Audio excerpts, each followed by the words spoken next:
All right, welcome to the second day of the March meeting of the Delta Independent Science Board. I call the meeting to order. Throughout the meeting, we will take written questions and comments from the public. Please follow instructions on your screen and on the meeting notice. We will now take the roll call of members to establish a quorum. We have several who are joining us online today. Virginia, she's online. Oh, this is Virginia Dale. I have no new, never can remember the word. Declarations. Declarations. Thank you. Tanya. Tanya Heigela, no new declarations. Diane. Diane McKnight, no new declarations. Anna. Anna McCulloch, no new declarations. Bob. Bob Nyman, no new declarations. Toby. Yeah, I need a mic. Oh, you don't have a mic? Jayanta Vesekar, no new declarations. Kenny. Kenny. Kenny Rose, no new declarations. Lisa. Lisa Wanger, no new declarations. And I'm Inge Werner, and I have no new declarations. I'm sorry. I'd like to give an overview of today's agenda. We will discuss Delta ISB reviews and activities. This meeting will feature several presentations. We will get an overview of ballast water regulations presented by Chris Scianni of the California State Lands Commission. We will hear about two projects, one called Just Transitions and the other one COEQWAL from Brett Milligan of UC Davis and Dr. Rosemary Hartman of the California Department of Water Resources and Dr. Dylan Chappell of the Delta Science Program will present on the management of tidal wetland restoration and fish in the upper San Francisco estuary. So lots to learn today. Are there public comments? There are none. All right, we will start with the presentation on ballast water regulations for time reasons.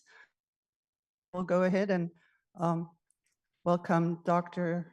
Chris Scianni, who is Environmental Program Manager at the California State Lands Commission.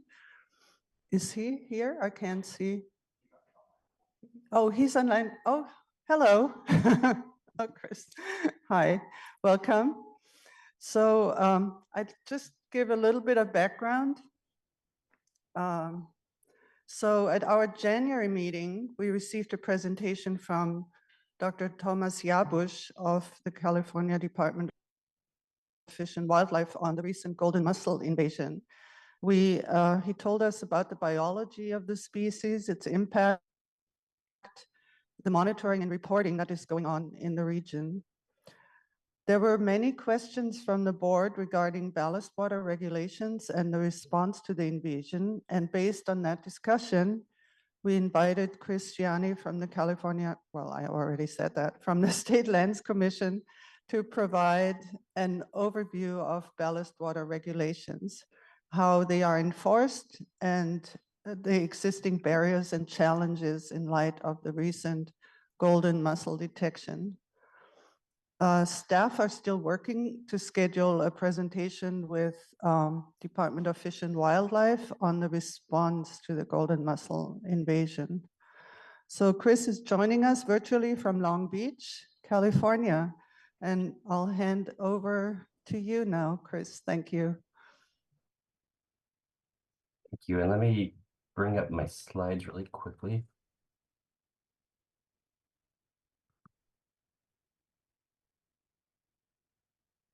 I believe you can see them now. Yes. Okay. Yes.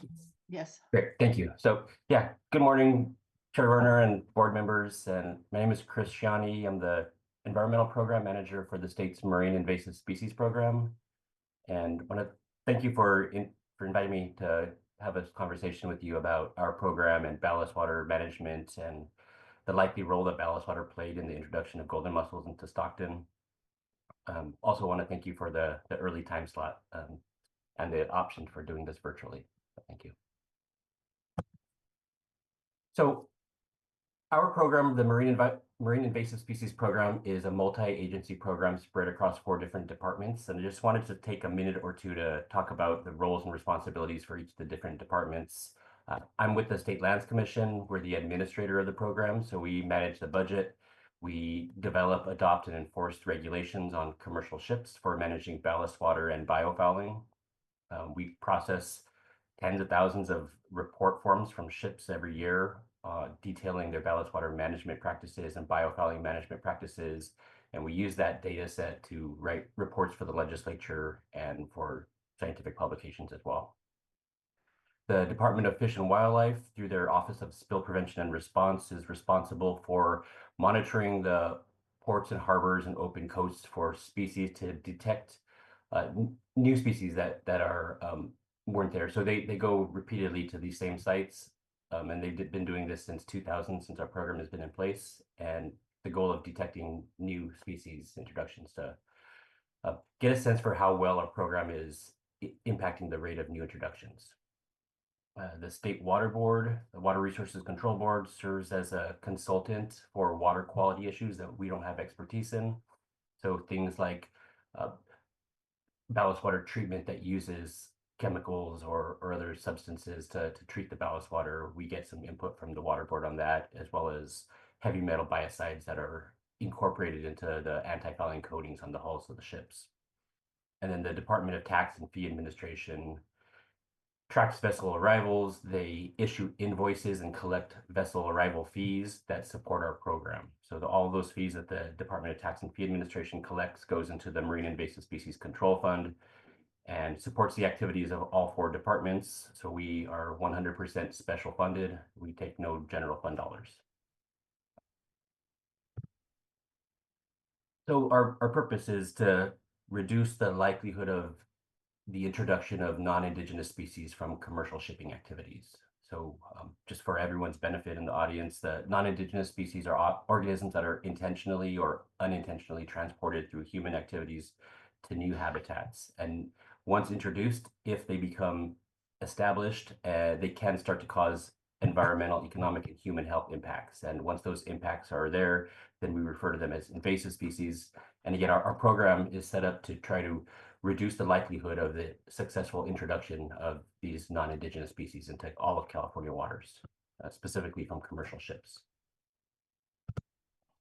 And we focus on commercial ships because this is the primary mechanism for how new species get into coastal waters all over the globe. Obviously, shipping is international. We have tens of thousands of ships in the ocean every day going between ports all around the world. In North America, shipping is believed to be responsible for up to 79% of the already established aquatic non-indigenous species. And so programs like ours at the state level, equivalent programs at the federal level and at the Coast Guard and the EPA, and then equivalent programs at the international level in different countries and at the International Maritime Organization, all focus on vector management. So we, rather than focus on individual species, we focus on the vessel as the vector moving these species and put rules in place for the management of the vessel's biofouling and ballast water. And we're going to focus the rest of this talk on ballast water, but just to make sure we're all aware, biofouling is referring to the organisms that either physically attach to the underwater surfaces of the vessel, like the vessel's hull, so things like barnacles and mussels and bryozoans and tube worms. And it also refers to a lot of the mobile organisms that can live within that 3-dimensional structure that's created by those mussels and barnacles. So things like worms and crabs can survive in the biofouling community on a ship and be transported to new ports. And the ballast water we'll get to in the next couple of slides. So ballast water, the general idea is it's water that's taken on board a ship for trim and stability to make it safe for the ship to transit through the ocean. And there's a cartoon here on the right side with 4 panels just to show it in general terms what ballast water does. So if we go through this really quickly, number 1, this vessel is discharging cargo. So for the example, we can say this is an oil tanker and it's discharging the oil into the terminal. So by releasing the cargo, it's releasing a lot of weight. So the vessel gets really light. So to maintain that the stability of the vessel, they'll take on ballast water from that port where they are. And by doing that, they're also taking in the whole community of planktonic organisms that are in that water. And then if we go to number 2, that vessel now has an empty cargo hold and full ballast tanks, and it's stable. It's able to transit through the ocean to its next port of call. Number 3, it's at its new port. It's going to load new cargo, so they're taking on more oil in this case, and that's a lot of weight. So to counteract that new weight, they're going to release the ballast water into that port, and thereby releasing all of the organisms that originally came from that first port. And then in number 4, it has empty ballast tanks, full cargo hold, and it goes on to its next port to do the same thing over again. So this is happening globally, all at ports all around the world. Prior to the existence of programs like ours, this was happening with no management. So what we see here is exactly what was happening.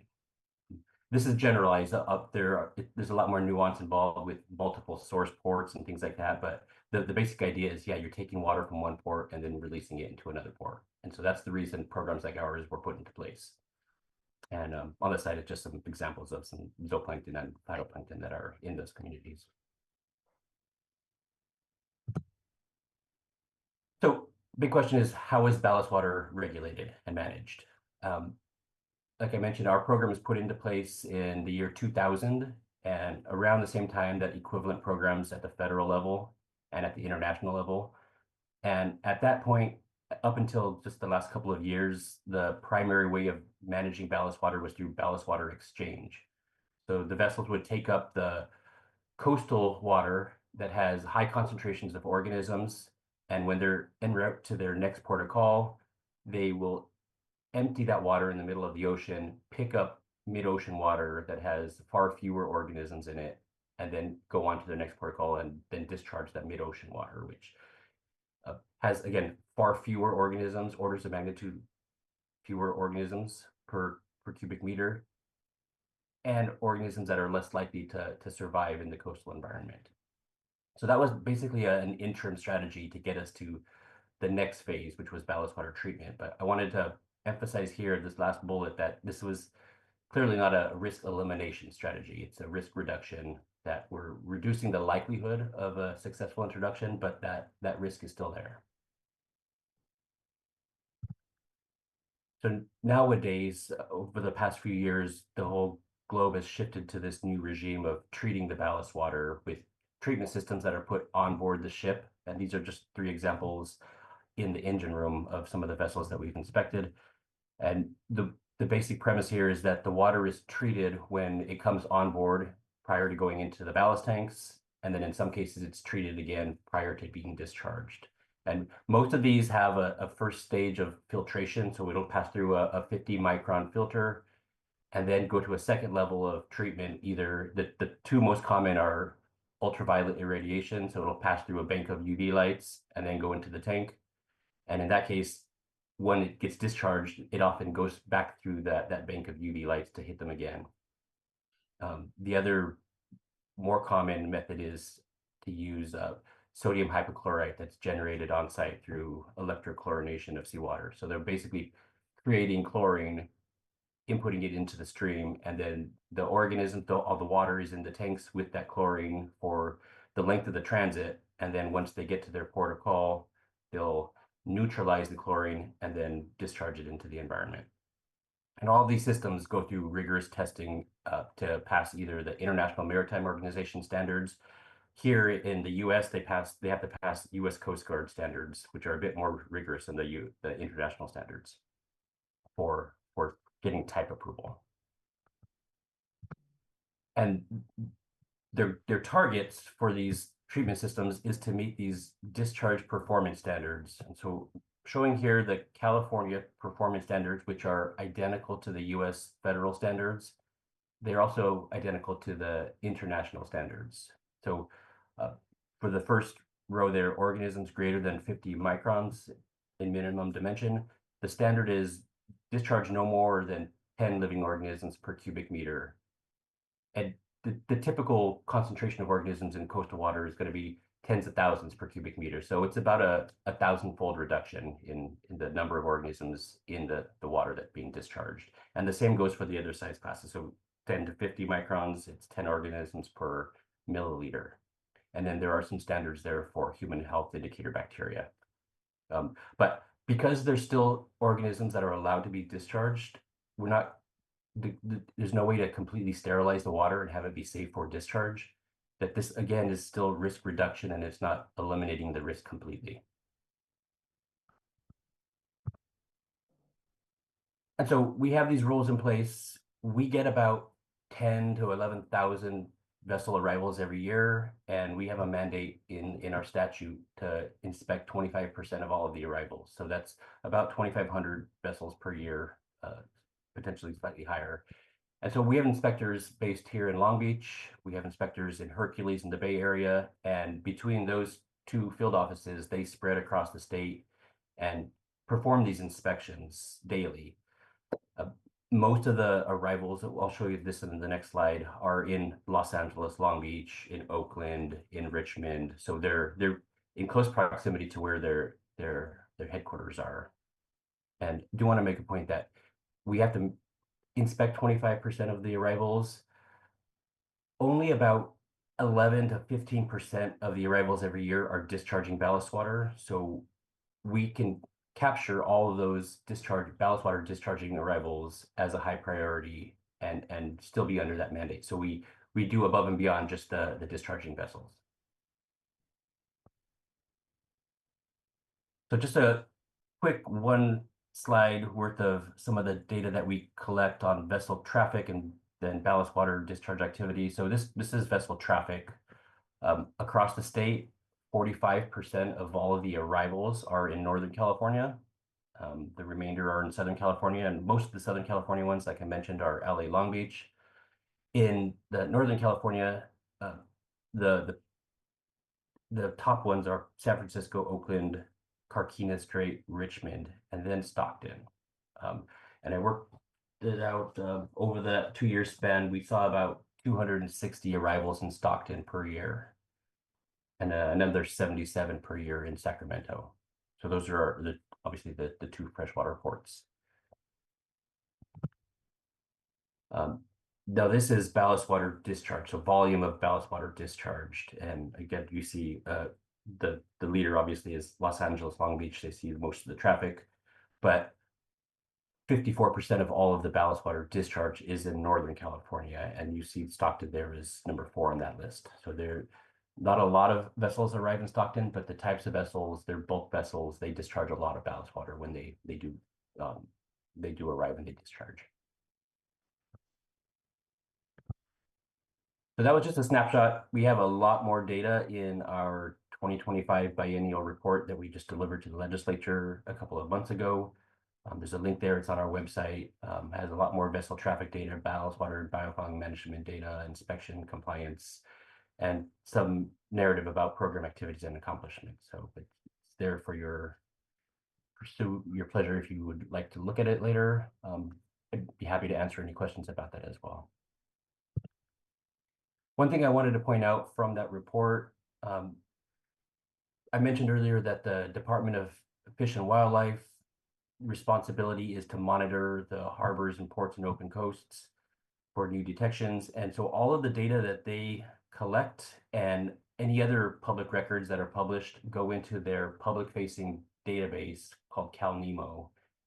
And it's hosted in concert with the Smithsonian Environmental Research Center as part of their larger Nemesis database. But the CalNEMO one is focused only on California waters. We're showing here the number of new species detections over time. So you have x-axis is time in 5-year bins. The y-axis is number of new species detected during those times. That dashed line is the start of our program.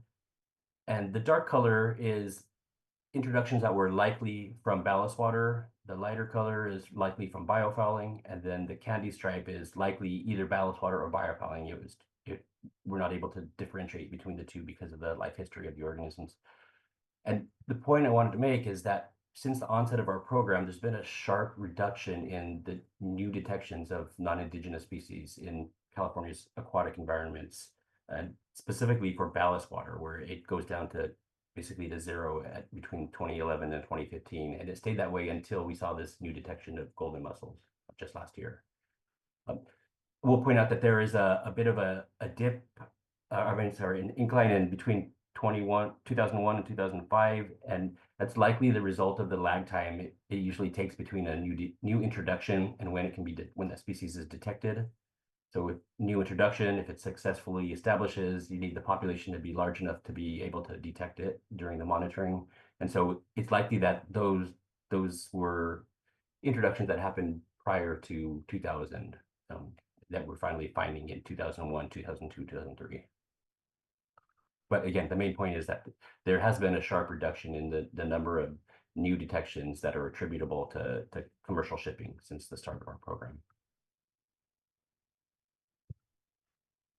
And then just wanted to spend the next few slides talking about some of the assumptions that we and others are making about this golden mussel introduction, and then looking at it through what really happened. And I know at times like this, we start to think about what's the most likely cause for this, and then those sorts of things start to spin out. And we've seen this happen with other conversations we've had where there are assumptions being made that really aren't factual. So I wanted to try and help that discussion here.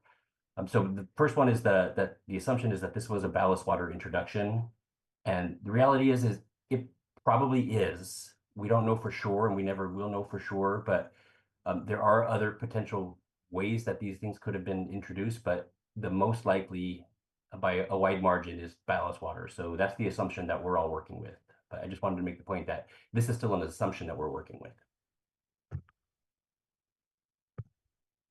Another assumption is that we know when the introduction occurred. And the reality is we really don't know this. The first detection, the initial detection was October 2024. Those populations had multiple size classes. And so there was the understanding that they had been there for some time to be able to grow to reproductive size and then have future generations. There was a positive eDNA hit from a sample that was collected in the spring of 2023. We don't know what happened before then. So at least 2023 is the first known, at least eDNA hit. But we weren't really looking for them before that. So it's hard to know. So the difficulty here goes into the next assumption that we can determine which vessel was likely responsible. And we really can't if we don't know when these were first introduced. So we can't really narrow down there. Like I mentioned earlier, there's about 260 arrivals into Stockton per year. And yeah, without knowing, or at least having a better idea of when to narrow down that field, it's hard to see which vessel that actually would be the one, or which vessels could have been the ones that introduced this. I will say that we are working with our partners at the Smithsonian Environmental Research Center that manage a national ballast information clearinghouse. So they receive the same types of data from the ships that we do at the state level.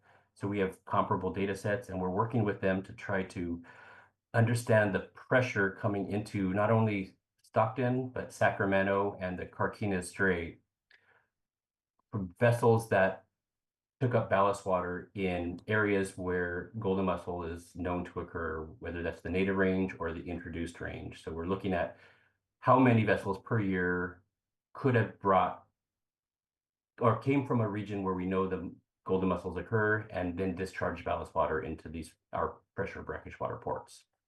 And so that'll help us a little bit to get a good sense of how much pressure was on these ports. And initially, we don't have anything to share yet, but initially it looks like there has been a lot of pressure in recent years, going back until when we first started collecting these data. So it kind of hints that there has always been pressure for our freshwater ports from areas that had golden mussels. And like I said earlier, the way we manage ballast water is risk reduction and not risk elimination. So it's likely that without these types of management requirements in place, that we could have had this introduction occur a lot sooner than it did.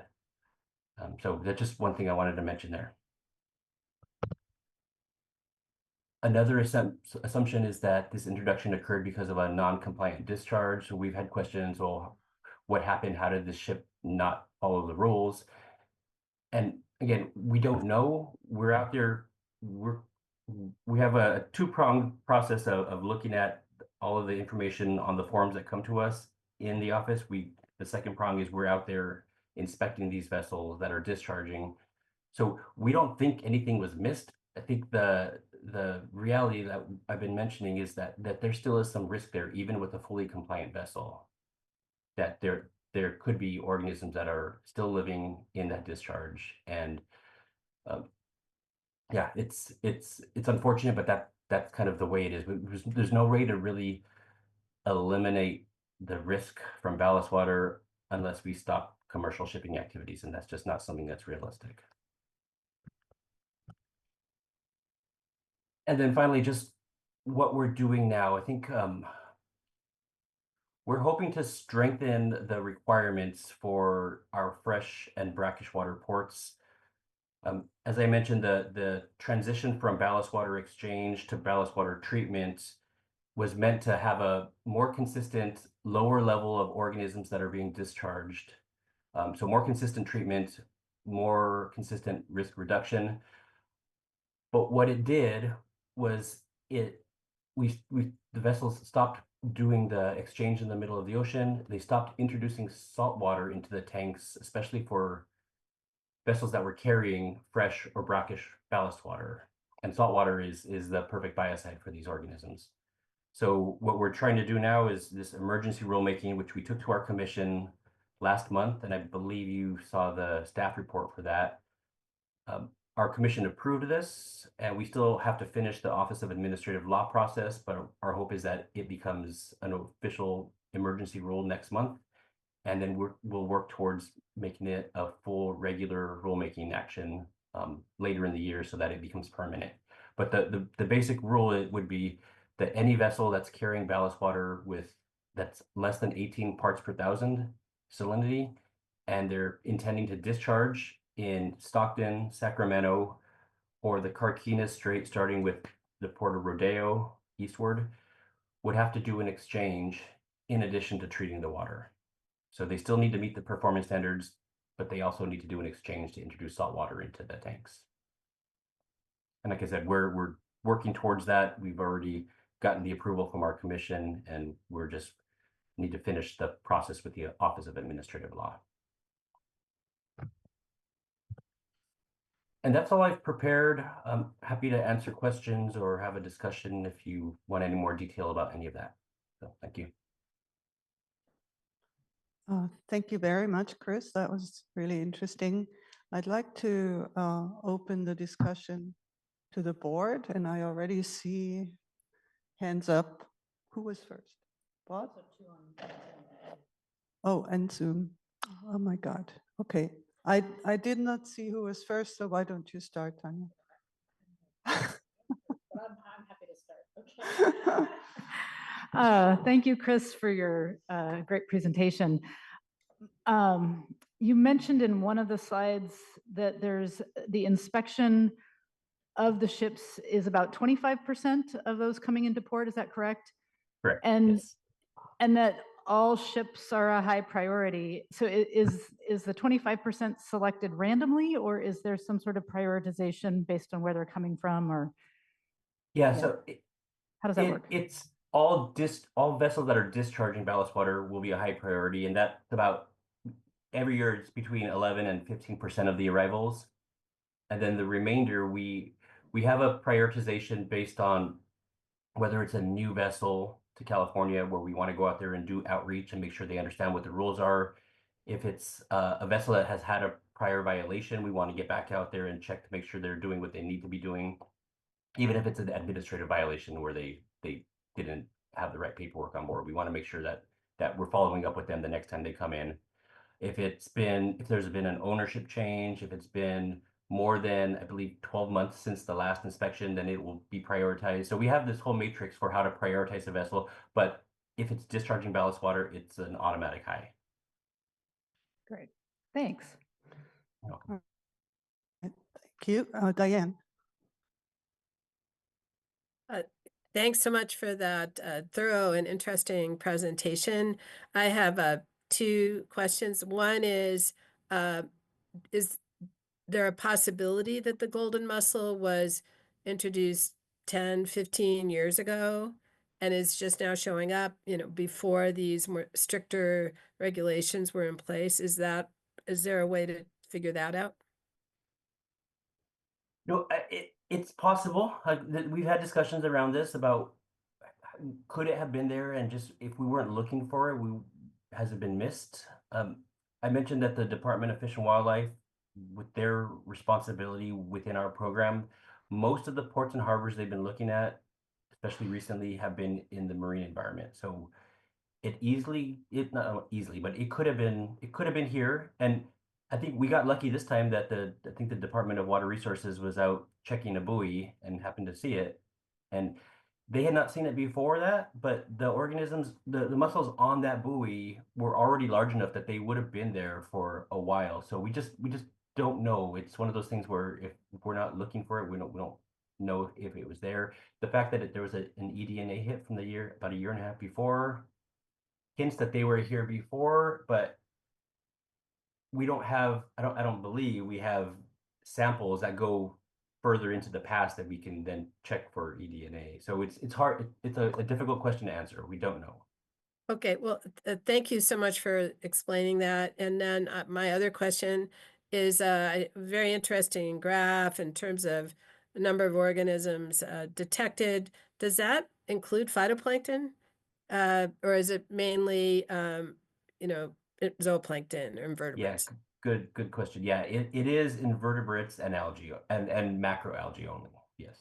Not phytoplankton. Okay, No, just yeah. wondering. Thanks a lot. Yeah, no problem. All right, thank you. Virginia, and then Bob. Virginia, go Thank you. ahead. Yeah, thank you. That was a really interesting presentation, and it's obvious that these agencies are doing a lot of work. However, as you said, these organisms are getting through, and they will always get through. So it's not your responsibility, I understand, because you're on the monitoring arm, but is there responsibility to think about management for what ecologists call novel ecosystems when you have something that's very different than what's been seen before?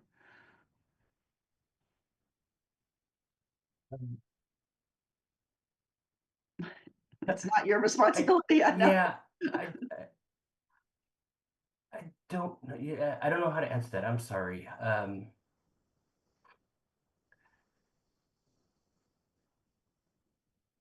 Yeah, we're in this difficult situation where our state, federal, international economies are all tied to global shipping, and it's a thing that like there's no getting around that with the way that our economies are set up right now. And so there's always the need, and California's economy is tied to this. It really is, so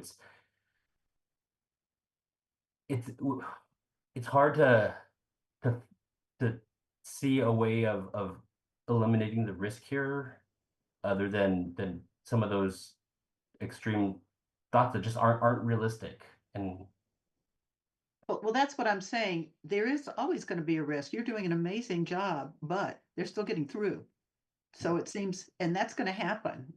So it seems like there should be some group that's looking at, okay, how do we manage when these particular organisms come in? And again, that's not your responsibility, I understand. yeah, well, I think it sounded like you might hear at a future meeting from the Department of Fish and Wildlife about the response. So we have been working with them and a lot of other agencies on the Golden Mussel task force, interagency task force, and there have been 7 different teams that were set up to tackle different aspects of the response and containment, monitoring, funding, policies. And so all of those teams contributed to a final response framework document that's in the final stages of review. And the target is to get that out by the first week of April. And so it sounds like you might align that with the future meeting. We're having one of the people from CDFW that was leading that charge talk about that. Okay, thank you. All right, next is Bob. Well, I'll add my thanks to you, Chris. That was an excellent presentation and really informative. I do have a couple questions. I hope you can answer them. If you can't, that's fine too. But my first question has to do that with the fact that California's ports, in fact, the whole West Coast, have been receiving non-native organisms now for well over a century. Are there instances that you're aware of where the non-native organisms have either declined to the point of being relatively rare or have become naturalized into the ecological system? So that's my first question. Are there instances where the organisms have either declined or naturalized? So the reductions. So one way to have them decline is to attempt to eradicate them, right? So there have been attempts at eradication, and in most cases, those are not successful. We've had, I believe, one good example of an eradication, and it wasn't from something that came from a ship, but it was Caulerpa taxifolia in Southern California back in the early 2000s. But those examples are few and far between, and there are two new populations of a different Caulerpa species right now, one in Newport Bay and then one in San Diego Bay. And both of those are going through an eradication effort that are in different stages right now. So I think the idea there is if you act early enough and the population is small enough, you can make a difference and potentially get rid of them. As far as the naturalization part, I don't know. I don't know if I'm qualified to talk about that. That might be something that the Department of Fish and Wildlife might have a better handle on. Sorry about that. Okay, I'll- well, that's I'll- fine. Barge in that. I think, I mean, correct me if I'm wrong, but years ago, the Chinese bitten crab was a big, huge problem, and everybody was worried about levee destabilization, et cetera. And now they're probably still there, but they don't seem to be a problem anymore. So. I was thinking in terms of ecological processes where you initially get an invasion and you get an expansion of the populations, but over a period of time, as the ecosystem adjusts to them, the population of the invasive tends to decline, sometimes quite a bit, and then become naturalized as part of the novel ecosystem. And it seems as though there would be good examples of that, especially for California, where there's a lot more information here than there are in some of the other more remote areas of North America. So anyway, I was just curious about that, if there were, good examples of this or any examples of this that could be pointed to as these non-invasive organisms being incorporated into the ecological system that we have today and actually functioning pretty well. So my second question, though, is I hope you can answer this one. Are there organisms out there around the world that you are expecting to arrive here in the coming decade that are of real concern ecologically and economically to the state? I would imagine that there are, but I'd like to hear, your thoughts on this.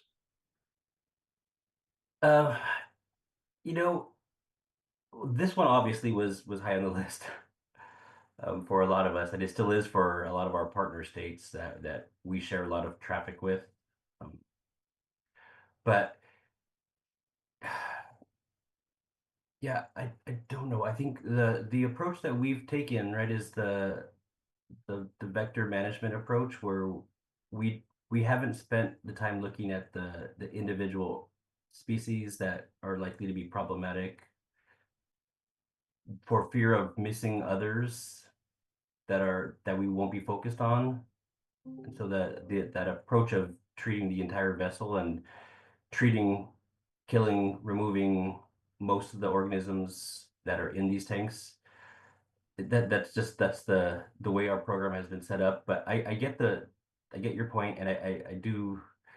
There's something to be said about knowing specific types of organisms that are likely to be harmful here, knowing where their native and introduced ranges are, and being ready for vessels that are coming from those regions. So that is something that we can do a bit more on.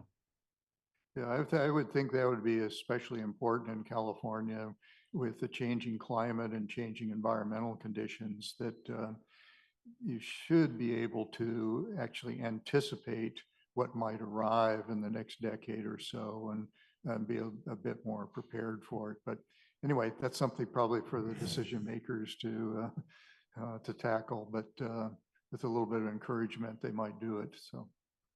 Well, maybe one avenue is the U.S. Fish and Wildlife Service has done horizon scans that kind of ask that question, and that's a tool that we can use, that we can put more time into using to forecast a bit better. Yeah. Okay, well, thanks, Chris. Appreciate it. Thank you. Yeah, I think Fish and Wildlife could probably answer these species questions better. Obi had a question. Yeah, thank you, Chris, for a nice presentation. I have two questions. I'm not an expert on this topic, but I recall the presentation we had last time. I think it was on Golden Mussel, and there was a map showing the general trends outside Delta and maybe even outside California. And that was, to me, that was kind of alarming. So I was hoping to hear some sense of urgency on managing this situation. And my first question is there a sense of urgency that eventually the trends that's happening outside will also show up here?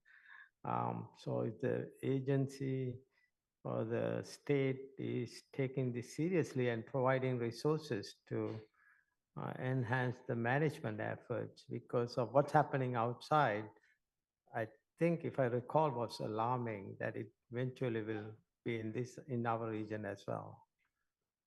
Yeah, so it's a good point. There's the potential for spread through a variety of mechanisms, and it could be through boating traffic, either recreational boats in the water going to other parts of the Delta, or boats being moved over land into new uninfested waters. Could be from water movement southward through the State Water Project and things like that.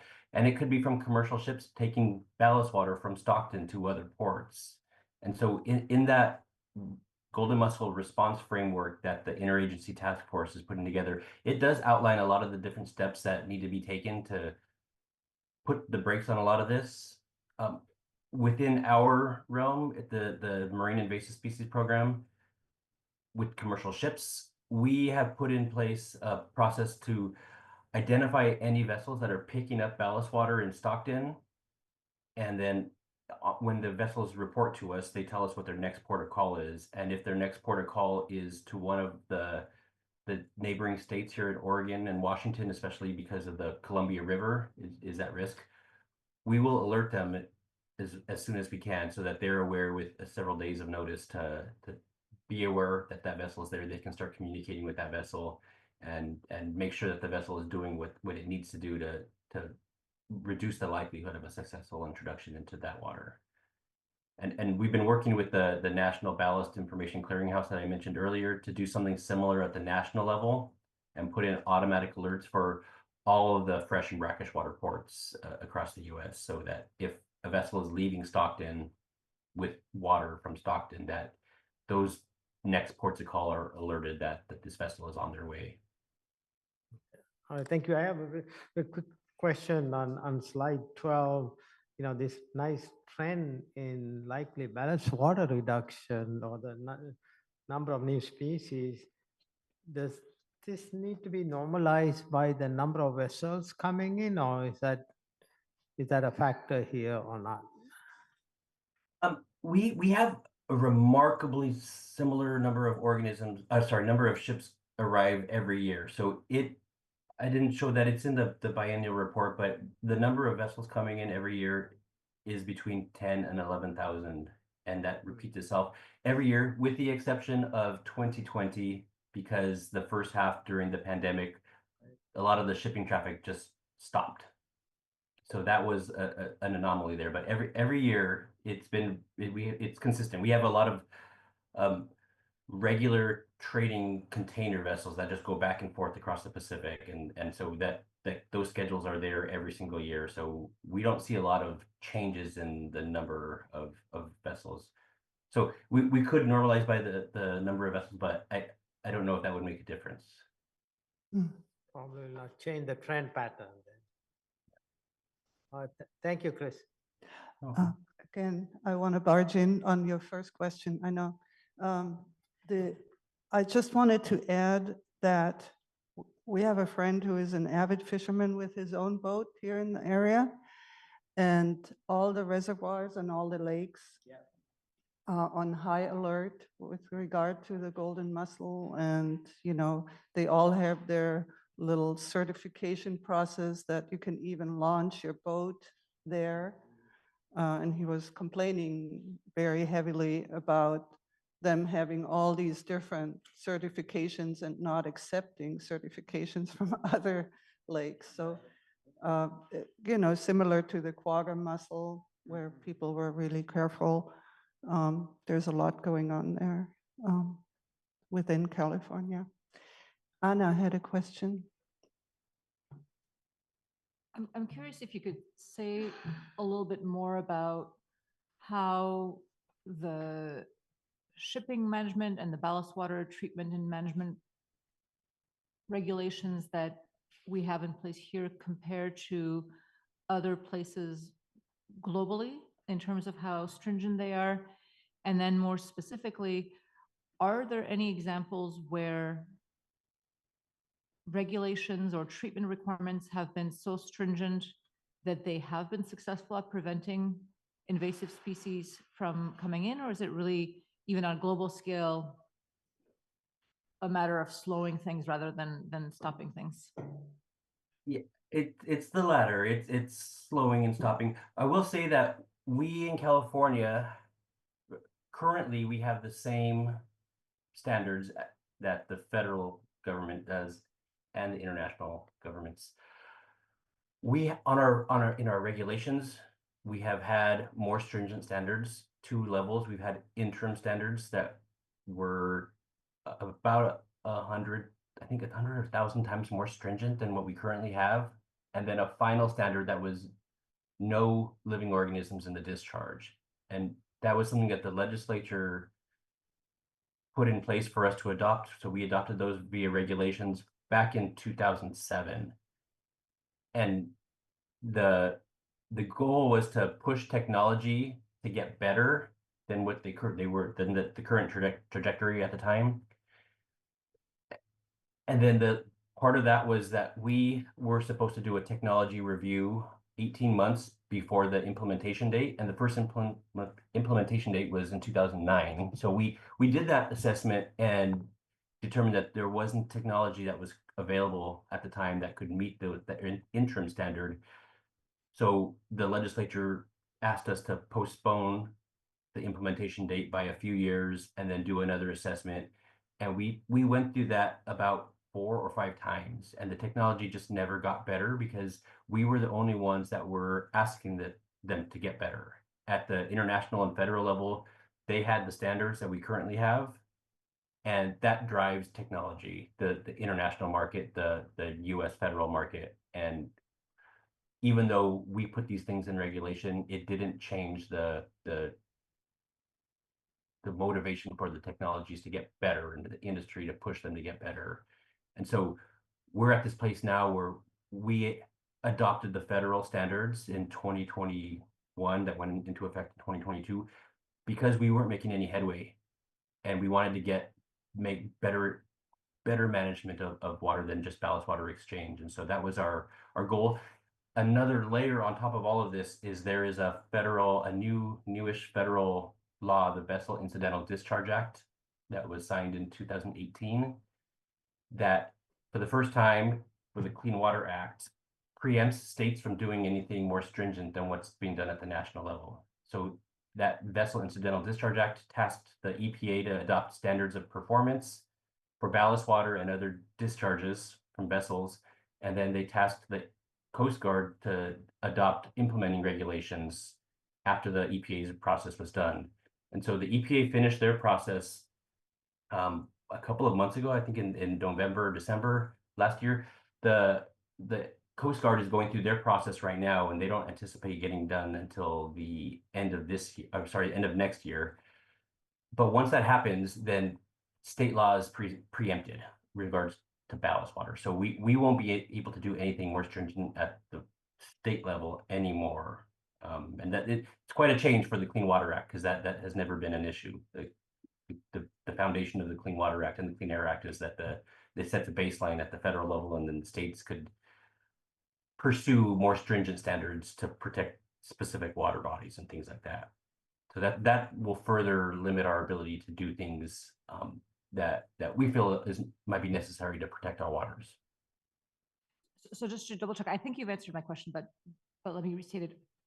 Are there any countries around the world that have substantially more stringent regulations? I'm thinking maybe of certain European countries, or places like New Zealand that have been very sensitive to invasive species risks more broadly. Yeah.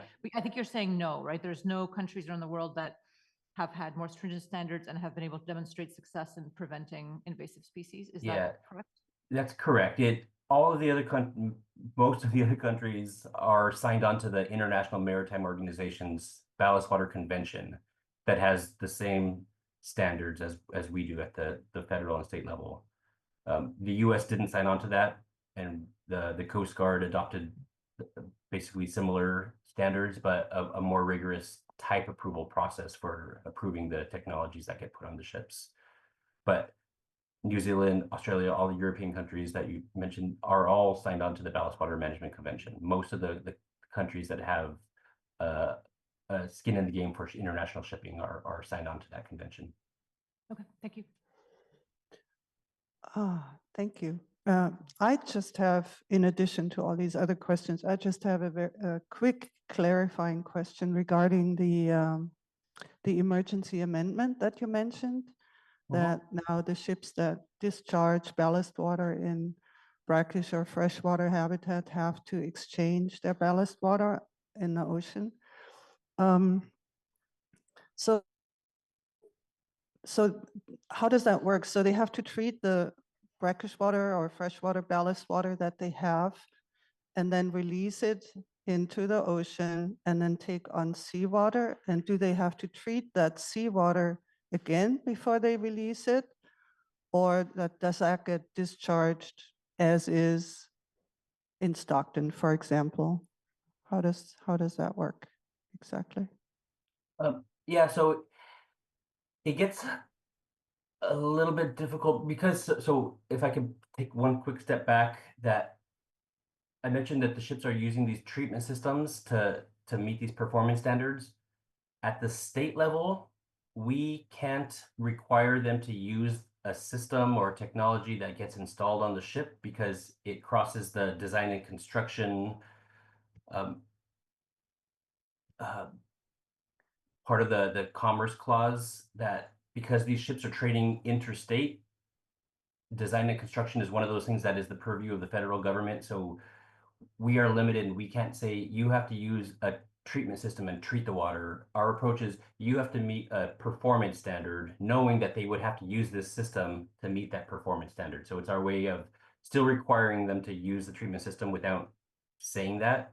Mm-hmm. So in this regard, they have to do the exchange in the mid-ocean, at least 50 nautical miles from land, and they have to meet the performance standard. So to do that, they would have to treat that water that they're exchanging. So they do the exchange when they're picking up mid-ocean water, they would have to treat that water to meet the performance standards as well. Okay, and then perhaps treat it treat the seawater again if it doesn't meet the performance standards? Did I understand that right? Perhaps, but the understanding is that if they do the exchange and then they treat during the exchange, then it most likely will meet the performance standards. Okay, thank you. Thank you for that. All right. We always manage to fill our discussion time. Do we have any public questions, comments? Yes, we have a public comment from Deirdre Desjardins. Deirdre, you should have the ability to unmute your microphone. Thank you. Yeah, Deirdre Desjardins with Climate Action California and California Water Research. I just wanted to point out that the budget cuts are likely to affect endangered invasive species monitoring. And I think it would be good to track what happens with funding for U.S. Fish and Wildlife Service, U.S. Coast Guard, and NOAA, because it could because it could be another penny wise and pound foolish cut. As we know, monitoring for invasive species before they get established is really important. And I also wanted to ask if the speaker had any thoughts on that. Thank you. Yes, thank you. And that is a big concern, the potential reduction in capacity for the monitoring that's taking place. So we rely not only on the Department of Fish and Wildlife's monitoring for our program, but also other monitoring efforts that also feed into that database that we've mentioned, the CalNEMO database, and our understanding of the population of organisms and non-invasive species in California's waters. So any reduction in those efforts will have an impact on us. I will say that because our program is specially funded, we aren't going to be directly impacted by any federal cuts, state budget, indirectly possibly, but we don't take any general fund money. So we have our dedicated funds that we work with. So the hope is that our ability to do what we do will be maintained. But I think to your point, you're correct that there's the possibility of reduced capacity with other groups, especially at the federal level. Thank you. All right. I think that's it. Chris, I want to thank you. We have one more. We have one more public comment. Oh, sorry, not done. From Karen McDowell. You should have the ability to unmute your microphone and feel free to introduce yourself before providing your comment. All right, I'm Karen McDowell with the San Francisco Estuary Partnership, and I hold a seat on the Federal ANS Task Force, and so I'm very familiar with these invasive species issues, and definitely, golden mussel arriving in the Delta was it's one of the worst species that could show up in the worst locations. There has been a lot of efforts on quagga zebra mussel preventing the spread of that, and so those could be used, outside the region. I do question a lot of times. I think when the quagga mussel showed up, the state implemented the incident command system, which is an emergency response, and I think maybe activates emergency funds. And I think they decided not to do that this time and do a task force, which is a little bit slower response. So I have a little bit of, concerns about that, that the response is a little bit slower, although it looks like it's been here for a while. And then there's also the Delta Interagency Species Coordination Team, and I know they've been working on early detection rapid response framework, and that would be the type of people that would be put together to respond to some type of early detection. I'm not sure if that group was mobilized during this effort. I mean, the framework is not complete yet. I know they're working on it, but I had a little bit of questions about, how quickly the response is going, knowing that, you know, this is a very difficult issue. And I also offer my support where I can on the federal task force to help the broader federal agencies help with the larger response. Also noting that this is not a great time for the federal agencies to be able to increase response on anything. But there will be a task force meeting in May that I'll be attending. I know this topic's going to be brought up at the federal task force meeting. So that's it, kind of sub questions and comments in between. Thanks, Karen. Yeah, I think we had similar concerns about the need for an incident command system set up for this. I think that probably is something that you would have to talk with the Department of Fish and Wildlife about, because they led the effort to prepare that Golden Mussel interagency task force instead of going that other route. So that wasn't something that we had any role in, unfortunately, in the creation of that. But yeah, it could have been a faster response if that sort of system was set up. And then to your question about the Delta interagency team, I think Rachel Wigington has her hand up. Maybe wants to say something about that. Yeah, we have another commenter, Rachel Wigington. Rachel, you should be able to unmute your microphone and feel free to introduce yourself. Thank you. Yeah, good morning, everyone. My name is Rachel Wigington. I'm a senior environmental scientist with the Sacramento San Joaquin Delta Conservancy, and I also facilitate and co-lead the Delta Interagency Invasive Species Coordination Team, which has just been mentioned a couple times. So I wanted to share that myself and Elizabeth Bersati, who's in the room today, who's also a co-lead of that team from the Stewardship Council, have been involved with the task force response. We're specifically on the partners team, so trying to use the DISC team network to make sure that we're involving all the appropriate parties. And we do have our EDRR framework that's in the draft stage. So I think that it was pretty quickly determined that this was not an early detection so much, since there were, as has been said, the initial detection was like various size classes of organisms. But I definitely think that's an important part of this overall conversation about how we can, protect from ongoing invasion in the Delta. And then I just wanted to expand a little bit on the DISC team role. We are a ad hoc team, so we don't have any sort of regulatory reason for existing. We're existing because of the need for coordination that was identified by the members. So I think that has sometimes, make our specific role a little bit unclear, but if folks have any suggestions about how the DISC team could be more effectively engaged on the Golden Mussel response, we're definitely always glad to hear those. Thank you. Do we have any other comments?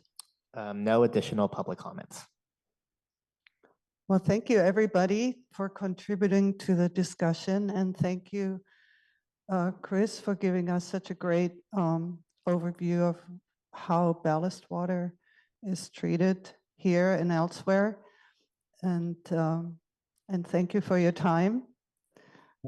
Thank you for the invitation. It was really great. Thank you.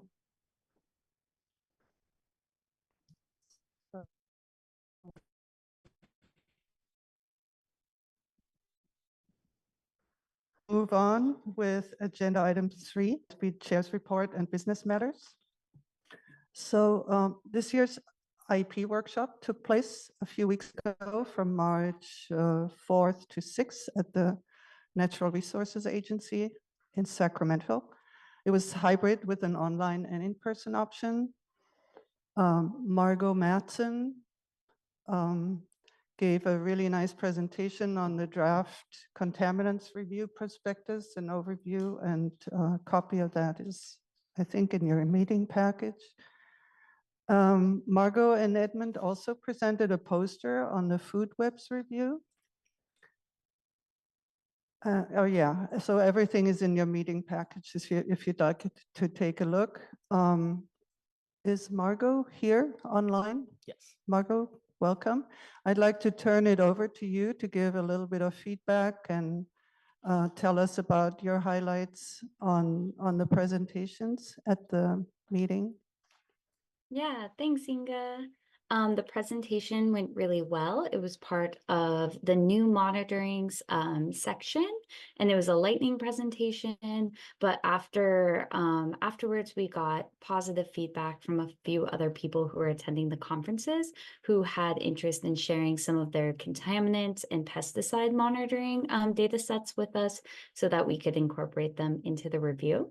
We also got good feedback on the food web monitoring poster. A lot of people had heard about the review and were really interested in the idea of collaborating more around monitoring efforts, especially some folks from the US Fish and Wildlife Service. And so there seems to be kind of lots of energy thinking about the importance of food web monitoring or food web modeling in the Delta. All right, thank you very much, Margot. I was there too. I went there the first day in person and then the other 2 days online, which was very handy. The presentations will all eventually be accessible on the IEP website, and Edmund will send out a link once they are available. So I'm not going to get into that. I thought all the presentations I saw were very good. And just wanted to share a few thoughts on that with you. I thought it was really interesting how the sessions and topics were arranged.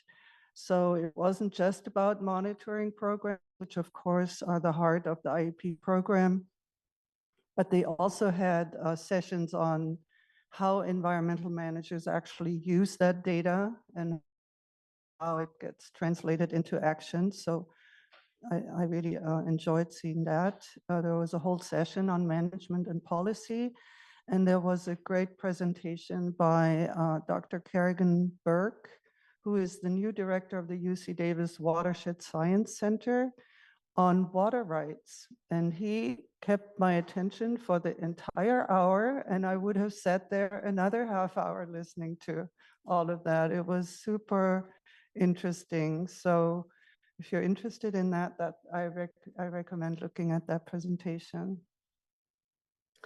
Next point is, I'm sorry. We have a new Sea Grant State Fellow. So the California Sea Grant State Fellows Program provides unique educational opportunity for graduate students who are interested in both marine resources and in policy decisions affecting those resources. Since 2013, the Delta ISB, the council has provided a spot for fellows to support our activities.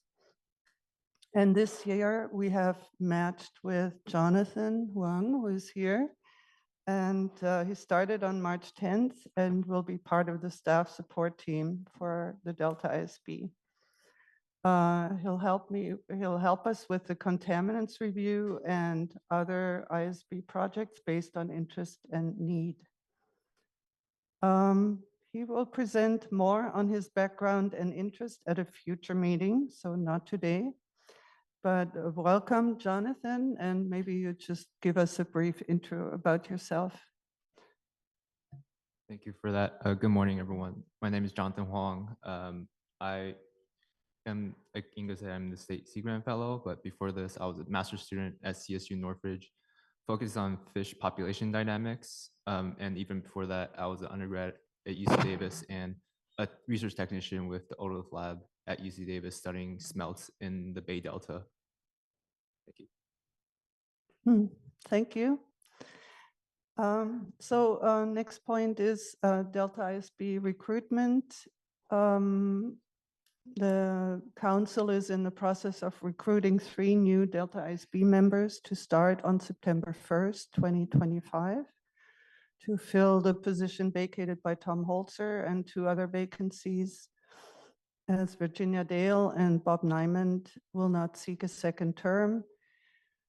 The flyer has been released and applications are due on March 31st.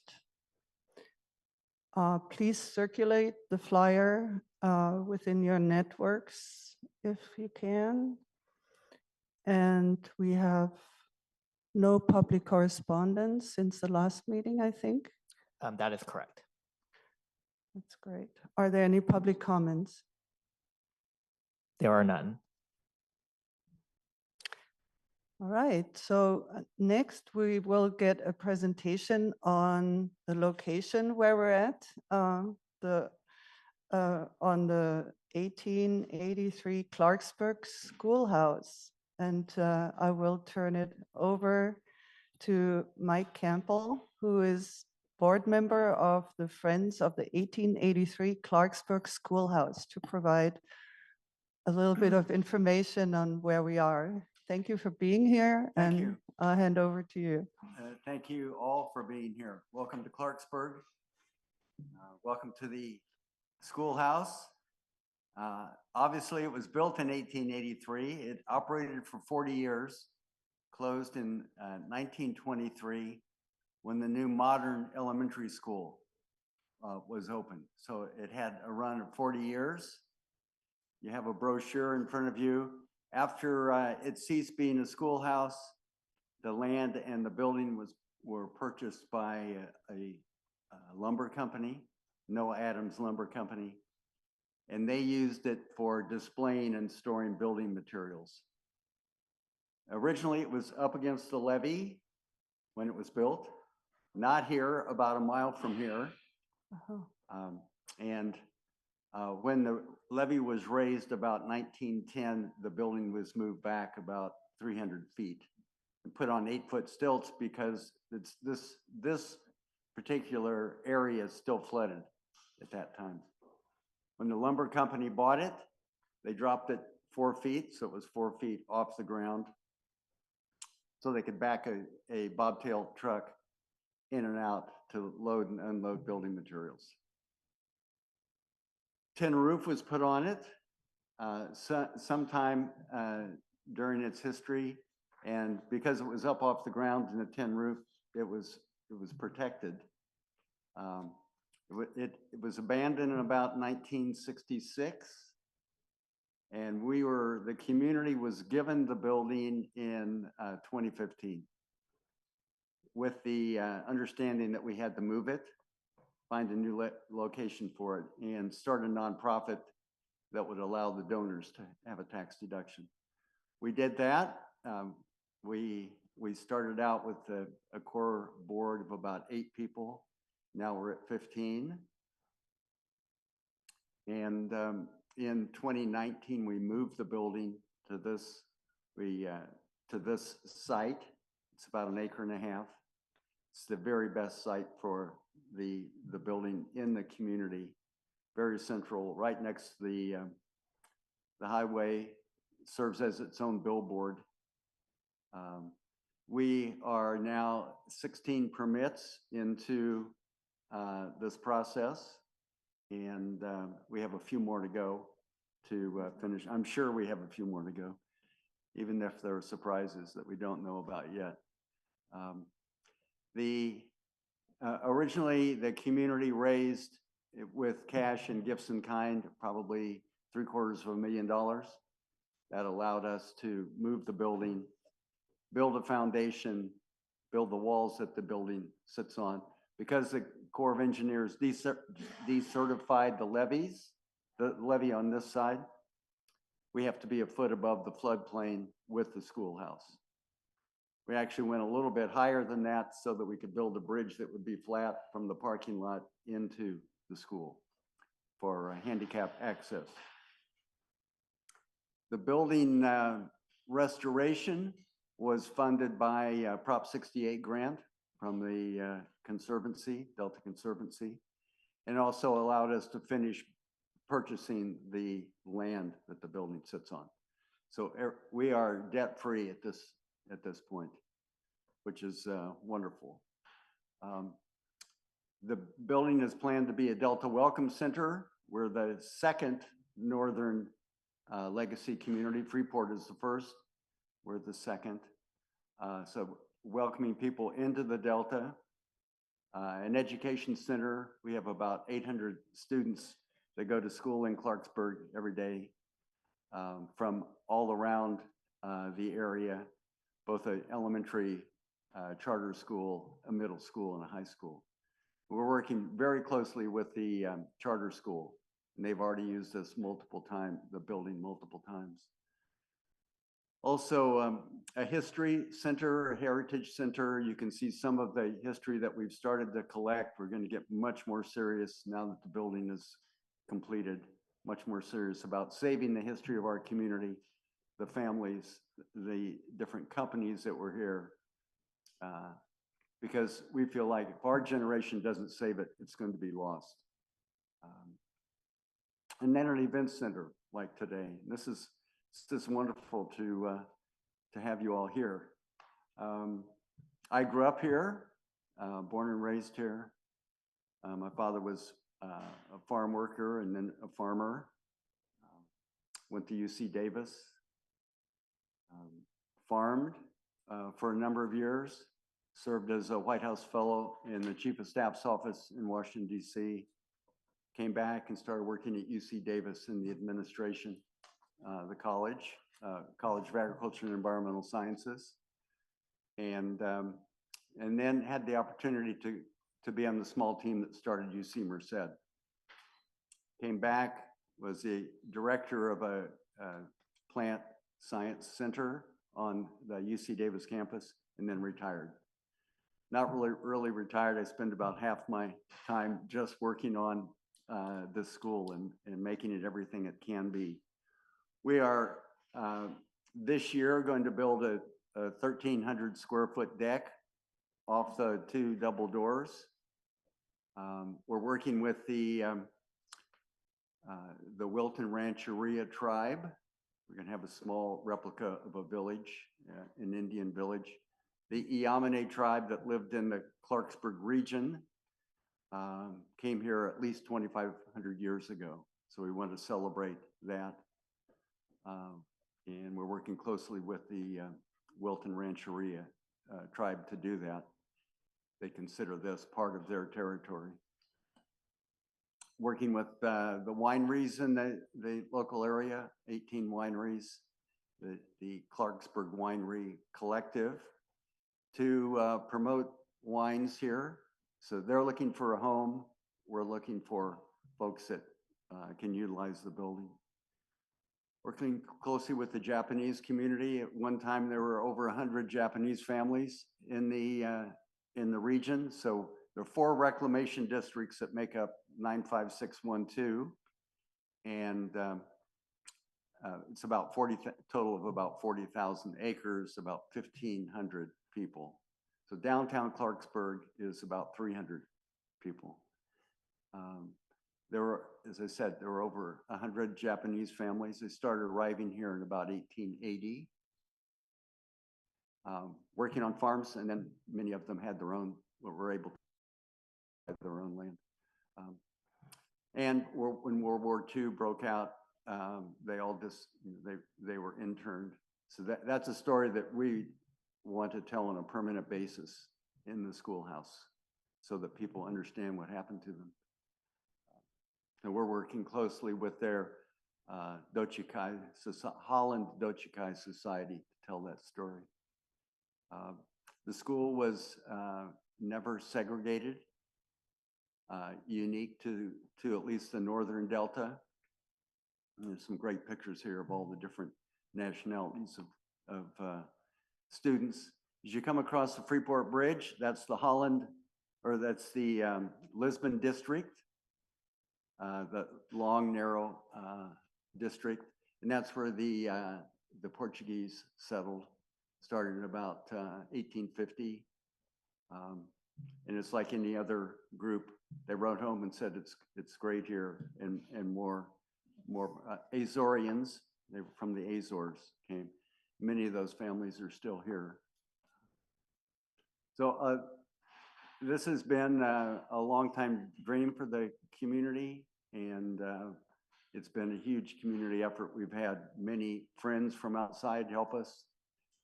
Just the structural engineering on this building, we went to a friend who's a structural engineer. He looked at the plans and he said, "You can't afford me." Said, "I'll do it for free."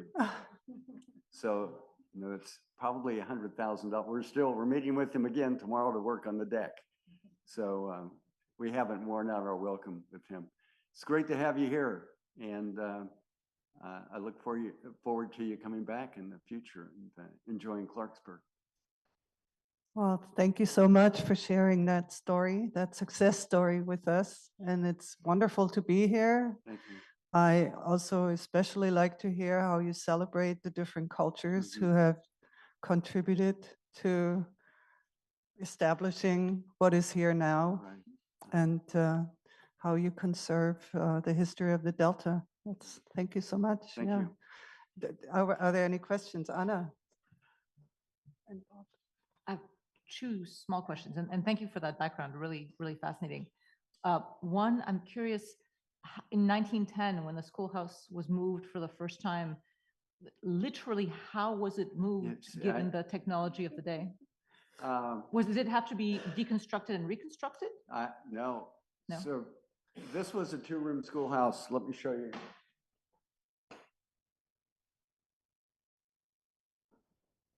These are the original doors, pocket doors, which made it a two-room schoolhouse. And where the bathrooms are in the office, that didn't exist when the school was first built. It was added on, we suspect, to house unmarried teachers, female teachers. At that time, I'm not sure that you could be married and be a teacher. So when the schoolhouse was moved back, I honestly don't know. There's no photographs or anything from that? None that we know of. It was moved as one building when we moved it here. Well, but you had the benefit of another century of technology. Right? Hydraulics, right? Yeah. Yes, it wasn't the same at that time. Horses. That's a great question. Yeah. We don't know the answer Fascinating. to that. And then my easier question is, what grade levels were covered? So it was and what's the first through 8th. Okay. And do you know what was the maximum number of pupils who were here? Well, there's a picture right there, and from the 1921. Yeah. yeah, I think I counted 78 students in that picture. That's a lot of kids for this size. Mhm. As someone who has kids, if you throw 78 kids in a room this size, I'm good gonna luck. guess those teachers were pretty tough. Thank you. I don't know who was first. Obi, go. Yeah, thank you for hosting us, actually. Very nice building. I have a quick question. I see the Dutch in Clarksburg, and we always say the Delta is California's Holland. Mhm. And I was wondering if you could talk about the Dutch influence in here. And I see the Japanese were brought in to work in farmland, but what was the Dutch influence? They have a lot of experience there were in a number of reclamation. Dutch families. Some of them still live here. The area that we're in, Reclamation District 999, was opened in about 1917. And it's 27,000 acres. So it's the largest of the 4 reclamation districts. It's called the Holland District. There are areas that are actually underwater or below sea level, 10 feet below sea level. As the river overflowed, the mineral alluvial soils settled closest to the levees, so that raised the elevation all the way around this district. The Dutch came, they farmed, they were involved with reclamation, certainly, but everyone was involved with reclamation. Dutra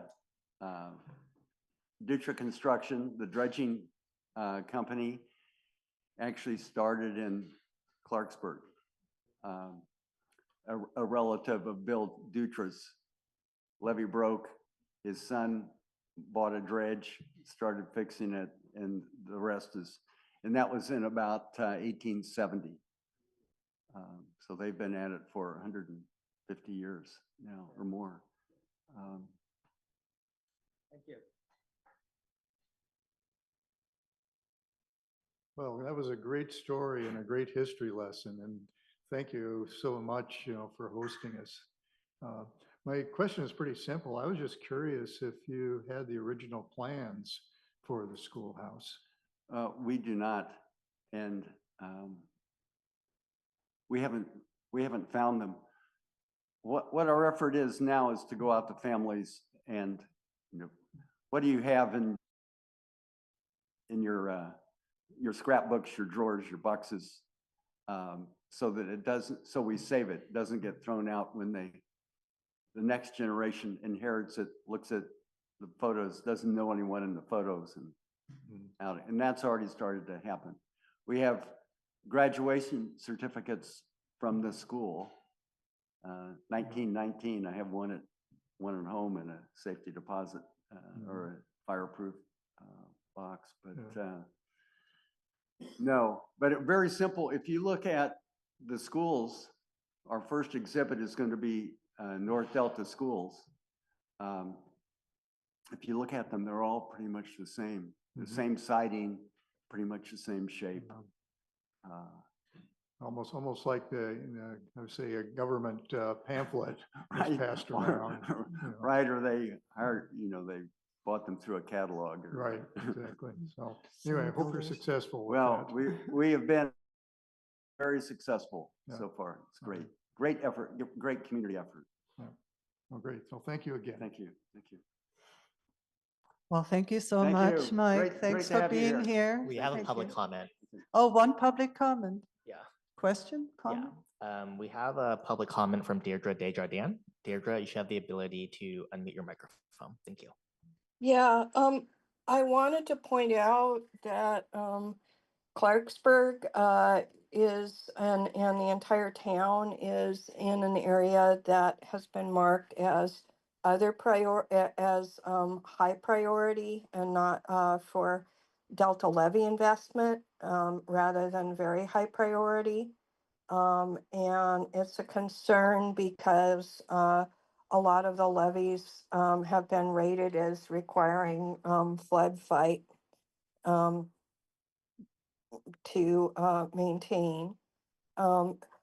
And I did advocate with the Delta Stewardship Council that they consider the Delta legacy communities. There's about 1,000 in the populations. There's about 1,000 people who live in the greater Clarksburg area. And and there's also a school there. And although there's a lot of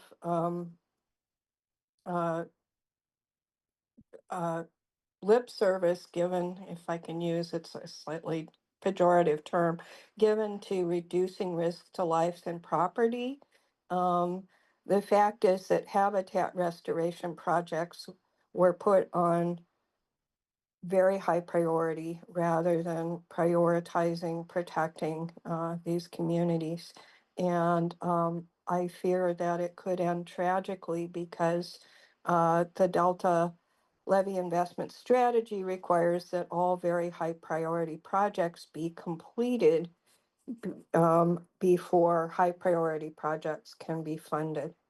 And also the Netherlands district, Clarksburg, if you're driving around, I suggest looking at a map and seeing all the wineries.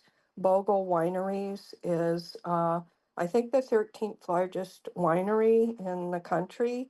And they have their entire production facilities in Clarksburg. So it's also an area of very high crop values. This is also a reason why conversion to rice in the North Delta um, isn't isn't realistic.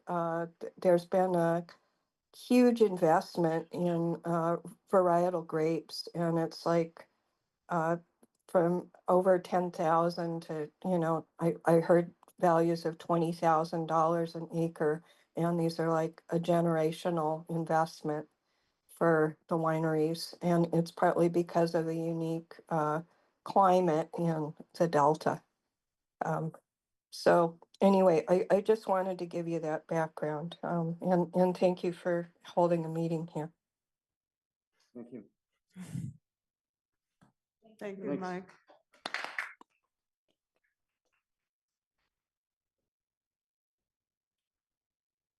All right.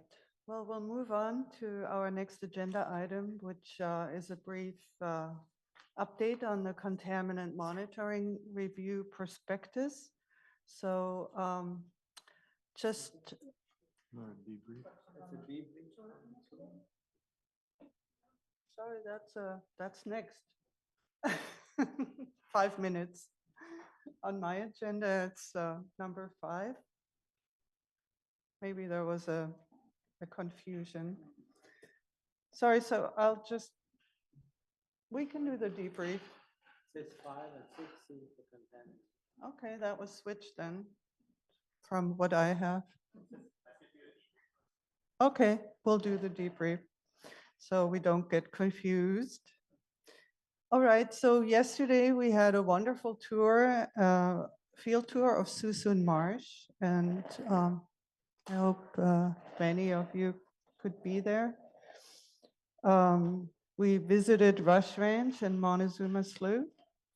And at Rush Ranch, we learned that about the Suisun Resource Conservation District's management role, public and private duck club management, the San Francisco Bay National Estuary and Research Reserve, and how the Suisun Marsh Habitat Management, Preservation, and Restoration Plan sets the context for restoration and other efforts. At Montezuma Slough, we learned about the Montezuma Wetlands Project and the operations of the Suisun Marsh Salinity Control Gates. I would like to very much thank all the speakers who enlightened us yesterday, including Steve Chappell, Stuart Siegel, Lisa Marie Wyndham Myers, Noreen Barthman Thompson, Deja Stitz, Phil Coy, Cassie Pinnell, and Doug Lipton. So it was a really full day full of great information. I'd just like members of the ISB to share their thoughts and impressions of yesterday's tour. We weren't that many, but if you would like to share your thoughts, please raise your hand. Obi.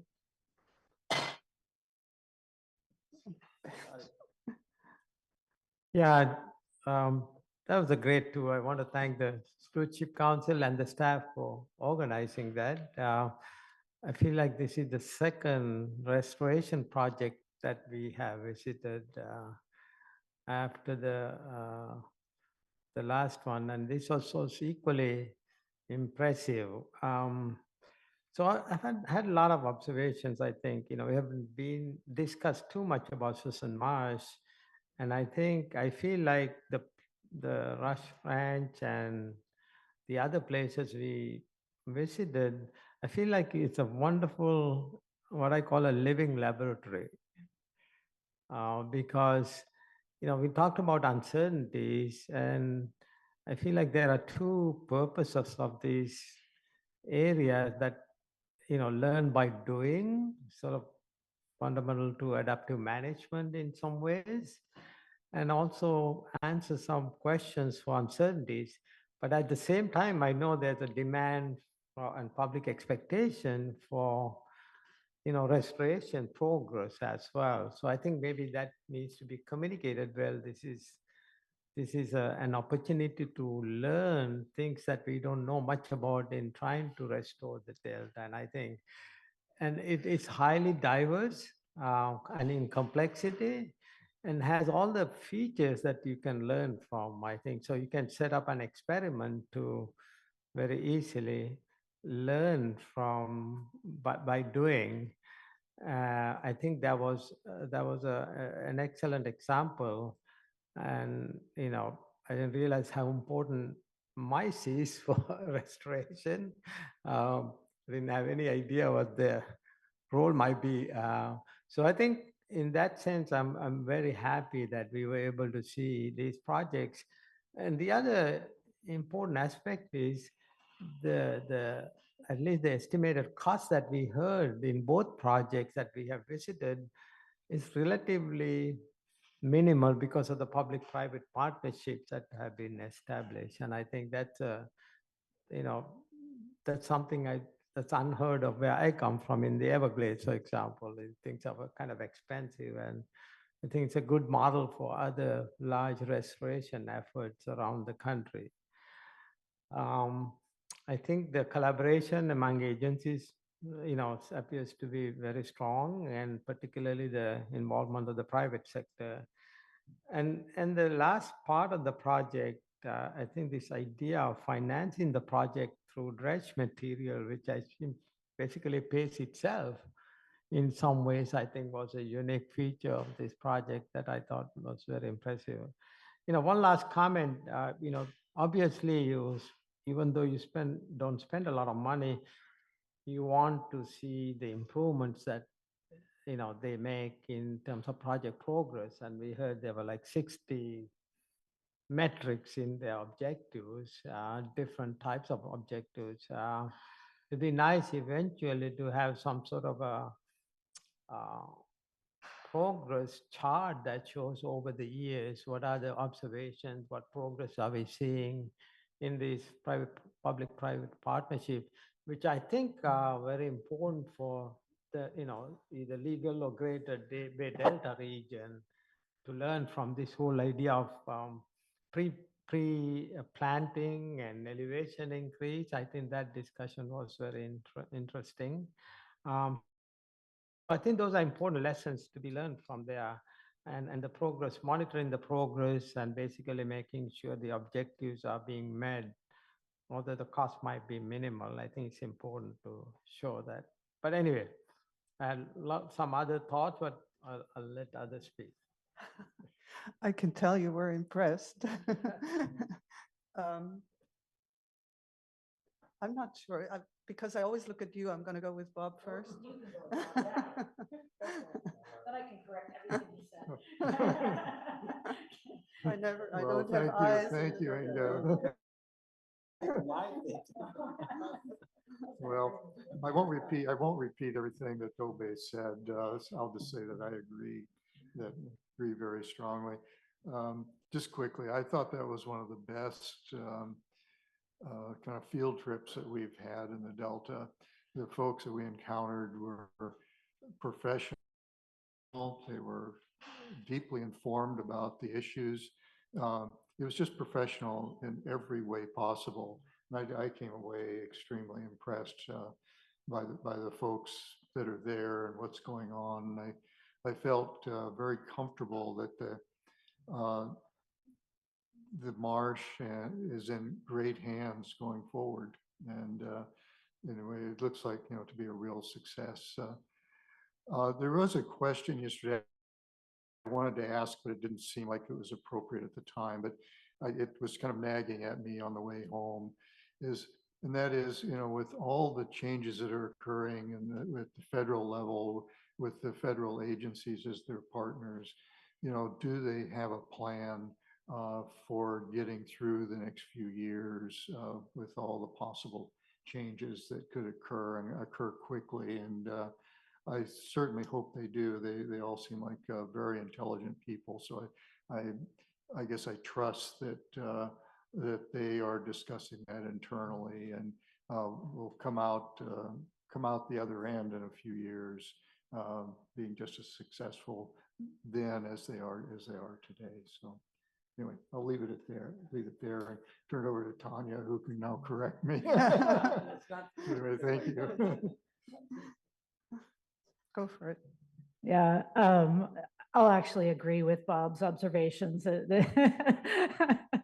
Obey's as well.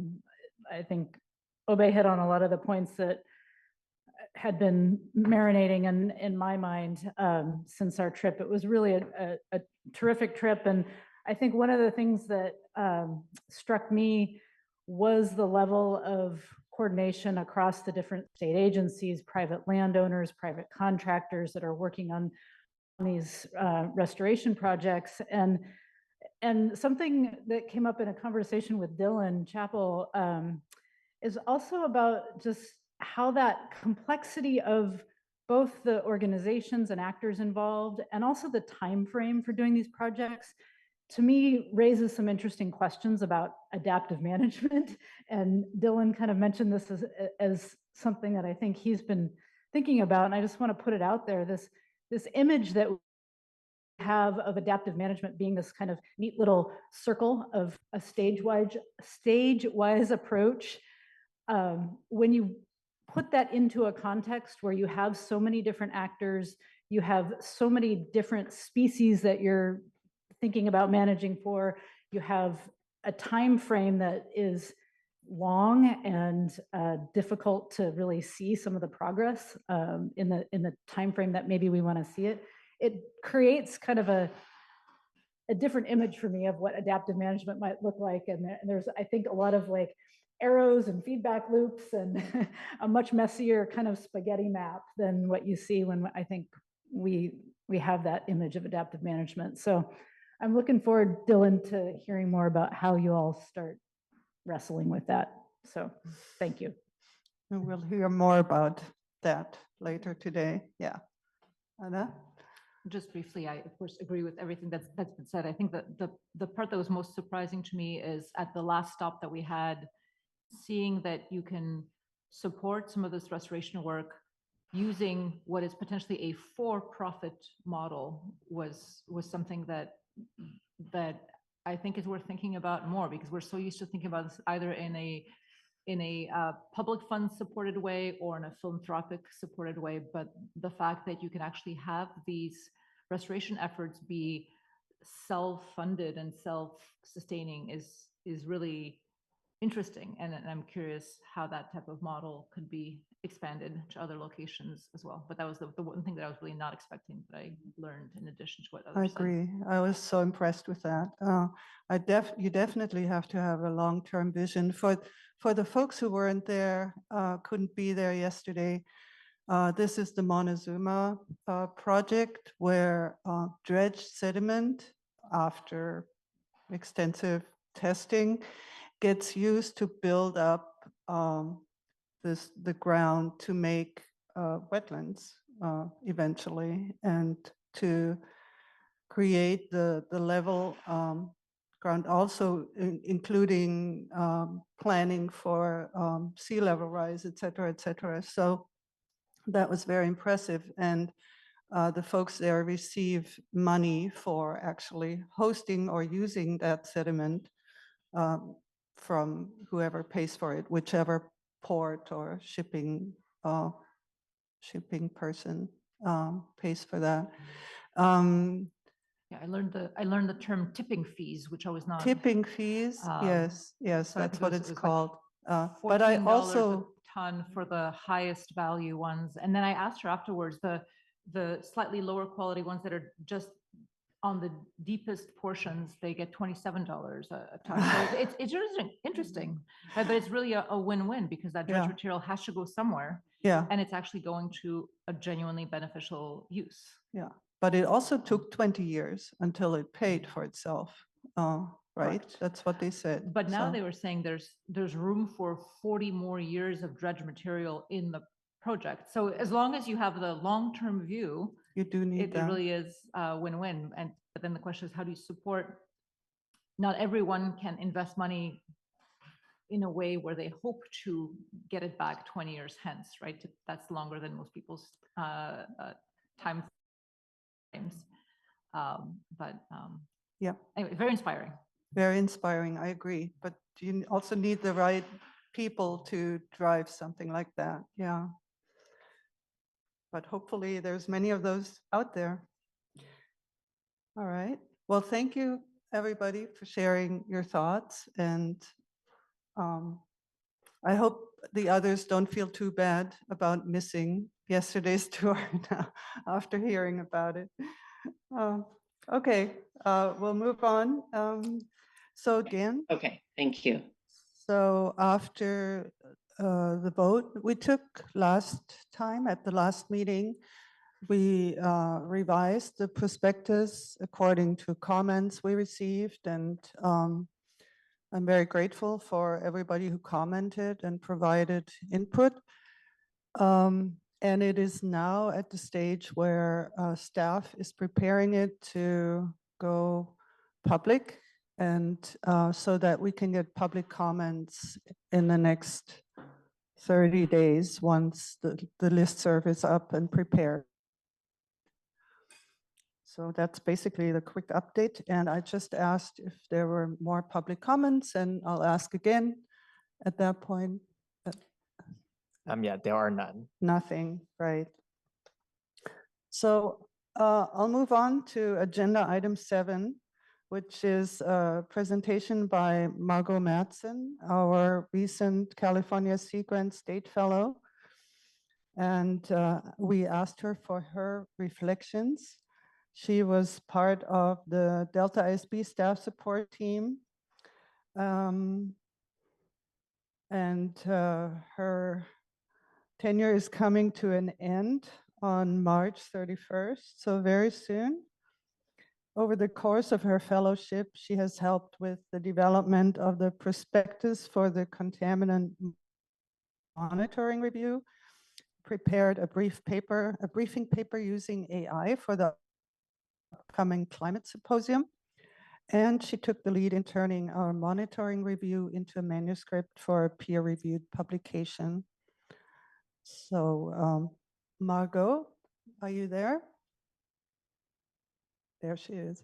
All Hi, right. Ingrid. Thanks So I'll for hand that. over to you. Go ahead. Great. I am working to share my screen. How does that look for people? Yes, we can see. Good. Okay, perfect. Well, I'll be rather brief because I know we have a break scheduled at 11:15, so I don't want to take up too much of our time, but just wanted to give you all a quick summary as I'm coming to the end of my fellowship that I did with the Adaptive Management Unit and the ISB staff support team. So it was a really busy year. I got to be involved in a lot of different projects, both on behalf of the ISB and with the Adaptive Management Unit, including things like workshops and conferences, visits to the Delta, contributing to manuscripts that we hope to be published, along with prospectuses. I worked with the NOAA Cal Coffee program to do some qualitative research about perspectives of people on the water, so ocean users, to understand their thoughts around changes in the ocean and data management needs. Over the year, I had one drastic haircut, which really impacted me. And a personal achievement was that our team submitted a manuscript to the journal Climate and Development that I got to be the lead author on, about our work in informal settlements in Ecuador around urban risks and resiliency. So as many of you are already familiar with a lot of the projects that I've done with the ISB, today I wanted to just share with you quickly about one of the projects I did with the Adaptive Management Unit, specifically one that's being led by Dr. Shoko Shimbrat. And it was focusing on the interweaving of traditional knowledge into state decision-making. And this work included conducting interviews with 5 different tribal members and tribal representatives in the Delta. That these interviews were co-developed and co-implemented with the Buena Vista Rancheria. And the goal was really to understand what is the current state and kind of attitudes towards tribal and state agency relationships, and try to identify any barriers for collaboration and the interweaving of TK, or tribal knowledge and traditional knowledge. So when I joined this project, all 5 interviews had already been conducted, but I got to participate in the qualitative coding of these interviews. We created a code book, both inductively and deductively, to represent these emerging themes, and I got some experience using coding softwares. And it was really powerful to read through these different quotes. So here I've shared 2 of them that were pulled out of our interviews with these tribal representatives and members. So I wanted to just share briefly, what are some things that we heard from these interviews? What were some of the barriers that came up that our participants identified? And we found 15 different barriers that we organized into 5 different categories. So social, which you can see in yellow, resources, institutional, informational, and cognitive. And as you can see here, this graph is showing the frequency, so the number of times that these different barriers or themes came up within our interviews. And so socials were the most frequently mentioned. And these have to do with barriers that talk about general attitudes towards tribes, including the history of discrimination, stereotyping, racism, and lack of contextualization and awareness about tribal experience, implications of historical injustices, and feelings of dismissiveness towards TK or traditional knowledge. We saw some of the next most commonly identified barriers were resource related, so concerns about how TK could be treated as a commodified resource, leading to extraction and co-option, along with lack of funding capacity. We heard comments about institutional barriers, which is this disconnect that can arise between reconciling systems that dictate how state agencies work and operate in tribes. And one example of that might be something like lack of tribal involvement. So not enough involvement or not involvement at the right times to provide really meaningful input and collaboration around decision making. We heard informational barriers that could prevent effective communication between state agencies and tribes, and maybe this perception that there might not be open communication around the intentions or the capacity of what a project can accomplish, which might lead to feelings of distrust. And lastly, we heard about cognitive barriers. So these were differences in worldviews that could create difficulty around communicating really vital concepts, and maybe some perceptions that there's only engagement when there's a legal obligation to do so or some sort of economic incentive to work with tribes. So what did we hear around ways to move forward and possibly overcome some of these barriers? So this graphic here is a word cloud that shows the different strategies or recommendations that were provided by our interviewees, with larger text are topics that were more frequently mentioned and smaller text are less frequent. And here we separated them into 3 different categories. Words written in red are kind of more operational strategies. So things that could be changed at the agency levels about how they're engaging with tribes. So this could include something like treat TK holders as experts, which includes the recognizing of the value of this expert topical knowledge and also providing adequate financial compensation. Another recommendation was creating a tribal advisory council. Here in blue, we're showcasing the recommendations that were important values for productive collaboration. The biggest or most frequently commented one was problem solving together. So this means involving tribes early and often in the process, valuing their input, and sharing this opportunity to be part of decision-making and problem solving processes around natural resource management. And lastly, we had brown text here, which are individual actions. And these were more about what agency staff can do. So this includes kind of capacity building and increasing cultural awareness about how to be respectful of tribal norms and processes, and really making sure that when engagement or collaboration is asked for, that it's done in a way that aligns with the needs and of the tribe too. So knowing your audience. So what will we do with this information that we've collected? So the analysis of these interviews are already being incorporated into different Delta Stewardship Council agency documents. These themes are reflected in the Tribal and Environmental Justice issue paper that you all have already seen. And we're hoping to incorporate the quotes and some of these key learnings into an upcoming document that's tentatively titled Interweaving Knowledge Systems for Decision-Making, Where Do We Begin? And so this includes 6 different key recommendations to facilitate interweaving of TK and is directed at state agency staff. And just a note that Dr. Shoko Shimbrat's also on this call, so if you have additional questions for her about the continuity of this project, she can answer any of those. So to just wrap things up, what have I learned from contributing to projects like the one I just described, along with all the other efforts that I've been able to collaborate with this year? I separated these learnings into 2 different categories. One are like new insights I have around natural resource management and science, and the second is kind of more skill building. So before this, I didn't really understand exactly how all the local, state, and federal governments work together to manage resources in the state. And I still am no expert, but I was able to see a lot more about how these different actors play together. And I was really surprised by the web of interagency collaborations that exist in the Delta. And this experience really made an impact, I think, on my long-term goals of opening my eyes to the fact that there's a lot of research that's not occurring just at universities, but also in these other state and federal agencies in many different ways to be involved.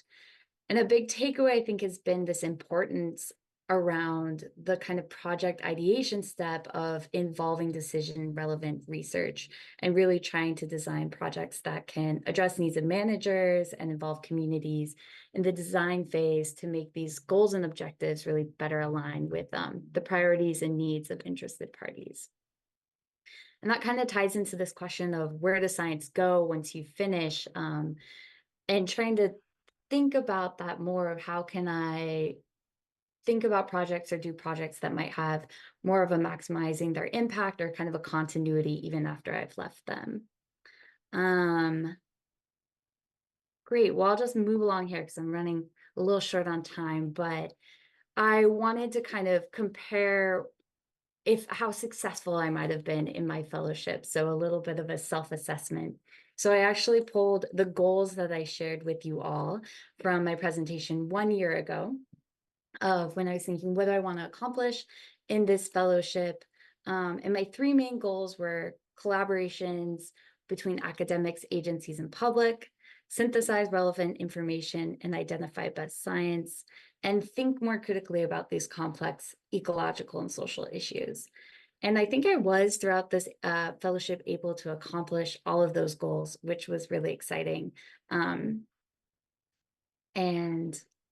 then I will just wrap up now with a little bit of a what's next for me.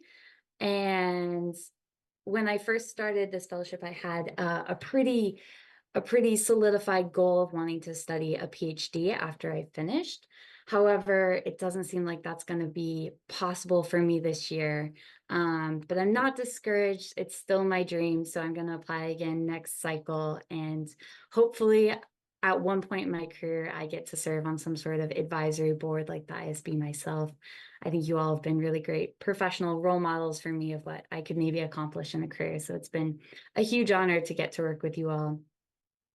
As soon as I finish this fellowship, I'm actually starting a early careers 6-week-long fellowship with the program called Natura, who are a network of networks that links together researchers, practitioners, and students to talk about increasing urban resilience in the Anthropocene. So questions like, how do we make cities more livable, and how can we increase resilience to emerging hazards? So we're going to be conducting some participatory action research in San Juan, Puerto Rico, in conjunction with the U.S. Forest Service Institute of Tropical Forestry and Community and Urban Forest Programs. So I'm excited about that kind of short research experience. And for summer and beyond, I have deep uncertainty. So I will be employing some DU strategies, hopefully, to help me make management decisions around my own life. But I am currently looking for opportunities, maybe as a research assistantship or technical position. So I would be more than happy to help anyone out with projects if there is such an opportunity. And with that, a huge thank you to the whole DSC staff and to the ISB board. It's been great to work with you all and have the opportunity to do this fellowship. So thank you so much.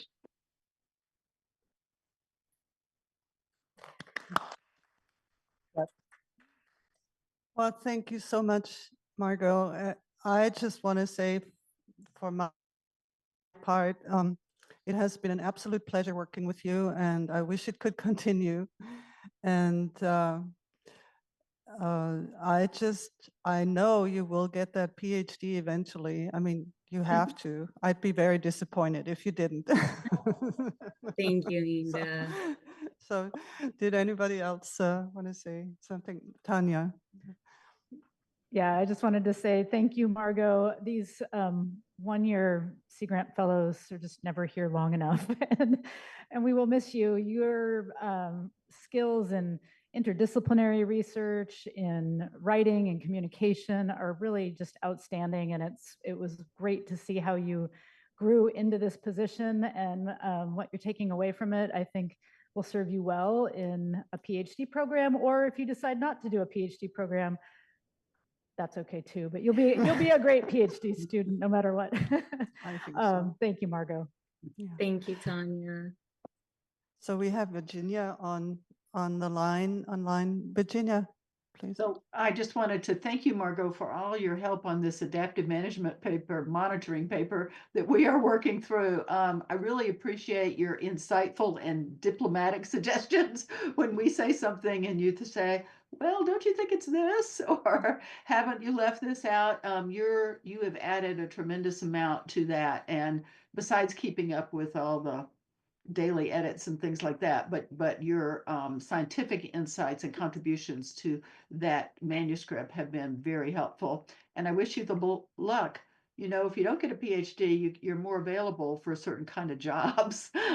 So think of that as you move ahead. Thank you, Virginia. We have, okay, I don't know who came first. I'll go with Anna.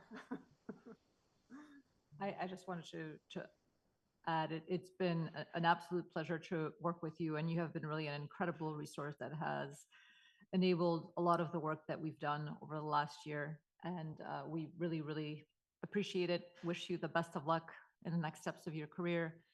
And also, you know, many of us are academics here around the table and online. And so if you need input or advice or just a sounding board as you look towards applying for your PhD for next year, please don't hesitate to reach out.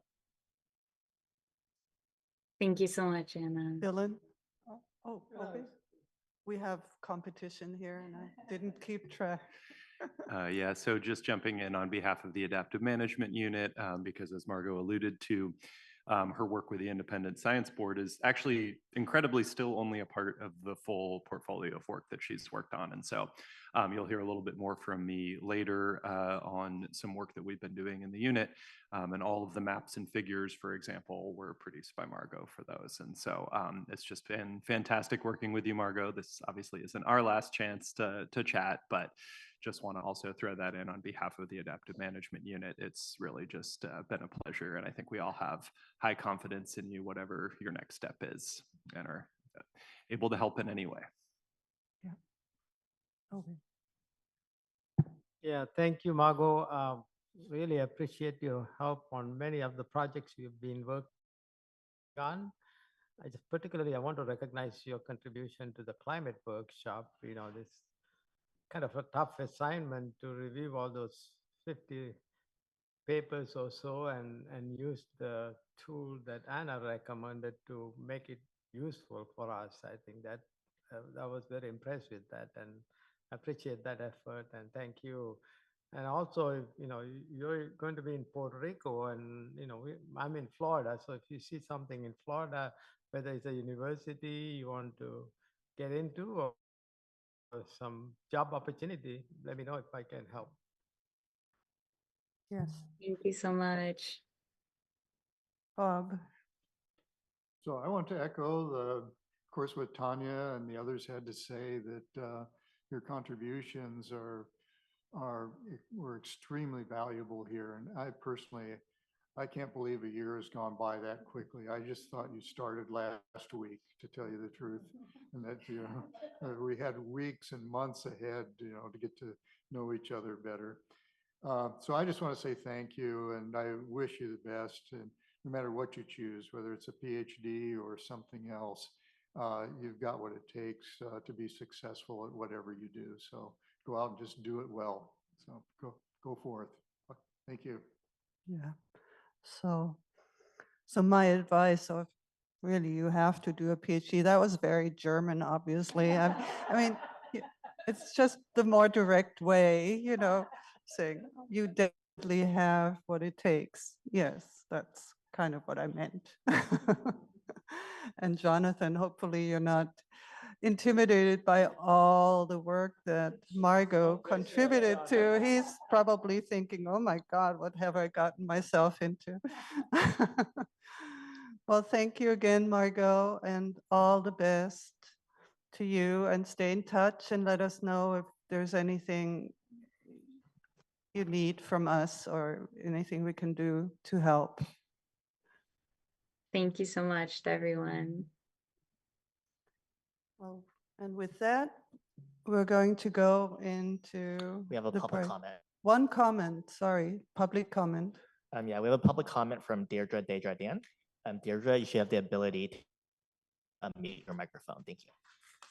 Yeah, I really appreciate the work that the Sea Grant Fellows do, and I'm so glad to hear about this. I did want to point out that some key tribal groups were not identified, were not interviewed, and that was the groups that had been lobbying the water board for during the 21-22 drought for flows for salmon. And it was just an absolutely critical juncture for survival of salmon. It's kind of sad.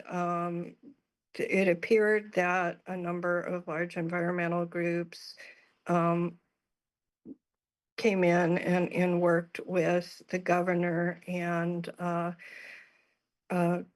water agencies representing the rice growers in California to come up with this strategy, and it did not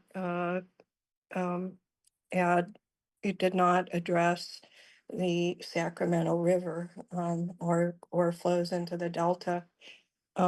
So I'll send you a little bit about it, but I keep advocating for some kind of process where science reviews like this and looking at stakeholder input, look around and see who's not in the room. I know that Buena Vista Rancheria has been one of the big partners with the Delta Stewardship Council, but there are a lot of groups associated with both the Sacramento River and the Klamath River who might not be included. And particularly the Sacramento River is very relevant to the Delta. And I just wanted to, it's easy to get favored stakeholder groups to be included in interviews like this. It's a lot harder, and it really is important for independent process or for evaluation, independent evaluation of government processes to include folks who are actively advocating for changes to policies, because they have been historically marginalized. Thank you. Thank you, Deidre. All right, well, I suggest we have a 10-minute break now since we already had a 5-minute break earlier. We're a little bit behind schedule. And then we will get a presentation from Brett Milligan, UC Davis. All right. Milligan, who is a professor of landscape architecture and environmental design in the Department of Human Ecology. He's also the vice chair, as I saw online. He will provide an overview of the just transitions and COEQWAL projects to help inform the Delta ISB's upcoming Symposium on Emerging Climate Research. And the COEQWAL stands for Collaboratory for Equity in Water Allocations. Welcome, Brett. I'm glad you can be with us today, even if it's only online. So I'll hand over to you at this point. Thank you very much. Can you all hear me okay? Yes. Yeah, okay, great. Yeah, sorry I couldn't be with you today there in person. I have yet to see that new restored space and really was hoping to get down there, but just didn't quite have the time to do the travel. But Cool. let me see if I can share my screen.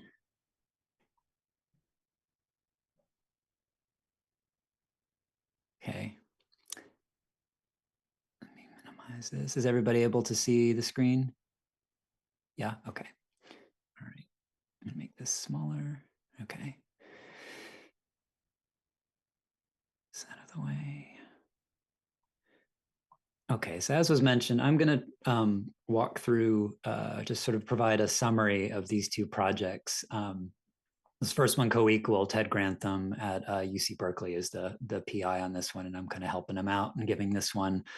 I'm a co-PI on this project, and then I will go through the Just Transitions project in the Delta secondly. COEQWAL, again, stands for Collaborative for Equity in Water Allocation. It's really looking at California's water future, both in terms of allocation, what future water might be available based on climate change and other influences. And we have this quote here from Joan Didion: "So much water is moved around California by so many different agencies that maybe only the movers themselves know on any given day whose water is where." So as many here know, California's water infrastructure is quite complex, and the ways in which it is managed is also really hard to penetrate. It's very complicated, and a lot of what this project is trying to do is to sort of remove that black box and look at all the different possibilities for the future. So these are the goals of the project: to democratize California's water futures through an inclusive, participatory process that diversifies and enhances engagement in water planning and stewardship, really foregrounding perspective, needs, and values of communities that have historically been marginalized in decision-making or just haven't been involved, and to highlight those voices and perspectives. Provide access to knowledge, data, and tools used by agencies and decision makers. I'm really trying to find ways to make this more publicly accessible than it currently is, and to foster dialogue by encouraging collaborative and empathetic exploration of California's water futures. So those are our overall goals. The main instrument through which we are trying to look at this is CalSym 3, which is the water allocation and planning tool for the Central Valley and interconnected basins. You see, this is a schematic off to the right here of how that whole CalSym model. This is developed by the Department of Water Resources and the U.S. Bureau of Reclamation, and it's a very complex model, and this is sort of the thing we are trying to take the black box off of in many ways, of trying to figure out how to make the ways that this machine operates and how allocations can be looked at more accessible to the general public. So this is our overall approach for the project. Again, looking at these things collaboratively, where in the CalSym model, we're looking at different operations, different allocation scenarios, combined with different climate futures that might happen, different projections. This leads into these different water allocation scenarios. Throughout this whole process, we have engagement through different communities and experts. With the goal of this is going into some sort of data platform that will provide a way for this material to be accessible. And then within the project, we have 3 focused case studies, one on drinking water, one on Chinook salmon, and then one on salinity use case in the Delta, which is the Just Transitions project I'll talk about later. So that's our overall process, our approach. And this is just a schematic diagram. Just if we think about the ways, what scenarios have been explored in COEQWAL, we're trying to, that's sort of, you think of the black dots, trying to explore a wider range of what's possible for what that might inform, you know, whether that's the different climate models we're looking at, the different allocations of water, different regulations, changes in regulations. So really trying to offer this expanded field of what's possible. These are some examples. We've gone through various stages of how we might organize or thematicize different types of scenarios, but we have the baseline scenario, and even within the baseline, as we've gone along, people have asked for different baselines, such as one with and without TUCPs. Those are the temporary urgency change petitions that, you know, lead to differences in water quality requirements. A focus on groundwater and how groundwater will influence allocations, particularly under the future of Sigma. Environmental flows, you know, looking at functional flows, eco flows, minimum flow requirements and changes in those. And then things specific to the Delta, such as modified X2, or modified Delta outflow requirements and things like that. Another one we have is also focused on drinking water. So these are just examples of some of the scenario themes, each of them consisting of like a suite of calcium runs that would be associated with them.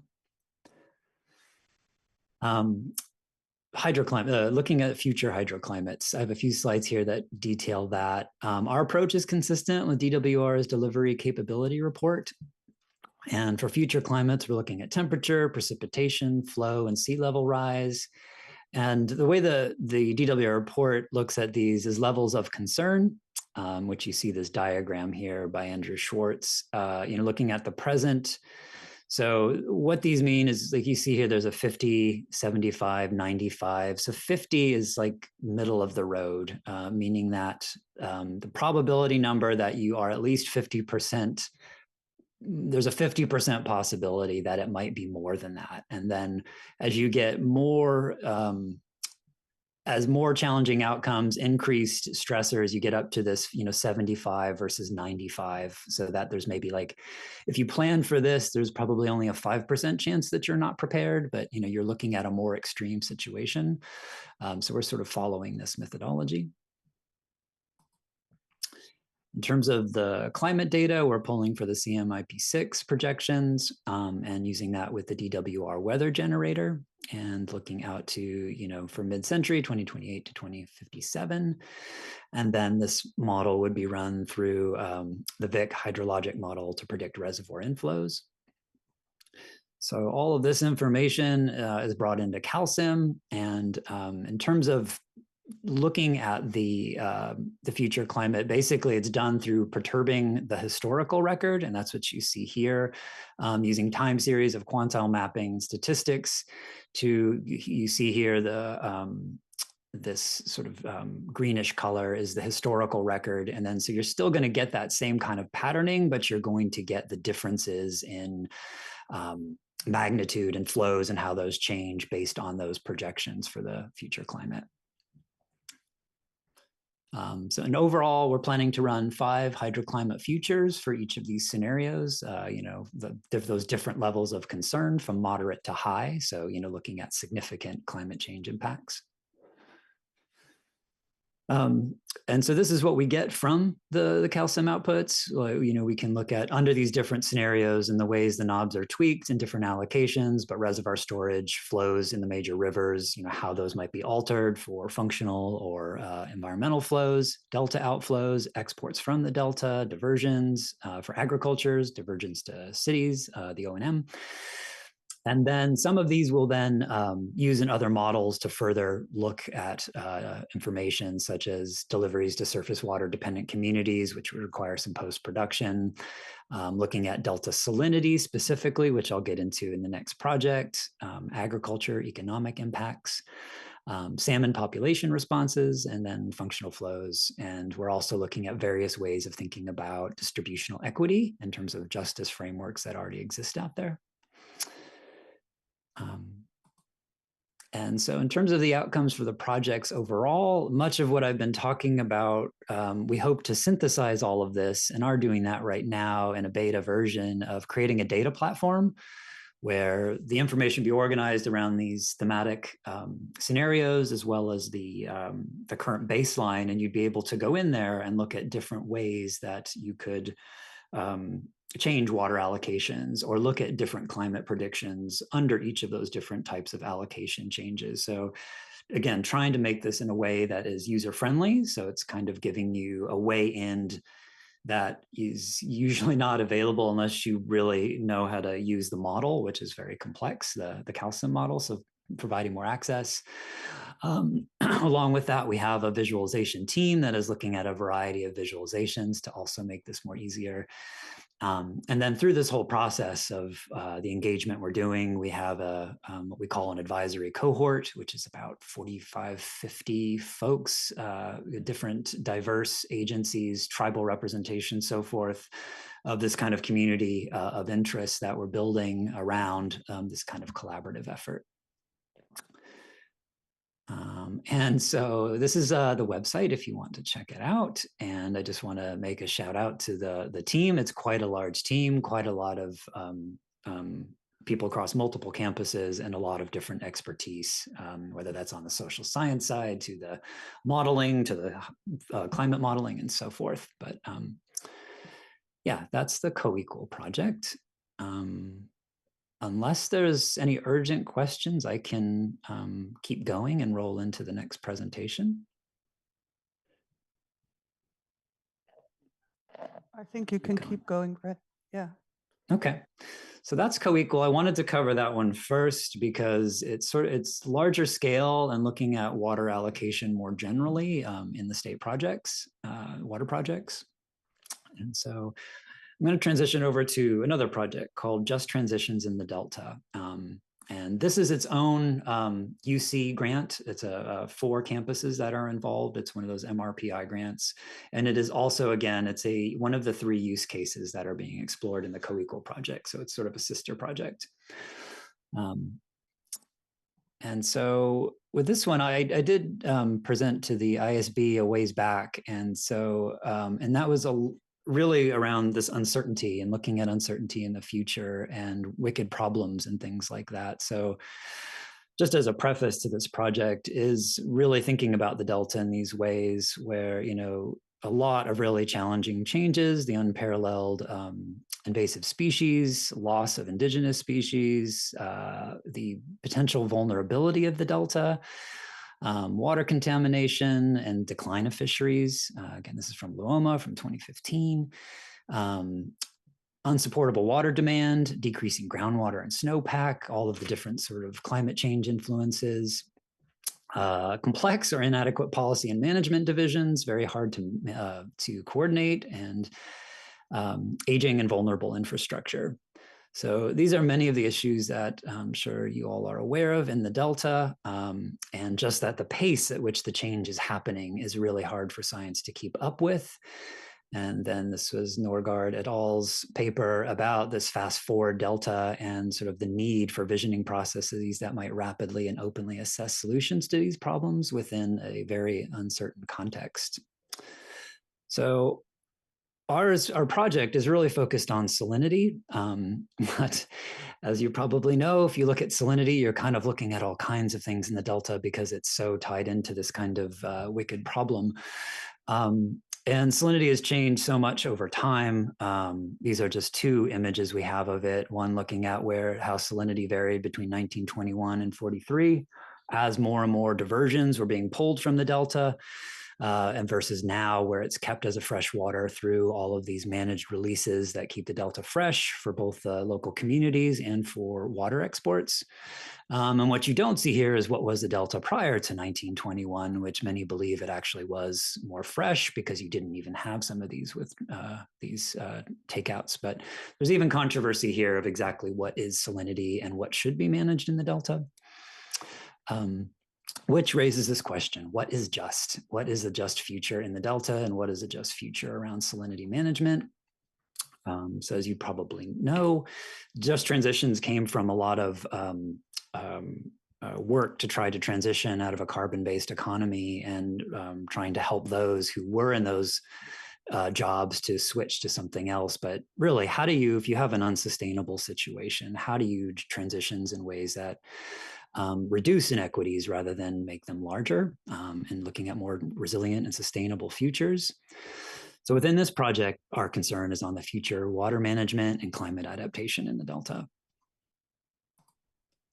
So one of the things we've done since I think I last spoke with you all is we did some interviews. And this is one question we asked, was how do people feel about decision-making in the Delta? Do you think decision-making regarding salinity management in the Delta is equitable or inequitable?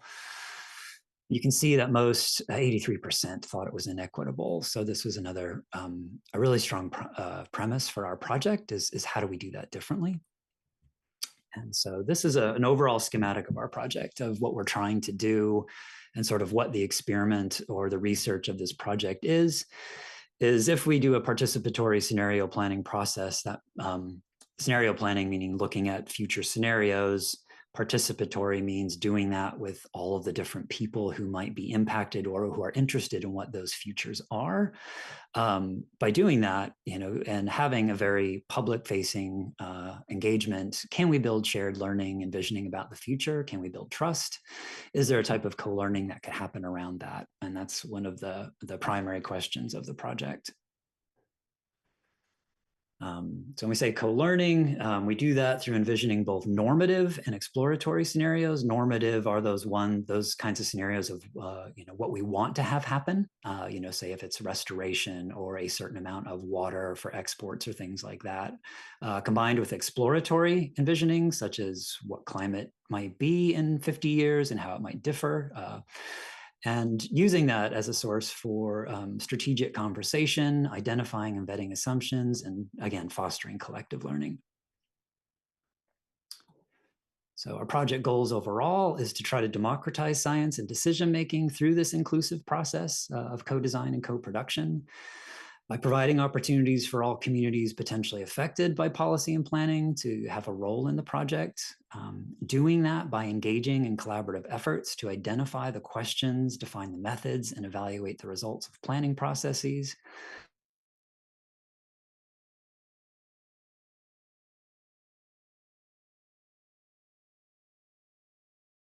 There are multiple truths, multiple different ways of thinking about salinity and the future management of the Delta, as well as this wider sense of peer review with the general public rather than just within a siloed scientific community. So this is our timeline. This red line shows where we are right now. Again, we go from 2023 to 2027.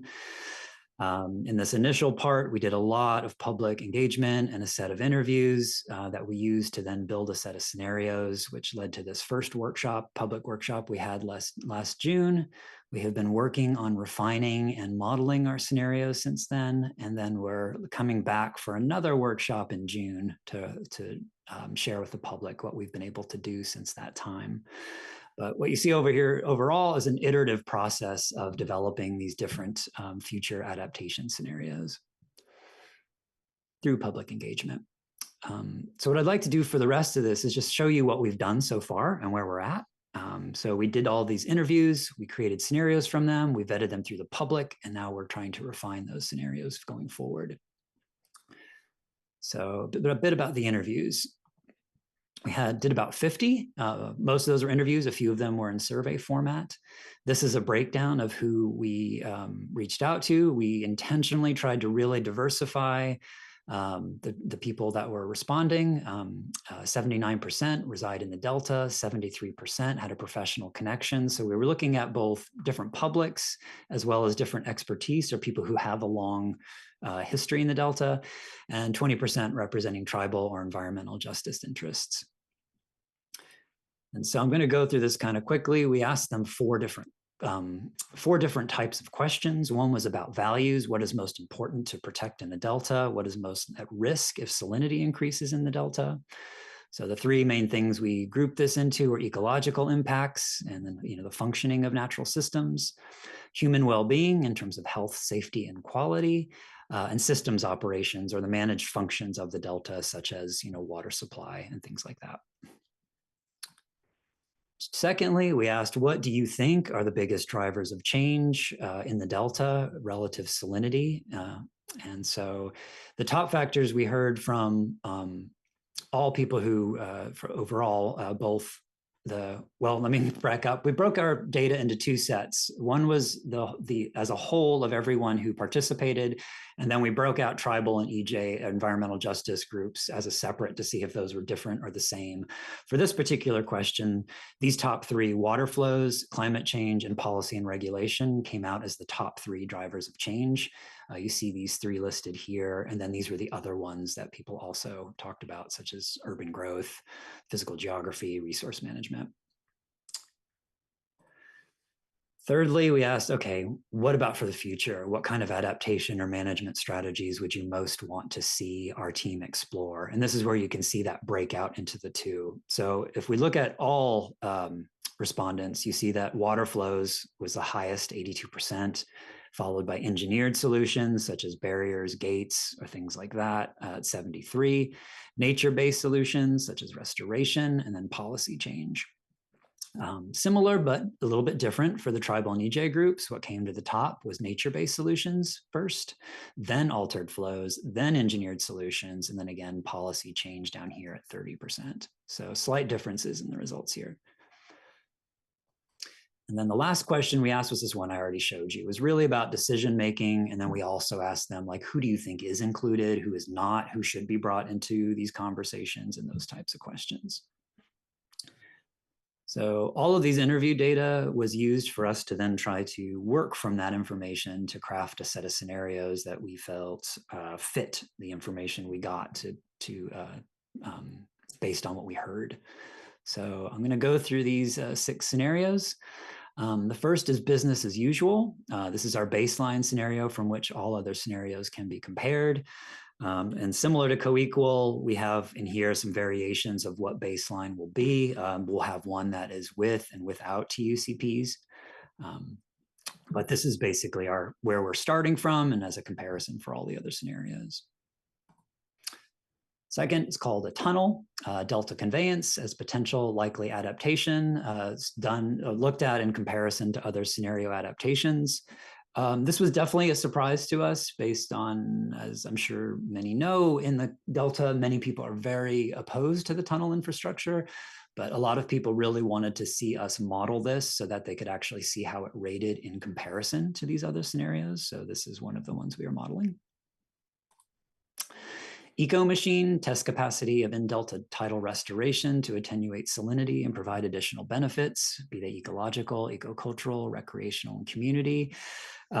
This is really thinking about where you could strategically locate restoration that would, physically help with salinity not going into the Delta, whether that's like a Frank's Trek Futures kind of scenario or restoration in Suisun Marsh or ways like that, that it actually would affect the movement of salty water. And again, looking at a more multi-benefit type of green infrastructure thing here, whether that provides restoration opportunities as well as community benefits. Similar, but much broader in scale, new green watershed. This one tests capacity of upstream watershed restoration, as well as tidal restoration and non-tidal restoration and regenerative land uses. The scenario extends restoration strategies beyond the Delta while also using tidal restoration modeling that will be performed for the eco machine scenario. So a lot of what this was based on is when we asked people about a just transition, they were really like, well, what about something like a Green New Deal, or really thinking about a green economy. This was also from a lot of tribal input that really asked us to think about restoration in a watershed scale and more cohesively rather than bits and pieces. And so there was also a lot of input here around flood risk and, really thinking about, how water might be influenced in terms of flooding and also more infiltration and some of these upland beyond the Delta ways of also thinking about water infrastructure. So it's a much more expansive scenario in terms of restoration. So those are the two restoration scenarios. Fifth, calling on reserves. This tests capacity of changes in reservoir operations and management, primarily the release and timing of flows. So this gets into some of these functional flows, environmental flows, questions about carryover storage and things like that. So really looking at different scenarios of how dams might be operated differently. Also thinking about FIRO, or the forecast informed operations that have started to take place as well. And then the last one is bolster and fortify. If you compare this to the eco machine, this is more a capacity of gray infrastructure, such as barriers, operable gates, and augmented levees to attenuate salinity intrusion. So these would be these type of infrastructural solutions within the Delta in comparison to eco machine, in comparison to the tunnel, those kinds of things. So a big question here is which gates, which barriers we should look at, which potential levee augmentation strategies and things like that. So those are the 6 scenarios. And a key point of this is how they would be compared or tested against, so we can compare across all of them.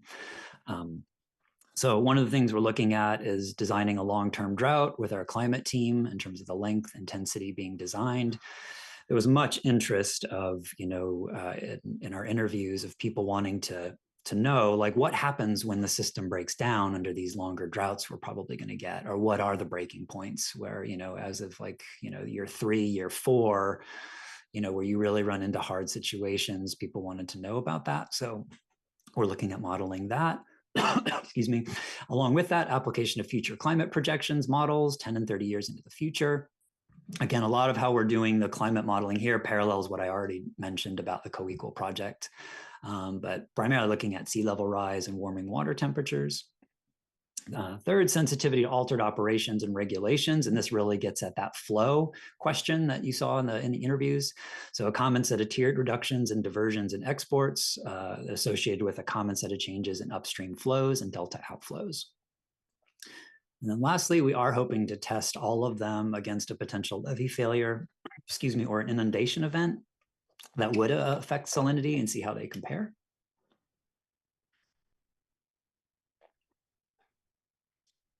Okay, so that's what these would be, performed across all of the scenarios as a basis of comparison. We had this workshop back in June, which was really to ask all these folks, some of who had been in interviews, some of them who were just the general public coming in, to really review what we had put together. Like, do these scenarios actually match what we heard? Are they, are they what you want us to look at? And so we had this workshop at Big Break for a little over a half day to ask people to look at these and compare them and work through them. This was the results of the ranking. In general, we had buy-in of these as a set to work with. And what you see here are how they were ranked. They're in the order I spoke about them. But far and away, the 2 restoration ones, Eco Machine and New Green Watershed, came in first and second. Third was calling on reserves. Again, those are altered dam operations. Fourth was bolster and fortify, and then tunnel second to last. And what is most interesting is business as usual was by far the least liked, which is kind of a surprising result. We found that nobody found that business as usual is really working for them and really wanting change, which I do think is a bit remarkable. Also interesting was we asked, okay, what is your sense of uncertainty about these scenarios? And you can see that the 2 top rated ones have the highest uncertainty. New Green Watershed is a kind of a very integrative and a little bit harder to get your hands on of what exactly does this scenario mean, because it extends beyond the Delta. Eco Machine, same, where and how would you restore? And then you kind of see how they go down in uncertainty from there. So that was the feedback we got there. And so what we've been doing since that time is really trying to further refine these scenarios and, what we are going to test, what we can't test, what things we're going to model, what seems most important. And that's what we've been doing since that workshop. We've got a set of performance criteria that we're using to rate all of them, such as water quality and quantity. That's really the salinity modeling, recreation and community aspects, environmental justice and vulnerable communities. We did do a environmental justice workshop and a tribal workshop separately in November and December of last year as follow-ups that people asked us to do based on the first workshop. Ecological restoration, we'll be looking at how these different scenarios will impact, change, benefit the aquatic communities and uplands. Ecocultural restoration and indigenous sovereignty, that is again from the tribal input we've had, and overall economy and economic transitions that would happen through these types of scenarios. So, excuse me, again, getting back to the modeling, you see here, this is just a schematic of how the Schism 3D hydrodynamic model would work, which is what we're working with now. And it is a model that really models salinity in the delta given inputs from calcium, which from the COEQWAL project I showed you, where you take the output from that and then you bring it into this 3D model and you get very fine-grained information about salinity, flow, and those types of things. So we have a whole sub-team that is working on this, which is, it's laborious and requires supercomputers and things like that, but this is what we're trying to do to model the different scenarios. And that's it. This is a QR code for, we've almost set the date for our public workshop in June, which again, will be presenting the public what we've been able to develop on these scenarios. And that's just our project website. So those are both the projects, and happy to open it up for conversation or whatever you'd like to do next. Thank you very much, Brett, for this overview. I have questions already. So I think I saw. Would you like me to keep sharing or should I stop the share? Stop sharing. Okay, I'll be able to see everybody better, I think. Yeah, okay. we can see you better this way. Okay. Again, Lisa, I'm sorry I couldn't be there today. Yeah. I'm sorry. Didn't hear that. Oh, I said, I'm sorry I couldn't be there in person today. Yeah, you're missing out. It's a really nice place. It looks like it, actually. Yeah.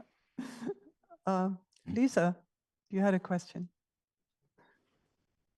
Yeah, thanks, Inga.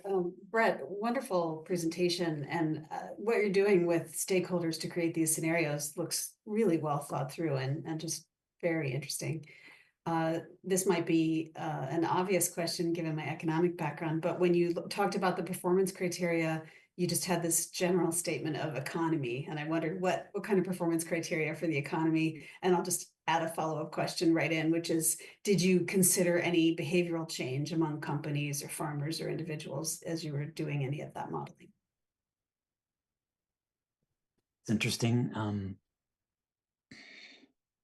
Yeah, the behavioral change is a great question. Jose Medellin, which I think many of you probably know, has done a lot of this kind of change in land use in the Delta around economy and things like that. So one of the things we would look at would be if you change land uses, such as for restoration, how that he has a whole model that he's using for that. I'm not sure we'll be able to capture everything for that. So we are looking at potential other models as well, but his will be the one that will, I think we will be adapting some of it to some of the land uses that are maybe a little different than what has been used in the model so far, such as some of the work we did on another project, the Delta Island adaptations of, some of these values for if you're doing managed wetlands or other types of land uses as well in there that help with taking some of the pressure off the levees and the vulnerability. But he has the main model, and then we're also doing, it's kind of related to this with our recreation sub-team has some methods that they're doing and looking at different, based on water year or what type of salinities in the Delta, how that's affecting recreation and things like that. So between those two teams, that's how they're doing it. I have to think more about your behavior modification question. It's an interesting one. I assume you'll have something like agricultural productivity or something like that. Exactly. Sorry, Okay. I wasn't clear there. That's what his model is like really built around, of that agricultural productivity. And then you'd have some where that agriculture would be gone, but then trying to quantify some of those other economic values, things that still might come on board more, like the carbon market stuff and things like that haven't really taken off, but also how to sub in those other types for like rice and things like that, and other things. Yeah. Yeah, well, I know he did have some behavioral work in his other models of like switching to, say, drought resistant crops or something like that. So I think. Oh, but I see what you mean. Yeah. Okay. Yeah. So I think that Mhm. I know, and now that you tell me he's the modeler, I'm pretty sure you have something. Sorry, I get what you mean now. Yeah. Yeah. That basically, I mean, he did this stuff for Delta DAPS as well. Yeah. All right. I think Anna was next. Yes. I had two questions. The first is whether you plan to consider combinations of some of these scenarios. I could easily imagine some aspects of the eco machine and some aspects of the new green watershed fitting in well together, potentially even the calling on reserves. I realize that would complicate the whole framework, but I'm curious if you're considering that, or is that just beyond the scope of what you can do at this point? Yeah. No, that question comes up quite a bit. Where we started from was to try to, from everything we heard, what is the widest range of different adaptations to look at, and to try to test each one. What is the capacity of, barriers versus, restoration? But it's highly likely that, yeah, I think you like combinations of those things, like maybe some type of levee augmentation with restoration or strategic restoration or something like that would be there. It is a question of how far we'll be able to get, in the time we have. Some of the modeling is, taking longer than anticipated, and trying to think that through. But that was the idea, is you'd build these out, and then there may be combinations of different things or different parts of those that you then see, like, yeah, some kind of hybrid scenario. Okay. And then my second question is with regard to the hydrodynamic modeling, is the uncertainty associated with that modeling at all a limiting factor to comparing these scenarios, or does that uncertainty pale in comparison with the uncertainty associated with other components? In terms of the like the salinity modeling? The sort of the schism 3D hydrodynamic modeling that you had on your second to last slide. Obviously, those models are not perfect either, but I'm curious whether that uncertainty is small enough that it's not really relevant to the overall assessment of the scenarios, or whether that uncertainty itself may prevent you from having a clear picture as to how these different scenarios compare to one another in the end. I think it's really, I think most of it'll be, the value will be in the comparison, because the model will be set up, and then it's really like, okay, how would it do with this? And yeah, all models are imperfect and lies in some ways, right? But it's like, I think in general, overall, that because it's going to be used in a comparative way, that will be the thing that tells us the most of like, okay, salinity changes a whole lot here with this or not with this. My sense is it's been fine-tuned quite a bit. I mean, I really would have to have our modelers here to say exactly what is that level of uncertainty.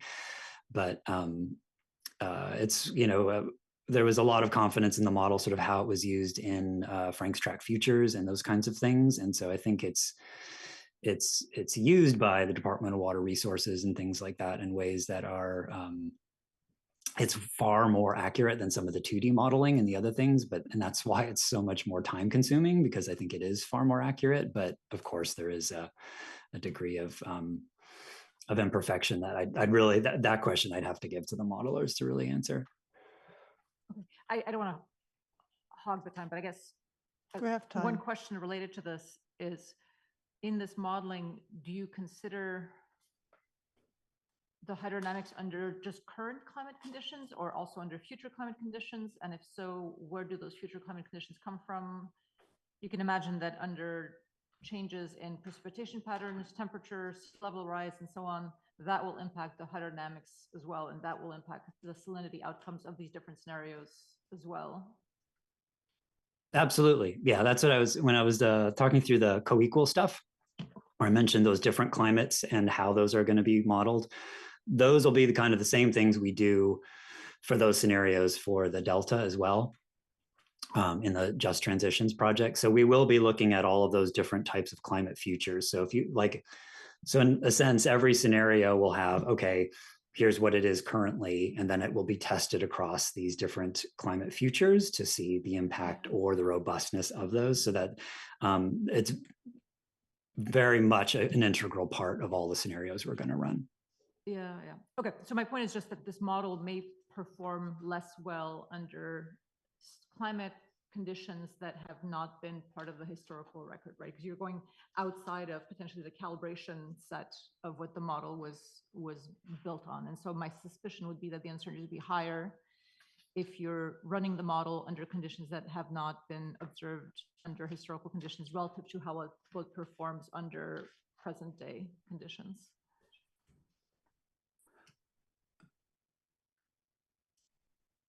I mean, my sense of it is the model is running the same. It's a question of if your predictions, if your forecasts are different, because that's where the method that's being used is perturbing the historical climate.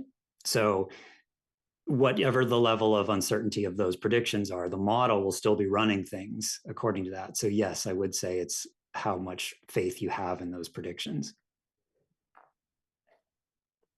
I think it's a combination, but regardless, I'll pause here. Okay. You guys have to meet and figure that out.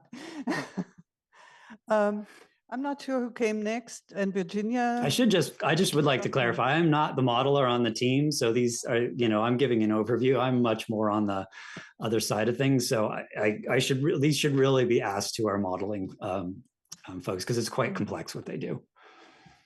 So my question was sort of the same that Anna was asking, because I wondered about the climate scenarios, and I started looking up calcium and seeing there's a median scenario that they think represents a lot of cases, but often it's the extreme that are most interesting. And I've done modeling where the extreme actually was what happened. So I think, I know you're not the modeler, but I think giving attention to the range of climate change scenarios in which these other scenarios are embedded is going to be important to give some understanding to what they mean. So that's just a comment.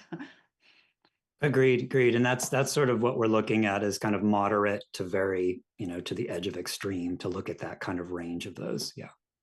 Okay, thank you. I'll take Tanya next. Tanya. Okay, thanks, Brett. Really great presentations. And I have 3 questions actually. And the first one's pretty, maybe hopefully simple. Is there any plan to have the Just Transitions project inform the COEQWAL project? Is there a connection there that I might have missed, or are they just wholly separate? No, they're fully together. That's okay. The Just Transitions is one of the 3 use cases in the COEQWAL project, and they're meant to really be a deeper dive into some of those thematic scenarios. So the other 2 being prioritizing drinking water and salmon runs. So the Delta salinity one is a third of that. And again, we're using the calcium modeler for that, and that whole hydro modeling team, they are totally working with our other team as well. So there's a lot of crossover between the 2. I was suspecting that was the case, but I was like, did I miss something? Yeah, might have just said it too fast. I might have gone too fast. Yeah, no worries. Yeah, the second question I had on the Just Transition project, the question you had for the interviewees about the inequities in salinity management decision-making, I was struck by that. The 83% feel that decision-making regarding salinity management in the Delta is inequitable. And I feel like there's a lot to potentially unpack there that could also probably have or at least inform how you're thinking about some of the outcome measures when I think of inequities in decision making, there's inequities in the process, you know, who gets in to make decisions. There's inequities in terms of who has the burden to actually implement management strategies to deal with salinity. And then there's inequities in terms of who is affected by salinity problems when they arise in the Delta. Or then there's also the secondary effects too that could, you know, there's inequities in terms of the secondary impacts of a particular management decision, or the economic implications. So there's just a lot in that I'm curious to kind of hear what your thoughts are on how that affects how you're going to measure some of these outcomes and outputs of the project. Yeah, great question. I mean, again, in the time, you know, to try to sync this project into a 15-minute presentation, there's a lot more on that answer. And some of the things you mentioned were definitely things people raised, you know, such as process. A lot of it was about representation, you know, that there are people who are very well represented, and those people are further very well represented in the modeling that gets done and all of those kinds of things. So there's like who's in, who's not.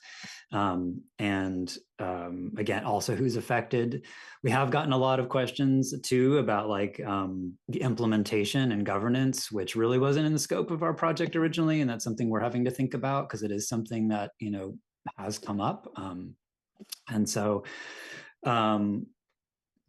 this is what we're trying to work through with what are these comparative criteria that we're doing. And we have the environmental justice criteria that's in there. And we had that workshop. We just posted that on our website, the results from that workshop.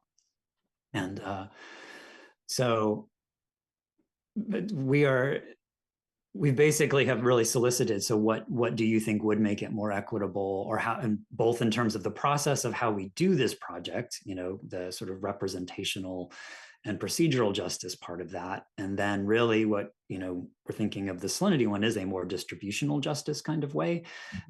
So I think it hits across all of those, and that's what we've tried to lay out with that criteria of how are we going to measure that. Yeah. Cool. Oh, that's very helpful. Thank you for expanding on that. Last quick question. This is more for maybe the broader COEQWAL project, but is there any consideration as to whether or not some of the uncertainties with perhaps how the Central Valley project might be managed in the coming years due to some of the changing priorities of the current administration will affect some of the scenarios? Is this something that gets factored in, or is this just kind of set aside?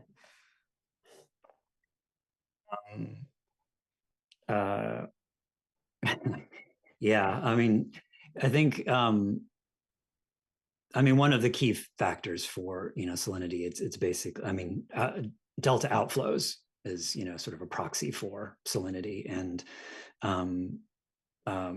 you know, there's, in the current regulatory environment, there is a push to that, you know, it's known that there just isn't enough water for the environment. And so how do you try to do something that allows for more? It's quite possible things are going to go in another direction. So I think that I've tried to put that into what we model. You know, if it's like, what is it? I think status quo is 45% unimpaired flow, roughly. Like, okay, well, let's try 35. What happens then? And then we're also, you know, so we're trying to cover the range, but I think you're right. There's a whole lot of things that might be moving in another direction, and to what degree and magnitude is really hard to read. Yeah. Thanks, Brett. Great presentation. All right. Diane has been waiting online for a while. Diane? Again, fascinating presentation. And I have two questions. So with respect to the COEQWAL, do the other two themes can also consider the conveyance project? So you explained that for the Delta scenario, the participants said, let's consider the conveyance project. Is the conveyance project part of the other two? Not really, no. That's an interesting question. I mean, the way that we're doing scenarios and just transitions, this project started a year ahead of COEQWAL, and ours are more these kinds of broader adaptation. Most of them are physical changes in the landscape, except for, say, like the reservoir one. And those are really more focused just on the allocation, that you can get through CalSim. And then, there's a little bit of post-production they have to do in those, but I should double check on the salmon one, but I know the drinking water one isn't, and I don't think the salmon one is either. They're really concerned with flows generally that are going to be through there, but the outflows do matter. So yeah, it's a great question. Yeah. Well, thanks. And so then my other question, this is a room with many elephants. One of the elephants in the room is subsidence, continuing subsidence, enhancing vulnerability. We did a workshop and study on subsidence reversal or stabilization. So is the business as usual scenario one in which there's continued subsidence? And is it the eco machine where there's strategic reversal or amelioration of subsidence? Or how does subsidence fit into this vulnerability assessment or risk? Or is it just kind of implicit already? Yeah, no, I would say, what we're going to model in the baseline is basically all the eco-restore restoration. So all the stuff that's happening is planned to happen, whatever. We're just going to kind of assume that as a kind of a given. So that'll be the restoration that's in the baseline. And then with eco machine, that would be, whatever that tidal restoration would be, which you'd get the benefit of that in whatever area that is. But the one that I'd say does this much more or is different from all the other scenarios is the new green watershed, because that one we are looking at, okay, more systemically and really thinking about reversing subsidence is related to salinity in terms of risk and those kinds of things, and looking at those alternative land uses that you could get on, still levied tracts such as managed wetlands, poluticulture, rice, those kinds of other ways you get. So you're getting that other benefit that you probably, that is how that scenario would stack up a bit differently than the others if you did do that. Yeah. Thanks for the clarification and a very interesting presentation. Thank you. All right. Obi? Yeah. Thank you, Brett. I haven't had a presentation on either COEQWAL or just transition, so it's very interesting to see. So I have two comments. I won't take too much time. We have time. We have time, good.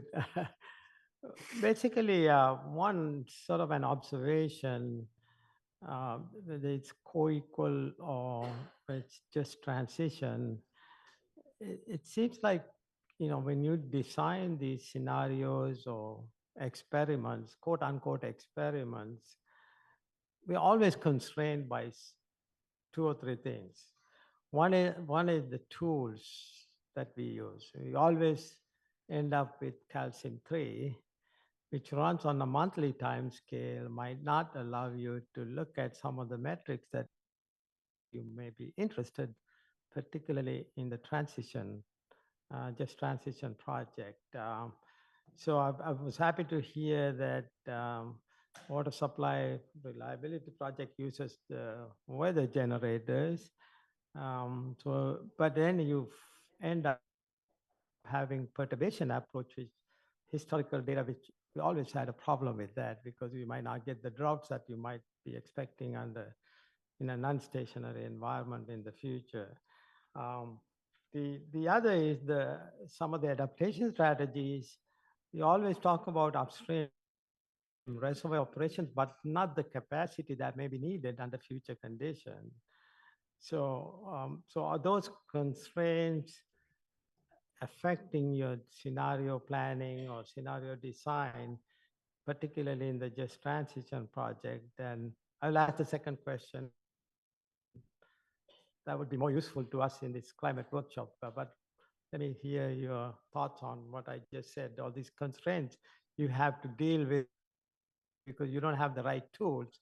I'm happy to see the Suisun is replacing DSL2, I suppose, and hopefully Suisun will be integrated into calcium in some way, not through that neural network approach they're using in calcium 3. But anyway, so are there any thoughts on limitations of calcium 3 that might not provide you the information you need for the just transition project? Yeah, great questions. I mean, with the COEQWAL project, there was always a question of using calcium, that a lot of people will say it's a flawed model. It has a whole extractive ideology built into it. I mean, we've gotten all of those critiques of, it's not the best, but it's also what is used. And so that is why we're using it, to that, this is the model we have, whether it's flawed, it's trying to help people understand how that works as the protocol that's in place in the machine that's used. So that was really why COEQWAL is using calcium versus some of the other options that are out there. I would say for us, I mean, I think, that we get these outputs from calcium, right? Which a lot of it is like we need the outflow based on a thing, whatever. But then when we bring it into the schism model, I mean, you're getting like 15-minute data in that one, and it's totally different in terms of the title and being able, like, you get these animations. It's incredibly detailed. The problem there is it's incredibly time consuming to make. So you're getting greater resolution. You're getting much better accuracy about, salinity, but we have to run them on supercomputers down at UC, I think it's UC San Diego to make them work and whatever. So you always run into this problem, right? Of like level of fidelity, time, and whatever. So part of that, again, to limits is like we're having the nice fun part about this project is people are asking us to do all kinds of things. And this is a public facing project and we're trying to meet those needs, but we can't do everything that everybody wants us to do.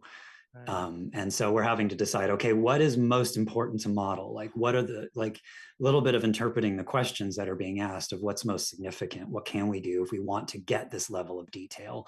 Because you can't do everything. And that, even if we were to run these, we would need like just 3 years to run them.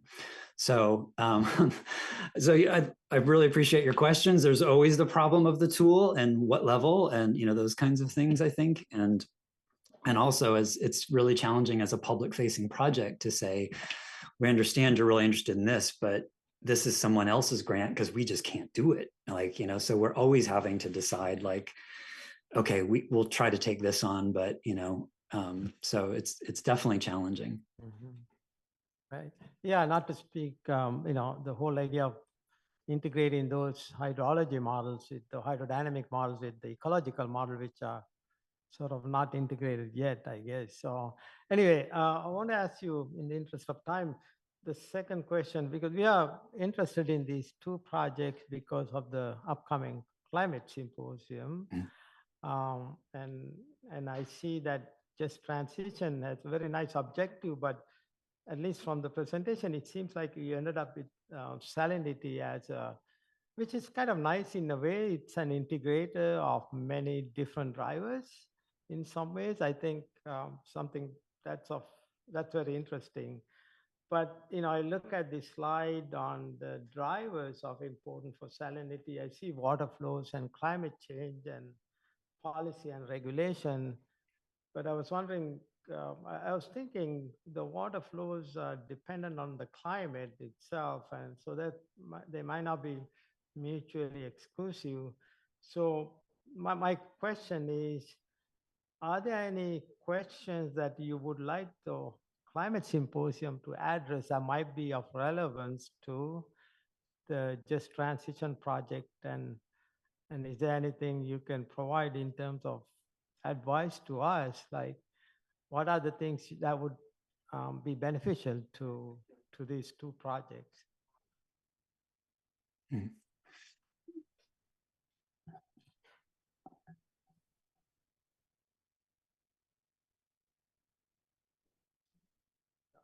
Yeah, I was thinking- But one thing that comes to mind, it's something I didn't touch on at all in the presentations, where, you know, a big part of our project is about learning, right? And, you know, what can we collectively learn? What are we learning as a team? We ask this question of ourselves, but also the public. And one of the things we're doing is visualizing, and this happened in the first round of it was in the Delta Stewardship Council's salinity workshops, where they looked at conceptual models. And so our social science team is working with our visualization team and somewhat going through those interviews again that we did to really look at some of the conceptual models of drivers and things like that, which I think, you know, there's very different ways that people see it. And as you were starting to look at through those drivers, and like the interviews are so different of, like, you know, when we ask people to rank them, who would rank them, or who said, oh, I think they're all equal or whatever. So I think, I mean, there's the hard science of the predictions, but there's also like the perception and the mental models of how different people are thinking about these things that I think might also be really useful to look at. And particularly, you know, I mean, just looking at salinity, just how differently people conceptualize that and what it is, and how that relates to climate change. I mean, a lot of times when we start our interviews, we'll be like, well, what do you think about salinity? Like, I don't care about salinity. And then we'll talk about it and they'll be like, oh, I see why I care about salinity. So I'm not sure I'm getting at your question, but I think some of it of, like, you know, how some of these things are perceived and the differences and the patterns in the way they're perceived is also helpful in terms of how the science is received, and what people are sort of where their attention is focused. So I think that's another part, another dimension to it. I think definitely, you know, some of the earlier questions about, you know, some of the, you know, there's the technical side of how do you project the, you know, future climate, water, all of those things, and all the like different ways that the teams are trying to work through that, and, you know, working with the agencies and DWR and some of those things that they've had. I think that would be great for people to be exposed to as well.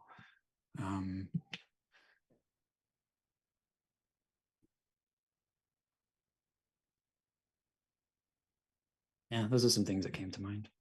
Thank you. Any more questions? We still have time. Lisa. Thanks, Inga. I wanted to just follow up a bit. Obe and Anna asked kind of similar questions, basically saying, you know, you have a public-facing project. You have some responsibility here to provide valid information, because otherwise you could create harm.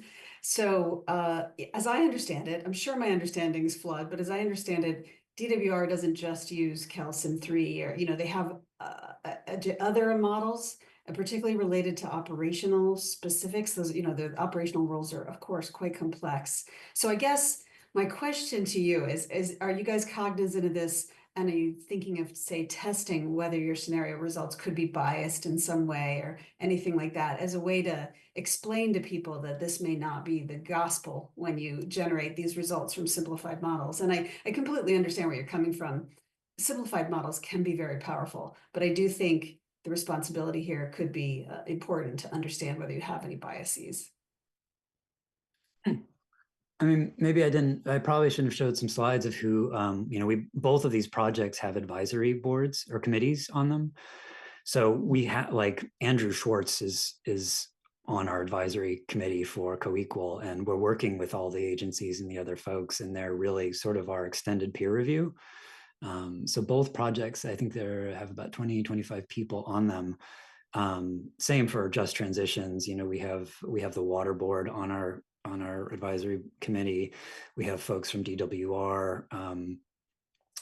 We have people from NOAA. So we have all these other, I mean, I do think we have a very strong peer review on what we're doing, and it's not happening in a vacuum. It's very much like, these are the experts, these are the people who are the leading users of these models and things like that, and getting their review. That is, I think, one of the main ways that is a check on what we're doing. And that has been quite robust about, like, oh, well, how are you doing climate? How are you doing these things? And getting, like, those have been very vivid conversations.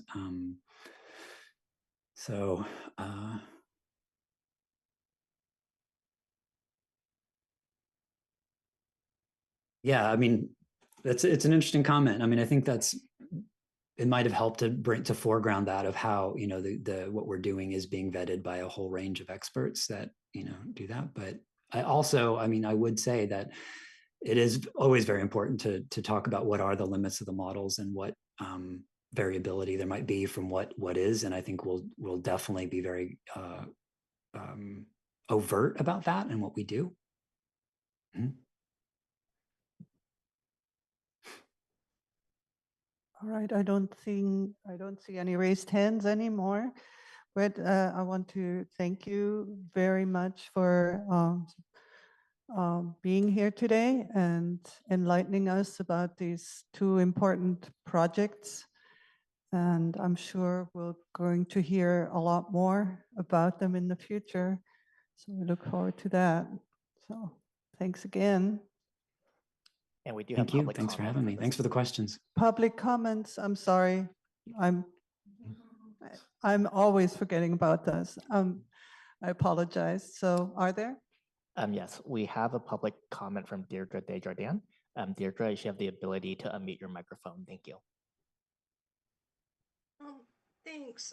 I was at the COEQWAL meeting, and I was concerned. I talked to one of the lead, to Andrew Schwartz, and another person who were lead on the climate modeling. And I was very concerned that they didn't really understand the limitations of the climate models, and that particularly I asked about, do you understand the pattern effect? And that there's been a pattern of warming in the Pacific Ocean, where the Western Pacific is warming much faster than the Eastern Pacific, and it's not captured by current climate models. And it's one of the greatest uncertainties in climate modeling. And they didn't understand this at all. And I did talk with them about it. I wasn't in the group that was meeting to discuss the climate modeling for COEQWAL, but I did talk with them about it. And Andrew Schwartz was advocating to say, you know, let's just use what we've done. It's off the shelf. And I'm really concerned. It was very different from what the lead scientist told Lisa Wanger, I think it was a year ago or so, where it was, you know, COEQWAL will be quantifying sources of uncertainty. I don't actually see any effort to do that. And it's more justification for using off-the-shelf models. And it's important that PWR is developed and that are kind of the methodological basis for the studies. I was raising these early on to try to get that more into how they're thinking. I do think the drought scenario is going to be really important.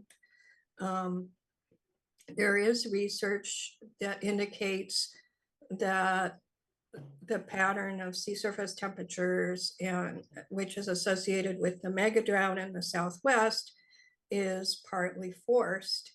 And if so, there's a question of how long that will continue. And it's a major change in our understanding. And I have been trying to provide that information. I would like to see a better understanding of the limitations of the climate models. There's also tipping points that we could be reaching, like abrupt permafrost thaw, and even the best earth balance models don't capture all of the mechanisms that they've seen in field studies. There's also AMOC, and there's new studies showing that the tipping point for the AMOC could be reached sooner than expected. That's a major tipping point that simply isn't captured in climate models. Abrupt Arctic sea ice thaw is another one. So I see these numbers being thrown around about, probabilities. And it's really important, and I keep emphasizing, these are model ensemble probabilities. And it's known that the ensembles, there are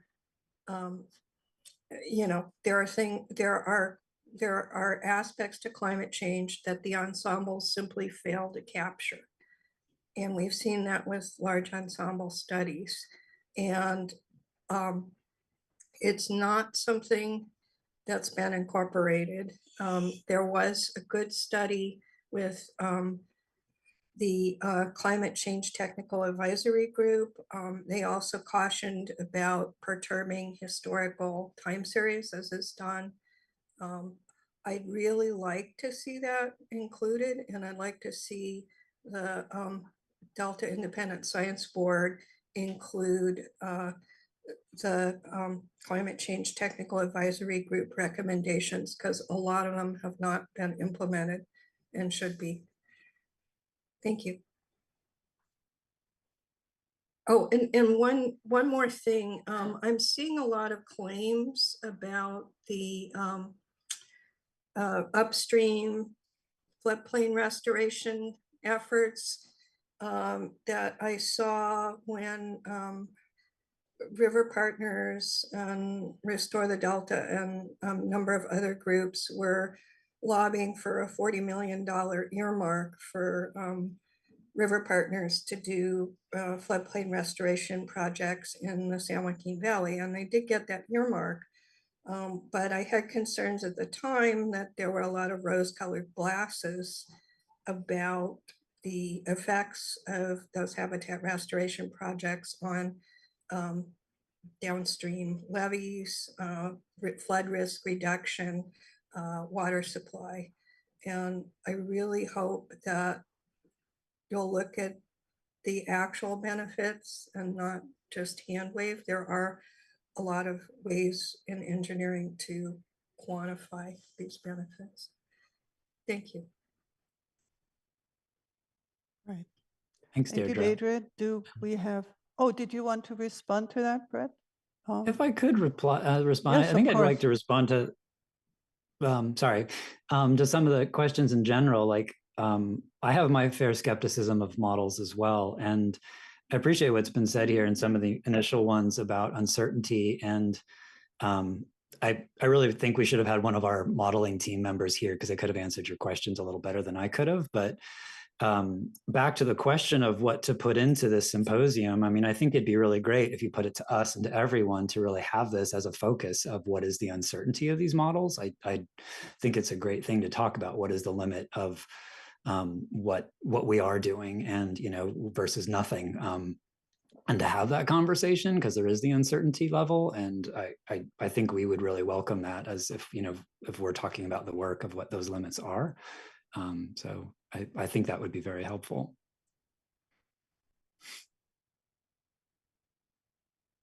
Thank you for That was that. Do we have any more public comments? There are no additional public comments. Thank you. Okay, so we do have a few more minutes. If anybody would like to add something, we can.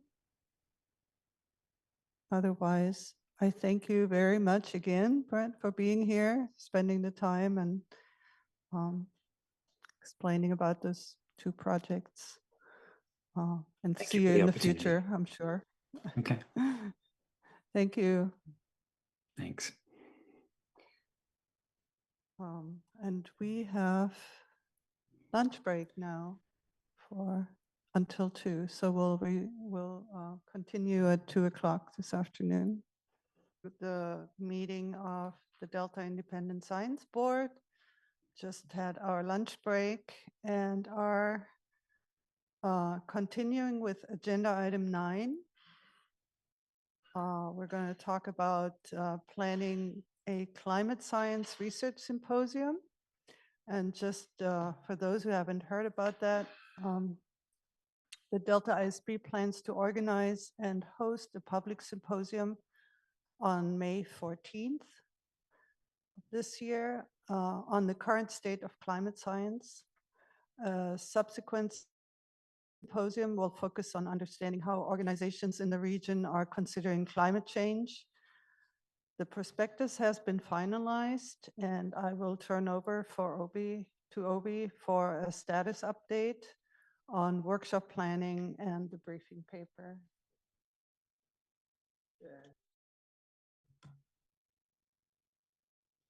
Obi? All right. Thank you, Inga. Actually, I'm working with Anna on this, trying to organize the symposium. So I think the final prospectus was approved at the last meeting, if I remember correctly. I think 2 But months so we ago. have had follow-up organization meetings trying to, develop an agenda, I think, and then also identify some panelists for the workshops. And we identify some of the drivers and the questions that we are going to try to answer through the workshop. So we identified some people that we should invite. I think we have invited several people between us. We have agreement from at least one from JPL, Ben Hamilton has agreed to participate in the sea level rise topic. And Paul Aldrich we invited. I think he has a conflict. We are trying to identify someone else. I think Anna, I'll let Anna describe what, whether she had heard from the others who were invited by you. And you want to say that now? I had already communicated back to Edmund that the 2 folks I contacted had scheduling conflicts, but I understand that we might be looking at swapping days, and so that may need to be revisited as well. Yeah, so right now we are in the planning phases of the symposium. We just recently learned that it coincides with the California Environmental Modeling Forum. They're hosting a meeting from May 12th and 14th, and also the Association of California Water Agencies, COEQWAL, is also meeting that week. So we're currently thinking, like, we have some speakers lined up for the 14th, but right now we're thinking, like, if we swap days, have May 15th be the symposium, does it work with our confirmed speakers? So there's a potential we might change that date. But still okay. Planning. Yeah, we have only about 2 months left, so we need to get moving on organizing the symposium. Well, one thing that we, several meetings ago, we discussed the idea of developing a summary paper. I think there's been a lot of progress on that. I think Margot has been very helpful. We've collected about 50 references, if I remember correctly, and at the suggestion of Anna, we use Notebook LM tool to summarize those papers. And I think those 2 summary documents were sent by Edmund for the panel, and we didn't expect you to read that for this meeting, but I think it'll be great if they can review the paper and see, if that's a good summary. And it obviously based on the 50 reference documents that we had collected. And I feel that it provides a good summary, and I don't think the return on investment of any more time might not be worth, and we need to start organizing the workshop. So I think one of the things we need to finalize is who are the other speakers, and if other members have any comments on what has been done so far, and we can have a discussion on that. Anna, you want to add to that? I think you mostly covered it. I'll just say that this notebook LLM tool, if people are not familiar, what it allows you to do is to upload a number of, it could be URLs that reference websites, it could be reports, it could be papers, whatever it may be. And then you can interact with it as you would with other LLM type chatbots that you might be familiar with. But what's nice about it is that it draws the answers from the references that you provided. So rather than being drawn from, somewhere on the web, you actually, within the LLM response, have references to the specific passages within the references that you deemed as reliable as to where it's pulling that information Yeah. from. Unfortunately, when you download it to a Word document, those are lost because you can't have those hyperlinks to specific paragraphs within those references. But one of the things that Margot did is, at least at a high level, she inserted references to at least which documents certain Yeah. statements were coming from. And the way this longer document, you'll see you have two actually versions of this document in your packet, but the longer version of this, what we did is we actually, or largely, frankly, Margot did, is ask the questions that we want to ask as part of the workshop to the LLM so that we can get a clear idea of how far has the community gone in answering these questions already, based on what is already published, what is already in the reports, so that way we use that as a baseline for the workshop rather than risking essentially having repetitive information that we could have gotten elsewhere. You currently only have access to this document here, but for example, something that we could do is, if there are additional questions that people have, we can continue to query this now essentially database of references with whatever additional questions either we have, or we could even do it live during the workshop. It's really very easy and very, very interactive. And then maybe I'll also just one more thing. So we have this list of potential speakers as Obe mentioned, and we also have a list of topics that we want addressed. And so we're going to do a bit of sort of matching between speakers and topics, but allow the speakers to have some say as to how broad of a scope they want to take versus how narrow of a scope they want to take. So we probably have more topics than we will have speakers, so that it's not chopped up too much into little mini 10-minute presentations. Yeah, one of the things we did early on, if you remember, we talked to several other agency personnel and groups who are working on climate-related topics and projections and so forth. We don't want to duplicate any effort. That's why we are trying to find out what might be beneficial to all of us, so that we don't duplicate efforts of other efforts that are underway. For example, today's discussion on COEQWAL project and also just transitions is very useful. The question is, I think we're going to try to get some of them involved in the symposium, in the form of a panel. So we need to discuss, who should be in there and what kind of organization we want to have during the workshop, so we can get maximum out of the workshop itself, and maybe some opportunity for the public to kind of participate and as well.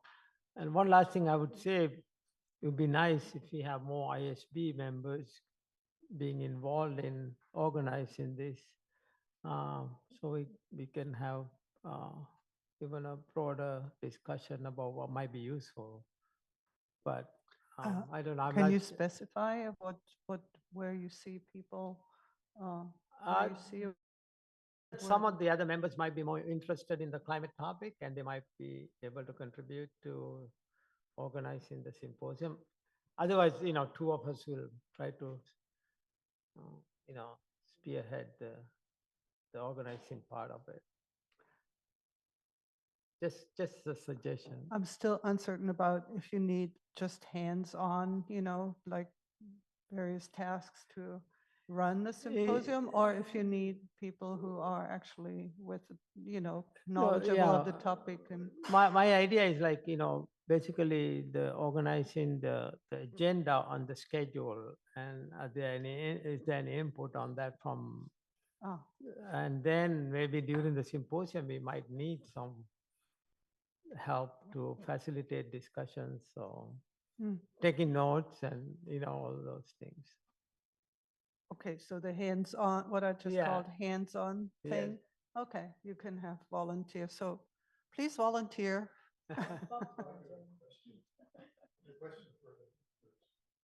Question for Obe and Anna as well.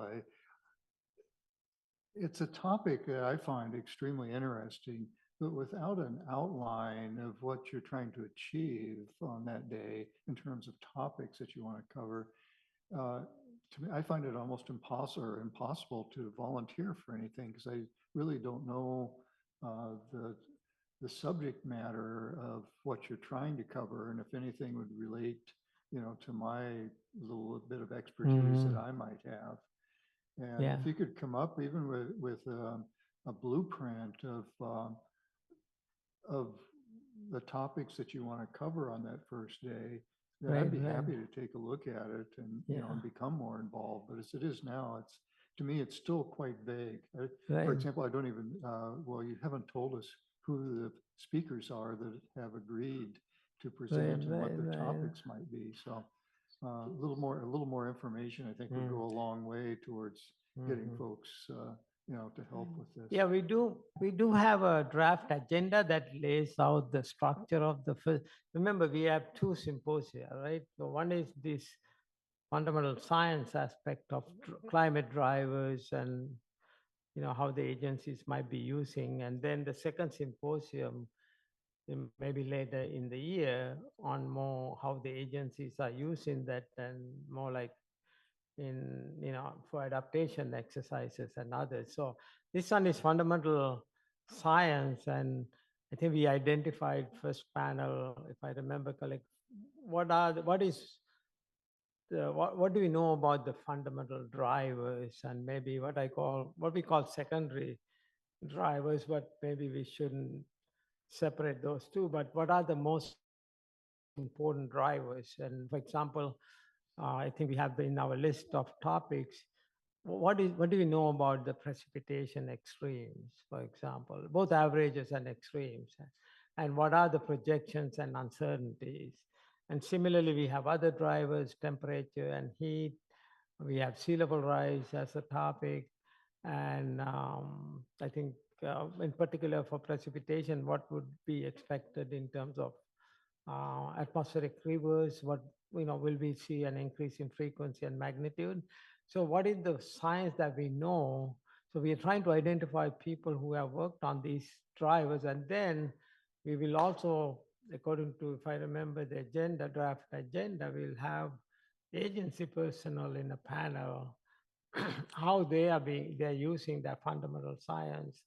And this is a one-day workshop. We may not have a whole lot of time to discuss, and we might even have some, if I remember correctly, breakout groups to discuss. So that's kind of very rough, but maybe it's best for us to send the committee or the board draft agenda we have, so that you can get some idea. Well, a draft agenda. Oh, sorry. Yeah, I mean, maybe I'll just say at a high level, I guess I'll say two things. One, what we are working to get out of the symposium is essentially those questions that are listed in the prospectus itself.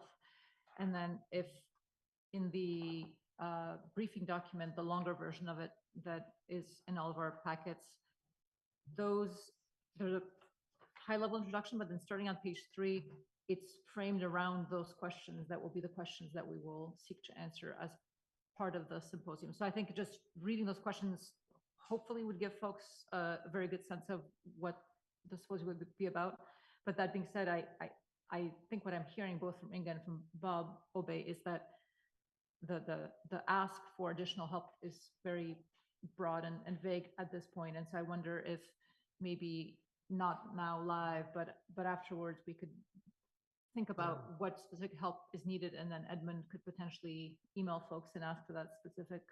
Yeah, we could. I just want to open up the opportunity for other members to join in organizing this workshop if they have a lot of interest. Yeah. That so always helps. That's broad, but then Yeah. I think I agree with Anna. I mean, that's not my topic, climate. But if you say, I need a person for this, to do this, if you can be more specific on the tasks, I'd be happy to help if I feel qualified. So we can do it's that. like running around with the microphone. Maybe there are other people, but yeah, but I could do things like that. But yeah, if somebody feels like they would like to be involved in organizing in the final stage, please let me know. Let us know. And we're not looking for the entire board, but there might be one or two who are interested in. Yeah, just watch Let me out what shape you're this, asking for. workshop where I address some of the things that I think are important to be addressed in the If I symposium. could add to that. Diane had, Lisa, go ahead. Thanks. Yeah, I think this is going to be a really interesting workshop, and I'm glad to see this progressing. I just wanted to touch upon, so, I'd be willing to help as to the extent that I can, but I may not have the knowledge of which climate change researchers are working on, which topics. I'd probably be more useful suggesting topics of relating climate change to decision science. I think there's some overlap here with the DMDU work that we've been doing. And so, I might have some ideas. And so here's one idea. I already have one. Have you thought about inviting someone, so you have a really difficult question embedded in there, which is how reliable are the downscaled projections? I think it's a pretty hard question to answer. So what I was imagining you might have is someone who's compared different techniques and maybe, I don't know, done a little forecasting with them to see. And I wondered if you had thought of that kind of thing, because what I find in my world of very applied sciences, people are using this kind of the simplest tools they can to make the projections and the local downscaling. No, I mean, I'm not saying they're simple, but just sort of the readily available tools and, the Delta method and things like that. And I guess my question is that good enough? Like what are the biases? What are we missing? And so anyway, it's just a hot topic as far as I'm concerned. Yeah, Lisa, I think we have a spreadsheet where we have some names of different topics. For example, climate modeling, downscaling clearly is one topic, and we have identified some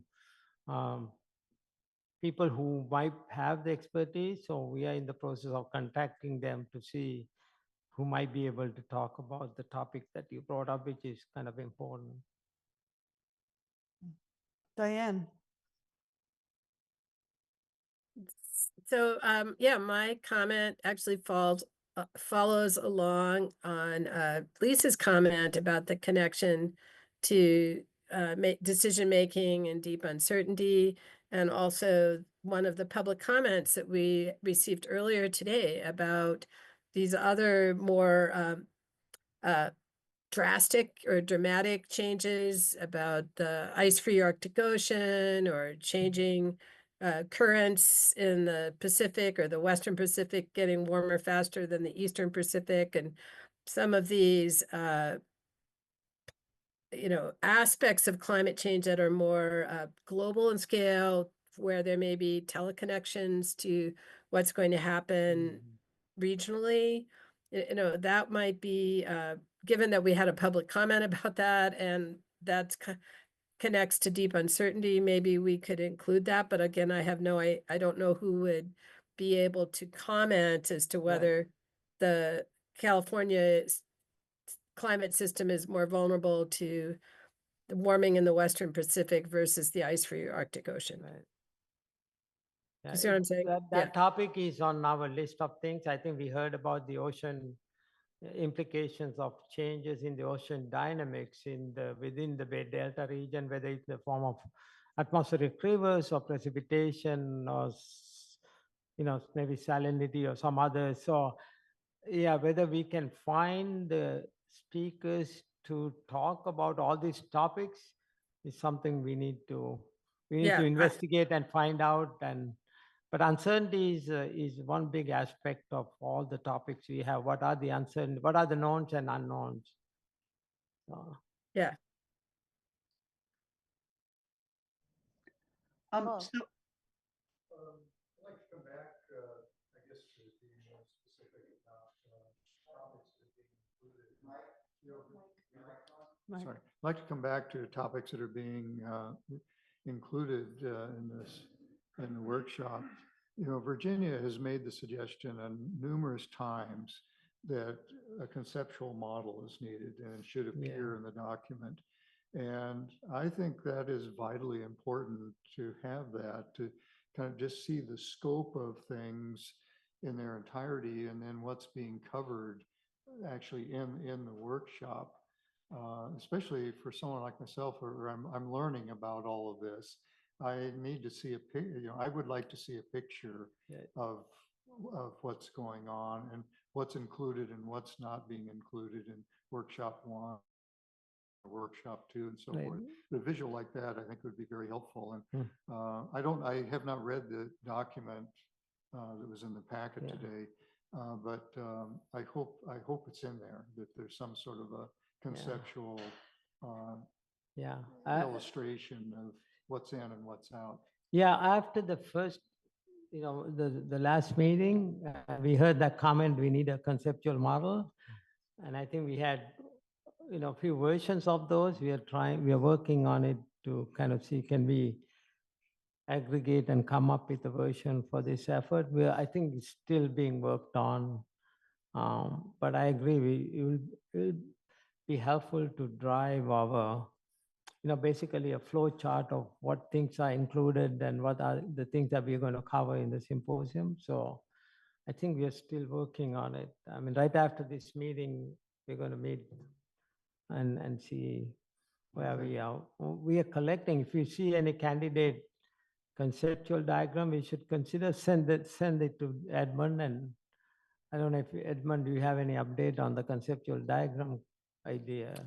Yeah, one of the challenges, I think, Obey and Anna and staff were walking through like 4 different conceptual models that have been developed in the Delta, but there's just been limitations for one or the other that doesn't quite capture what we're doing.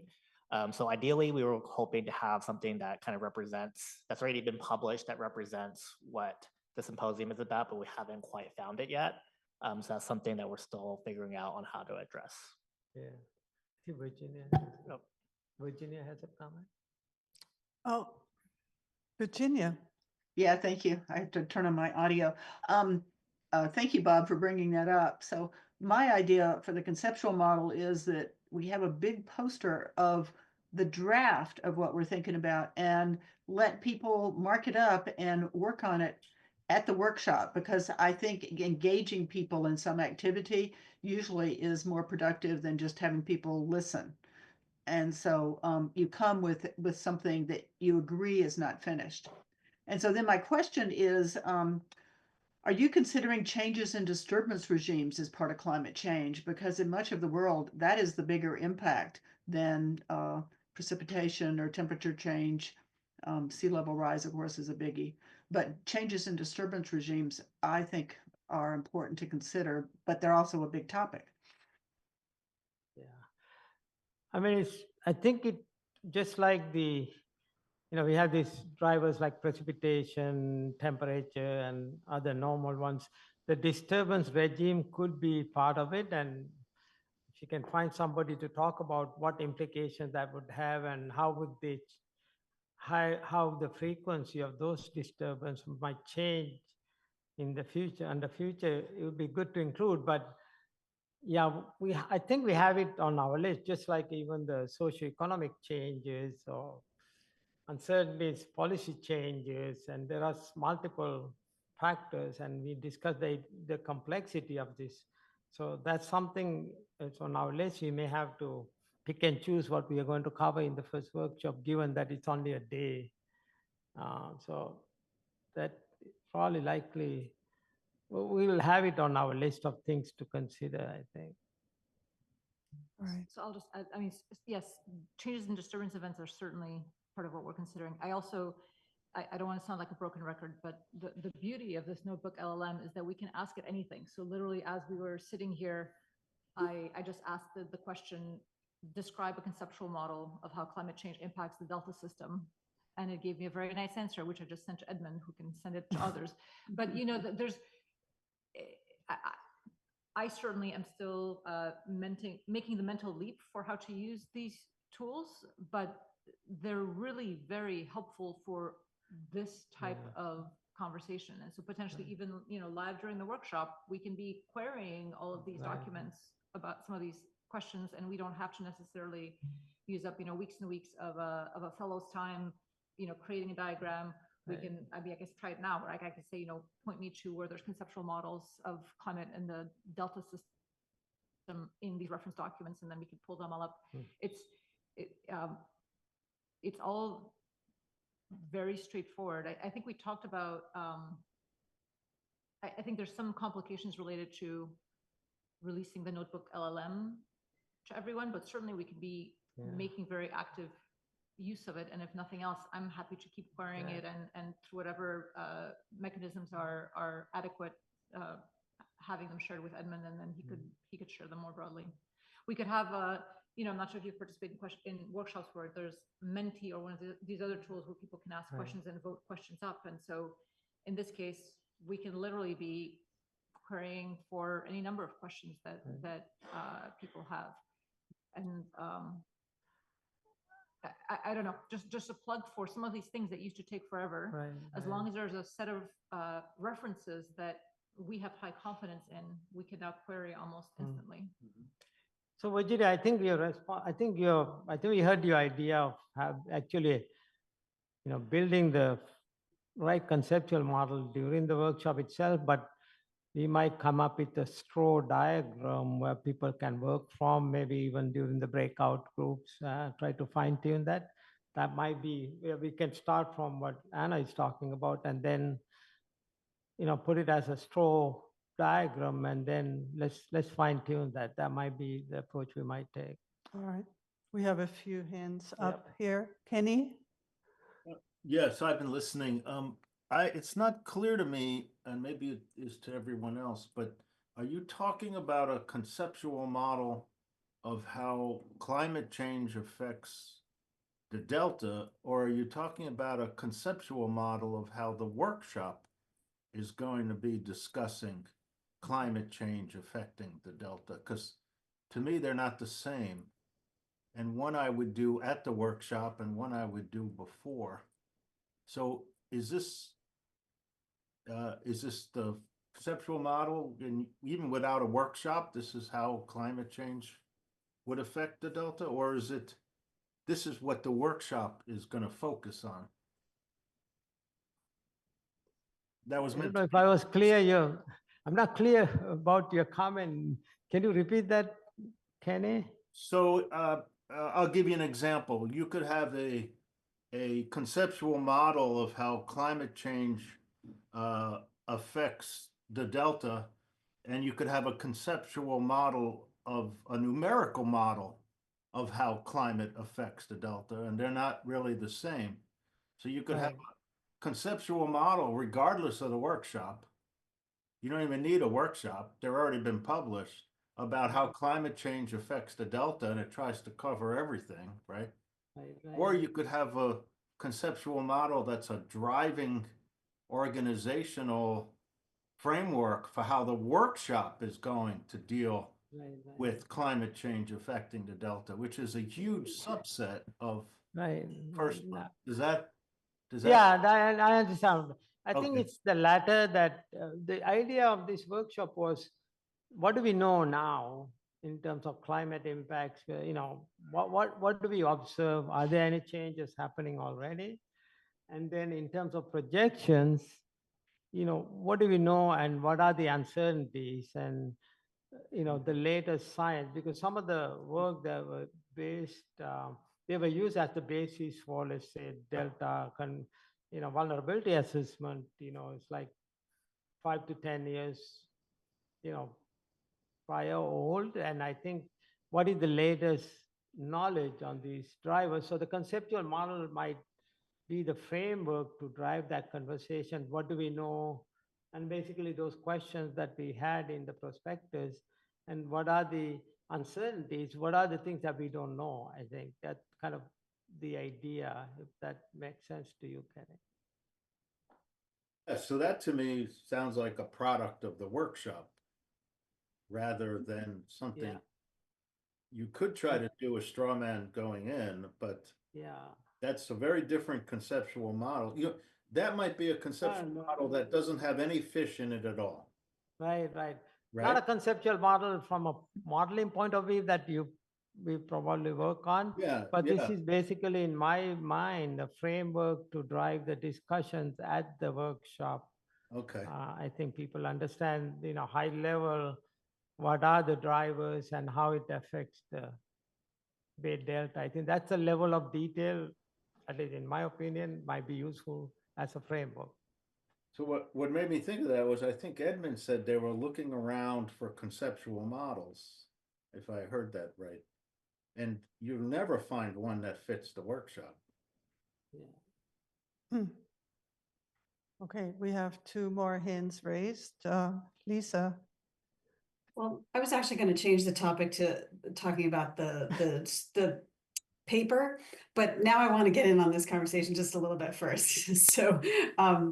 So I think maybe what people really just are struggling for, like as I'm thinking about those questions that you raised, which I think are excellent questions, I am struggling with so I'm interpreting that one about downscaling as, what tools do we have? And are they good enough for what we need the projections for? And so you've been very careful not to think too much down the road of how these projections are going to be used, but it seems to me you can't ask the question of, what do we need until you know how they're going to be used. So I do think maybe that if you do build a conceptual model, it should have something about like, among the many decisions that are going to be made, these are some of the criteria we need to evaluate things by. And you may already have this in your head, but again, it's just translating that out to other folks where we're trying to get into your thought process more. We just need a little more information about priorities and discussion topics.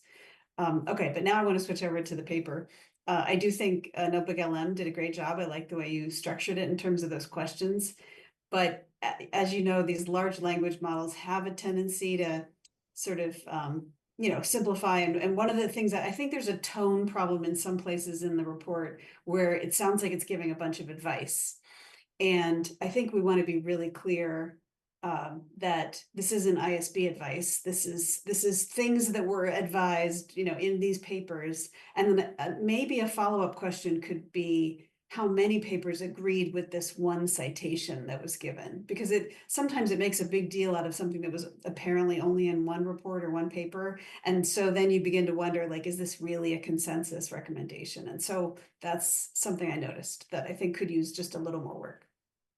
I do think, if I remember correctly, in some of the iterations that Margot went through, she specified, because again, you can talk to it as you would almost to a qubit, right? So she specified to de-emphasize any points that were primarily sourced from a single document and focus more on ones that were from across documents. I mean, I will say no one is claiming that this is, as good as if a human had spent 2 or 3 months writing this paper, right? The sort of original goal was, can we do something that's relatively straightforward, that provides people with some background information? I think we should be very clear that this is an AI generated.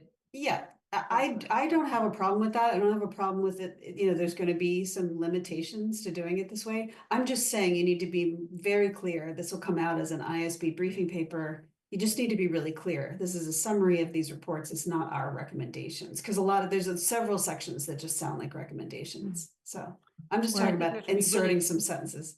And we have to be really clear that it's an AI generated report, right? And so the human input is.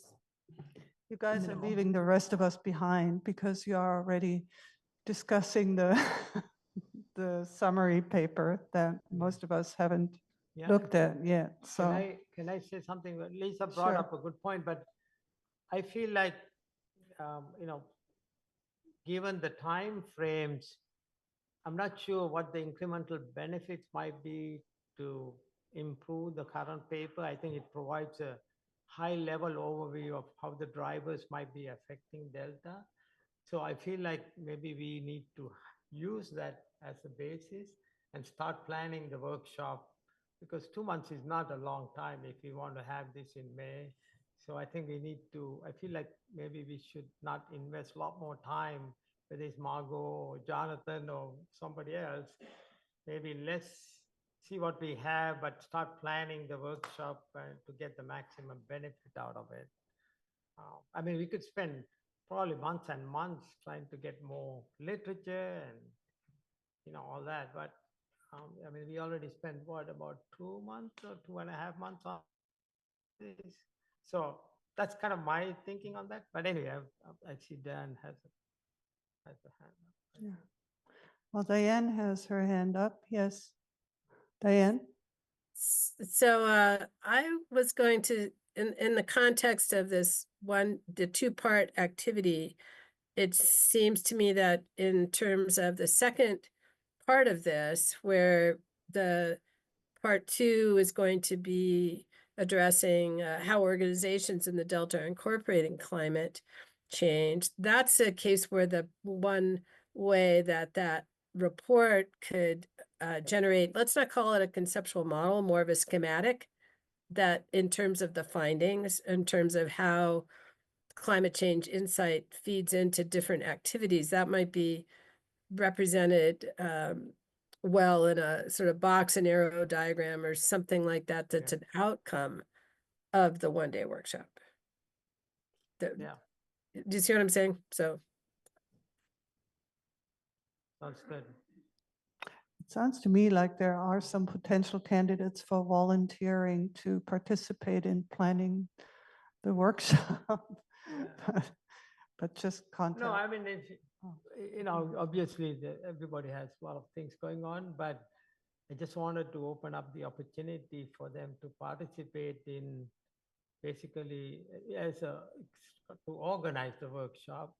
But if not, I mean, we will formulate that, in consultation with the staff and other board members as necessary. Yeah. Edmund. Oh yeah, this is like a question for Obe. I know we already kind of started talking about the briefing paper, but Margot did prepare like a little small presentation to help guide members with the reading of the paper. Do you still want to do that presentation? Yeah, I think that would be good to have. How long will that be? Like 10-15 minutes? It would be about a 5 to 10 minute presentation. That will be great, I think. That will be very useful for the board. Okay, so Margot, whenever you're ready, you can kind of kickstart your presentation. And just a reminder for the board, we're not expecting you to have read this before this meeting. You'll have until April 19th to provide your comments, and in Margot's presentation just to provide an overview of the document to help with your review. Great, thanks for that, Edmund. Yeah, so this is just a quick little summary of basically what we've already heard that Anna and Obe both described. What is the briefing document, and then what were some of the key takeaways that it told us. So we use Notebook LM, and as Anna mentioned, we uploaded 50 key references into this platform. And a good thing to keep in mind, if we did want to ask more questions, maybe during some sort of active moment in the workshop, you can always make new like pages. So this 50 reference maximum or limit can be easily overcome or kind of circumvented by just coming up with different like versions or projects. And so maybe we wanted to ask about climate projections. Well, we could upload 50 documents just about climate projections. And then maybe we wanted to ask about compounding or sequential events, that could be a different 50. So we're not really limited by the number of documents that we could upload. And as Anna mentioned, this is only pulling from specified sources. So only the ones that we tell it to. And we have asked it to downplay if it's pulling too much from like certain summary documents, or you could just deselect these documents when you're asking specific questions. So the briefing documents that you have that were included in your packet, it's coming from asking the Notebook LM the same questions that we posed in the climate symposium draft prospectus. So these are the 5 questions that relate to day 1, which are what are these climate drivers and what are the future predictions? What are the ranges of uncertainty? What are the compounding sequential events? The ability of downscale climate products be used and what is missing. And then in day 2, looking at how are these projections being integrated into planning in the Delta, what sort of information projections are needed for decision support, and what kind of uncertainties are most useful, and are these efforts adequate? And so we were really specific in what we were saying about as far as how we wanted these answers to be generated. So saying that we want around 500 words per question to use an academic style, and you're able to kind of tweak this as needed. So this is just a quick summary so people can see what documents were included in this 50. And so we used 24 state agency reports. And so these were including things like climate change adaptation strategies, the fourth climate change assessment, along with the different regional and topical reports. And we also included 26 different peer-reviewed articles. These articles were coming from the last 10 years, both Delta-specific and more global kind of climate modeling articles, and they were coming from papers that ISB members recommended, along with DSC staff and our public commenters. So that's sort of where this database originally came from. And so we have two different versions of this document. One is the original where we asked the notebook LM these 8 different questions that relates to the 2 days of the symposium, and it printed out the answers for us. And then we created a highlight summary too, where we fed it back in that document it produced of these 500 word answers, and we asked it to create a summary document of main takeaways that's about 3 pages. So there's 2 different versions there. But basically one is just a summary of the first. And so I was just going to kind of show a quick overview of what's in that summary or highlights document, as far as some of the answers that Notebook LM was able to give us of just responding to these key questions we had. This is super high level, so it might not sound super surprising or anything, but just saying that in terms of key drivers, what are we going to see? These documents were saying that there will be increases in temperature, shifts in precipitation patterns, sea level rise, and extreme events along with droughts and wildfires. There's already observed changes in the Delta and the surrounding regions, such as reduced snowpack and extreme temperatures and precipitation. Expected to see more winter rain, which could result in flooding and potentially droughts due to shifts in water storage. Projections in sea level rise with up to 1.1 feet by 2050 and 3.4 feet by 2100.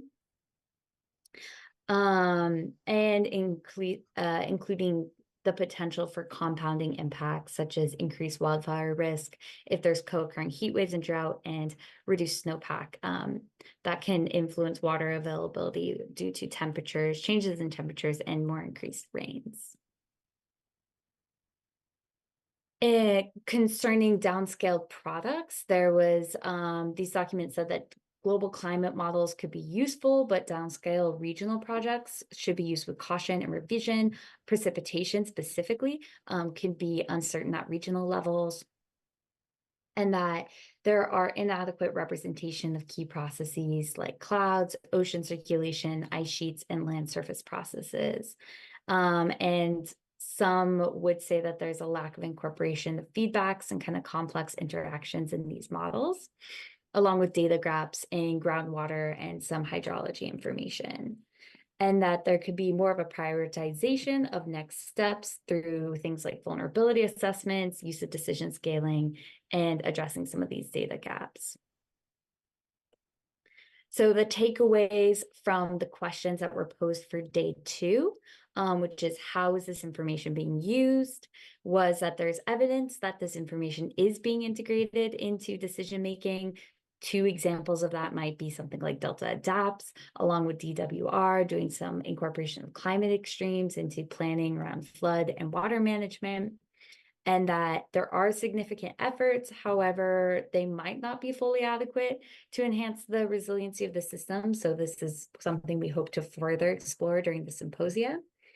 And some limitations could include things like lack of funding, the scale and pace of implementation of projects and changes, uncertainty around projections, and lack of coordination. So that's just like a really quick overview of some of the answers that were created. And you'll see in further detail in both of those briefing documents, both the full version or in the 3-page summary, what those main takeaways were from the synthesis that Notebook LM did.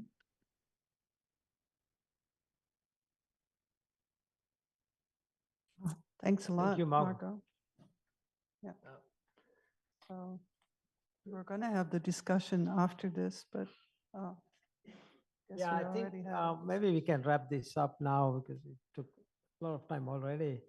But I think we got good input from the board, but I'm hoping if you're volunteering to participate in this effort, let Edmund know.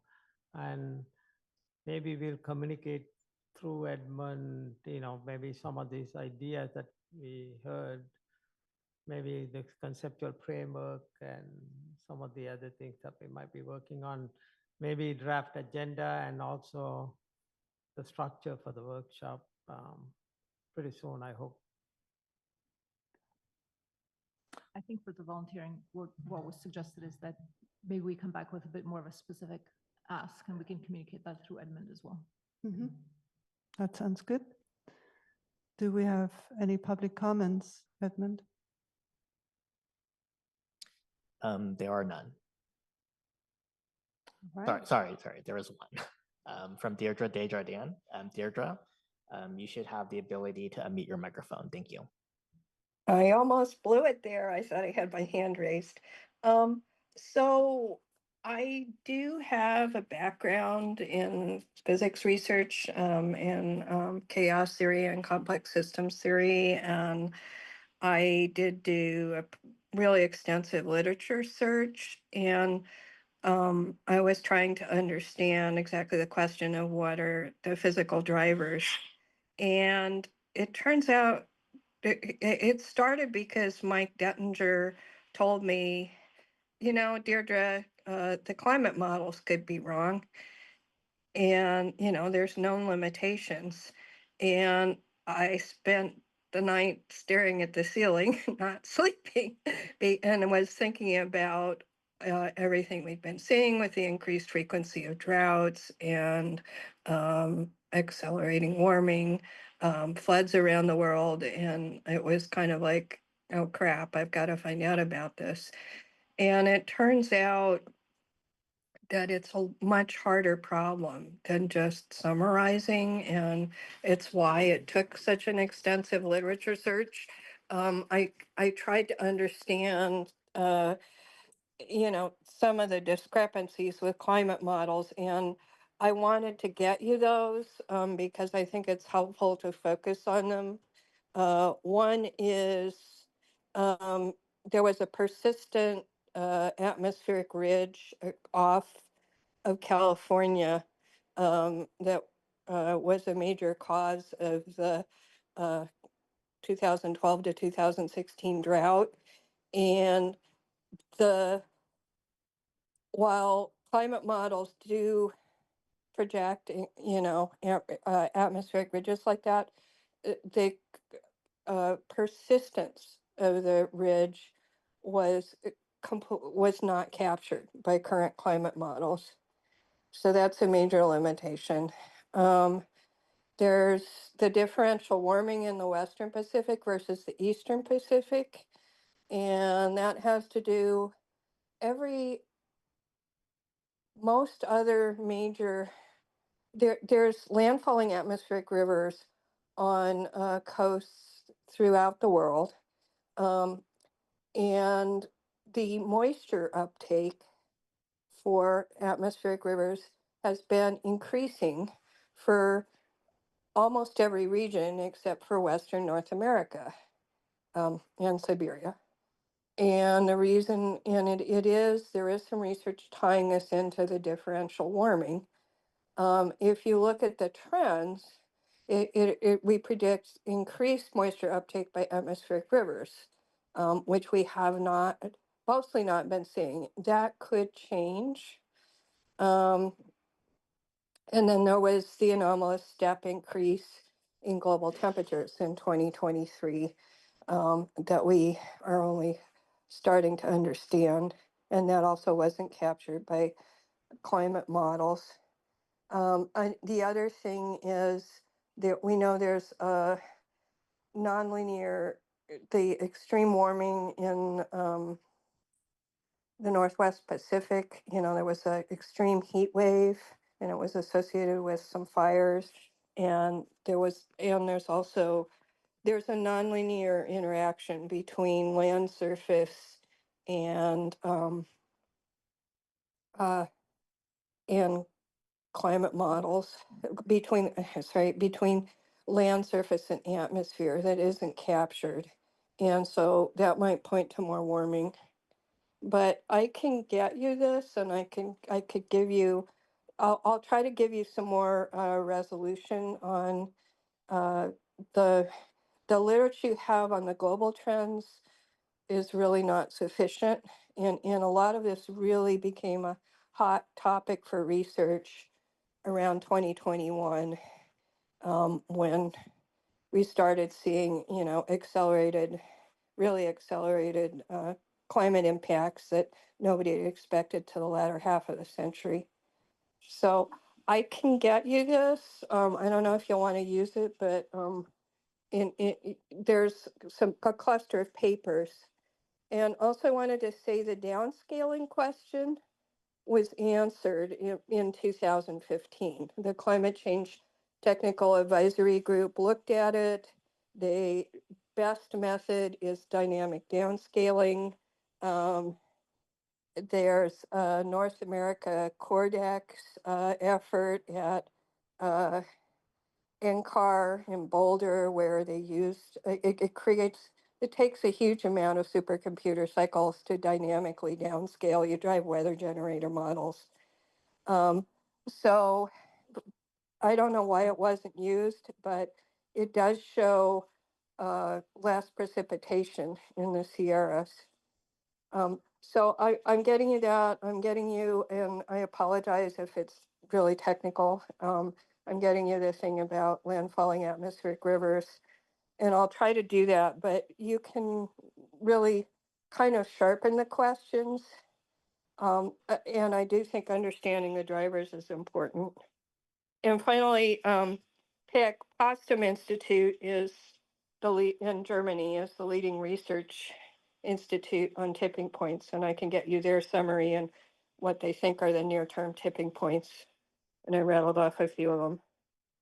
But I think this would really help your notebook LLM, and I did scan through it, and it looks excellent and super helpful for the board. Thank you. Thank you, Deidre. Any more comments, Edmund? No additional comments. Thank you. Okay, so I think we're going to close this topic at this point. We're right on time for agenda item 10, which is a presentation by Dr. Rosemary Hartman of the California Department of Water Resources and Dr. Dylan Chappell of the Delta Science Program. They will provide an overview of a recent paper called Management of Tidal Wetland Restoration and Fish in the Upper San Francisco Estuary. Where are we now and how do we move forward? It's a summary of a 2023 Wetland Science Symposium. The presentation will provide an opportunity for the Delta ISB to learn what has changed since its 2013 restoration review. I'm not sure how many were here for that one. All right, so is Rosemary online? Yeah, she's online. She's online, wonderful. Okay, so I hand over to Rosemary at this point. Welcome. Yeah, all right, thank you very much. Oh, Dylan will be first. Welcome to you anyway, Rosemary. Dylan goes first. Great, thank you, Inga.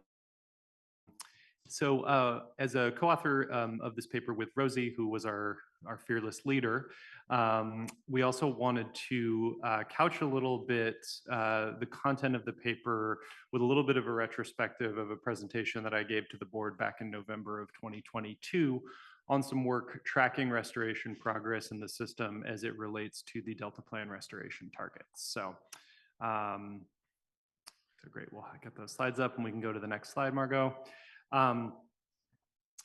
So some of these may be remedial for you at this point, but given that we've been to a few restoration projects for our last 2 field visits as well, sort of timely to share a little bit of this with you and reflect, also, I think, potentially refresh for folks who weren't on the board at that time. So background for restoration that we're doing in the system was we have over 98% of the historic wetlands in the system have been lost compared to historic conditions. And we have this general trend in the estuary until recently of slower progress for wetland restoration in the Delta compared to the San Francisco Bay, where we have a history of wetland restoration that dates back really to the 1970s. And lots of lessons learned and science along the way supporting how that implementation is gone. In the Delta, though, there has been substantial progress on land acquisition, planning, and science related to restoration dating back to the 1990s, but implementation, partially because of the extreme complexity of the Delta system, has been proportionately slower. You can go to the next slide.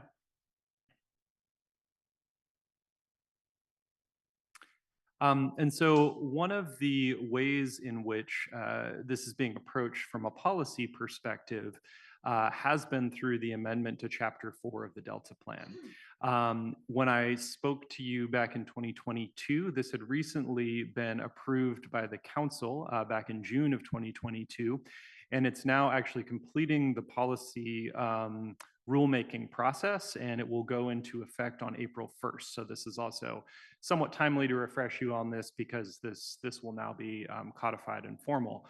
And in a nutshell, what the amendment to Chapter 4 of the Delta Plan did was it looked at 14 different recovery plans, conservation strategies, and species-specific resiliency plans to essentially synthesize targets that had already been set in the system and say, we need a place where all of these targets are brought together. So for example, the fish restoration program related targets that Rosie's really gonna dive into in detail here, they are included in what was scoped as part of this amendment. When we took restoration across all the different ecosystem types, that produced between 60 and 80,000 acres of restoration by 2050 above a 2007 baseline. So those are sort of the criteria that we're working with here. In addition to some of these acreage-based targets, there's also the core strategies listed here. We won't go into detail on these today, but these are all obviously critical aspects of the restoration process, as well as other considerations like good neighbor checklists to ensure that projects are compatible with adjacent land uses, increased tribal involvement, and specification of the social benefits of restoration. Next slide. And, you know, we've talked about this a lot, particularly on our previous two field visits with the board, but a critical piece of all of this in the Delta is that elevation really is destiny depending on where you're at. Related to elevation, it's a strong determinant of the types of restoration you can do. So you just can't put any type of project anywhere, very specific as it relates to elevation, with, you know, tidal wetlands only being possible in a relatively narrow elevation band that isn't necessarily common across the Delta writ large. So that's just a little bit of the background, and also part of why progress has taken a long time, because identifying and logistically actually doing the planning for these projects really complex. Next slide. So what these 2050 targets look like for non-tidal wetlands, riparian and floodplain habitats, and tidal wetlands are as follows here. And I'll have you just focus on the totals in bold here, but this also sort of gives you some context for the historic acreage, what the baseline looked like in 2007, and what the target areas by 2050 are expected to be. So we have non-tidal wetlands at just over 19,000 acres, riparian and floodplain ecosystems at just over 16,000 acres. Then tidal wetlands are our single largest target in the Delta Plan. There are other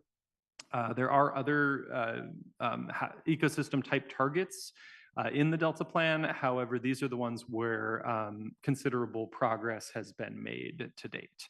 And so we're mostly going to be focused on tidal wetlands in Rosie's portion here, but also just really wanted to highlight that these tidal wetlands that we're going to be talking about also exist in this larger mosaic of different ecosystem types that are being restored. Next slide. So when we look at this, this is sort of what we have under current conditions here. And what you'll see is that as across these 4 different ecosystem types related to the restoration targets, we've made a considerable, we have made really considerable progress in recent years on particularly tidal wetlands, which you see on the far right over there, with over 8,700 acres restored since 2008.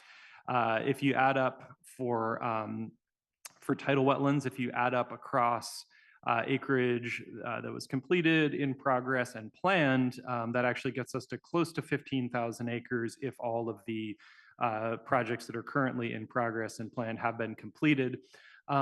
And there are additional projects that are in more conceptual phases that we're not including here. We took a pretty conservative look, but those there are other ways to add additional acreage identified.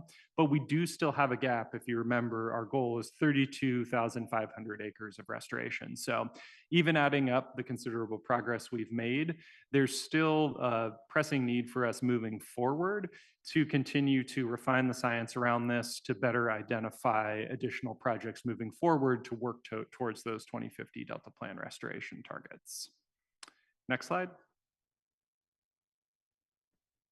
And this figure here just shows a little bit of the progress over time. So on the x-axis, you have the year, and then on the y-axis, you have cumulative completed restoration acreage. And so you can see until about 2018, 2019, particularly for the purple color of tidal wetlands, very little tidal wetland restoration had been done in the system. And thanks to the efforts of numerous people across agencies and other groups throughout the Delta, we have really seen this distinct expansion in recent years for particularly tidal wetlands, but also steady growth for some of our other categories as well. Next slide. And then lastly, another thing, so these figures that I've been showing you are from a publication that I'm the lead author on, and also just want to really thank Margot Matson. As I mentioned earlier, Margot has been working hard on the most recent and final versions of these figures, so thank you, Margot. And a final thing that we've also looked at in the scope of this manuscript is what's motivated restoration in the system. And you can see in orange is what I'll draw your attention to that's particularly relevant to the projects that Rosie is going to be talking about. Not all of them fall into this category, but the vast majority do, which is mitigation for the state and federal water projects. So you all may recall that dating back to 2008 and 2009, biological opinions for Delta smelt, largely and to a lesser extent different salmonid species, required the restoration of over 8,000 acres of tidal wetland to mitigate for the impacts of the state and federal water projects. And so that's been a major driver for what has compelled this rate of completion of these really large scale projects. Like the Dutch Slough restoration, Dutch Slough restoration project is actually not associated with water project mitigation, but sorry, the Lookout Slough project that we visited with the board back in November. So that is the largest project associated with the fish restoration program and one of the largest tidal wetland restoration projects in the country. And so next and final slide before we transition to Rosie. So our work really just gets us up to this, like what's happened so far. So this work in this parallel manuscript going on. But it really begs this question that came up when we spoke to you back in 2022, which is one of the reasons why we wanted to sort of give a little bit of a refresher on this work as an introduction to the more detailed information that Rosie is going to be sharing. There was still this open question, okay, we're making progress on restoration implementation, but now that we actually have projects in the ground, what's the state of the science? What are we seeing coming off these projects? And how can that help us better understand what actions can be taken moving forward to improve outcomes and drive the development of future projects. And so I think with that question, I'm going to hand it over to Rosie to start working through some of the preliminary answers to this question. All right, thanks, Dylan.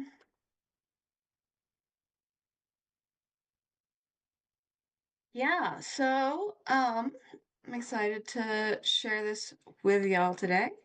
The title of the paper that I was asked to summarize is Management of Tidal Wetland Restoration and Fish in the Upper San Francisco Estuary.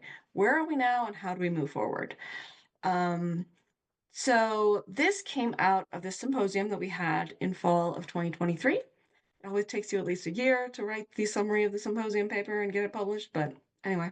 And this symposium was put together because, as Dylan said, we have a lot of projects in the ground now. Some of the projects have been in the ground for quite a few years, and quite a few, 5 or 6.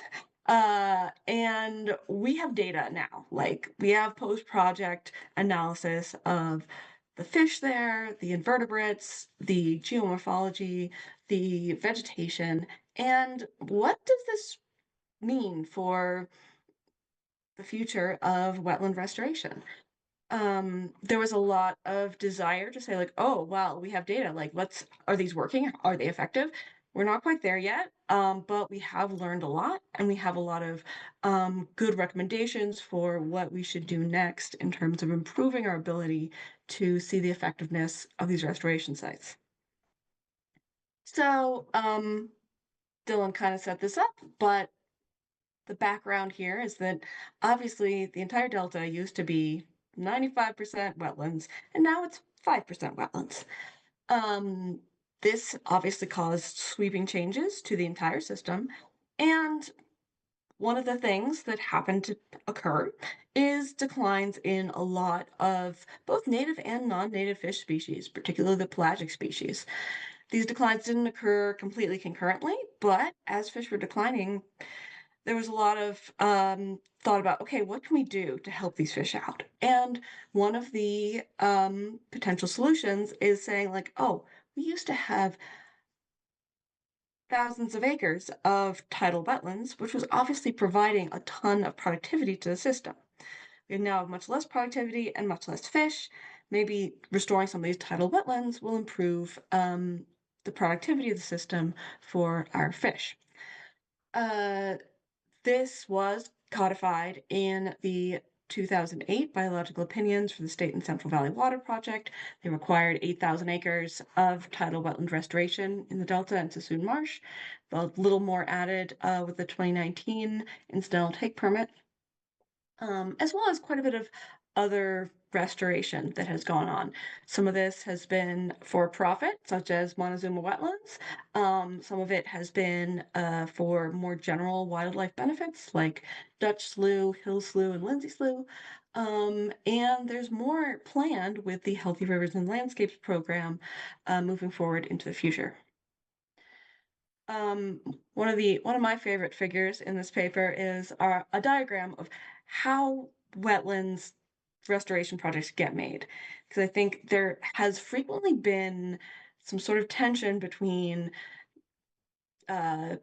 academic scientists who study the ideal restoration scenario and the actual people who need to get a project on the ground. And when you're getting a project on the ground, you have to deal with real estate, contracting, regulatory agencies, environmental documents, and public review. And there's lots of places for scientific input along the way, but you have to balance scientific input with physical features, monetary requirements, regulatory requirements, balancing multiple species. You might be restoring a wetland for fish, but you're taking away giant garter snake habitat. So it gets a little complicated. There's a lot to this diagram, but just seeing the spaghetti swirling around gives you an idea of how complicated it is to actually get these on the ground. But we do have science in a lot of different places, And in the symposium and the paper, we kind of review how science should be informing restoration design and how it will evaluate projects once they're created. And how do we go back to the design in an adaptive management way? So a lot of the symposium and the paper focus on kind of the science once you have the project on the ground.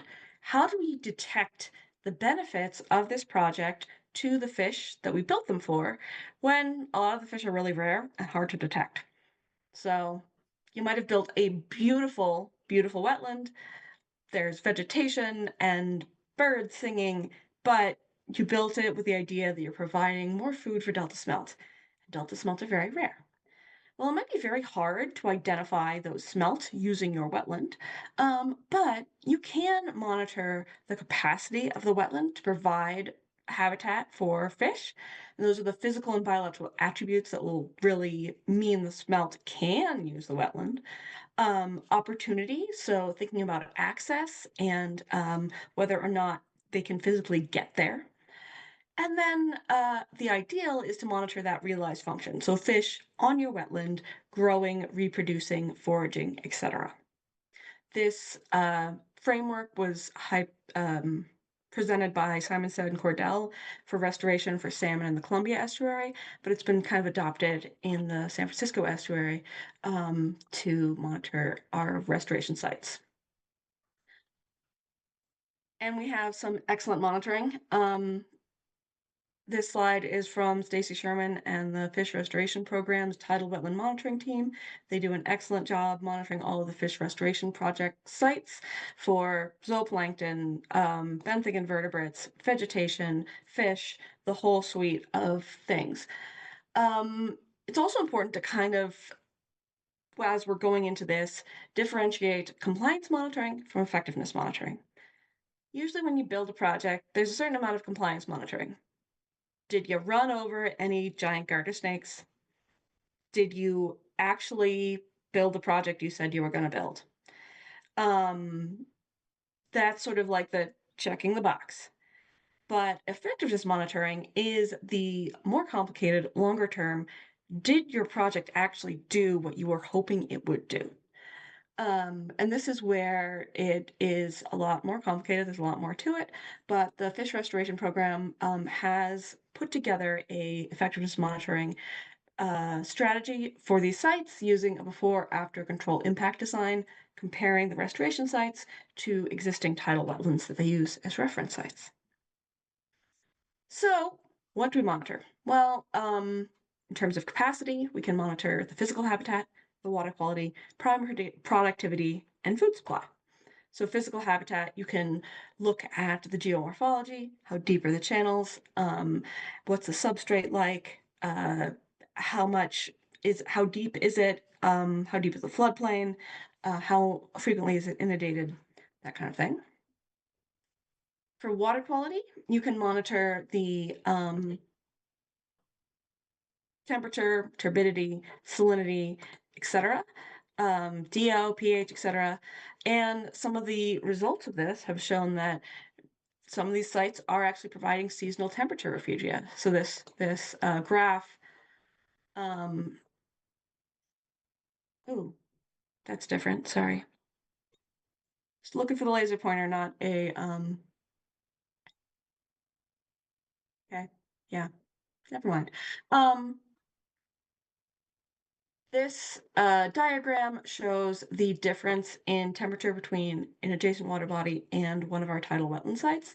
And you can see that the hour of the day is on the y-axis, day of years on the x-axis, and it changes by tidal stage, but there are definitely a lot of periods where it is cooler than the surrounding channel, also times when it's hotter than the surrounding channel. So there are some temperature refugia, but it depends on tidal stage and time of year.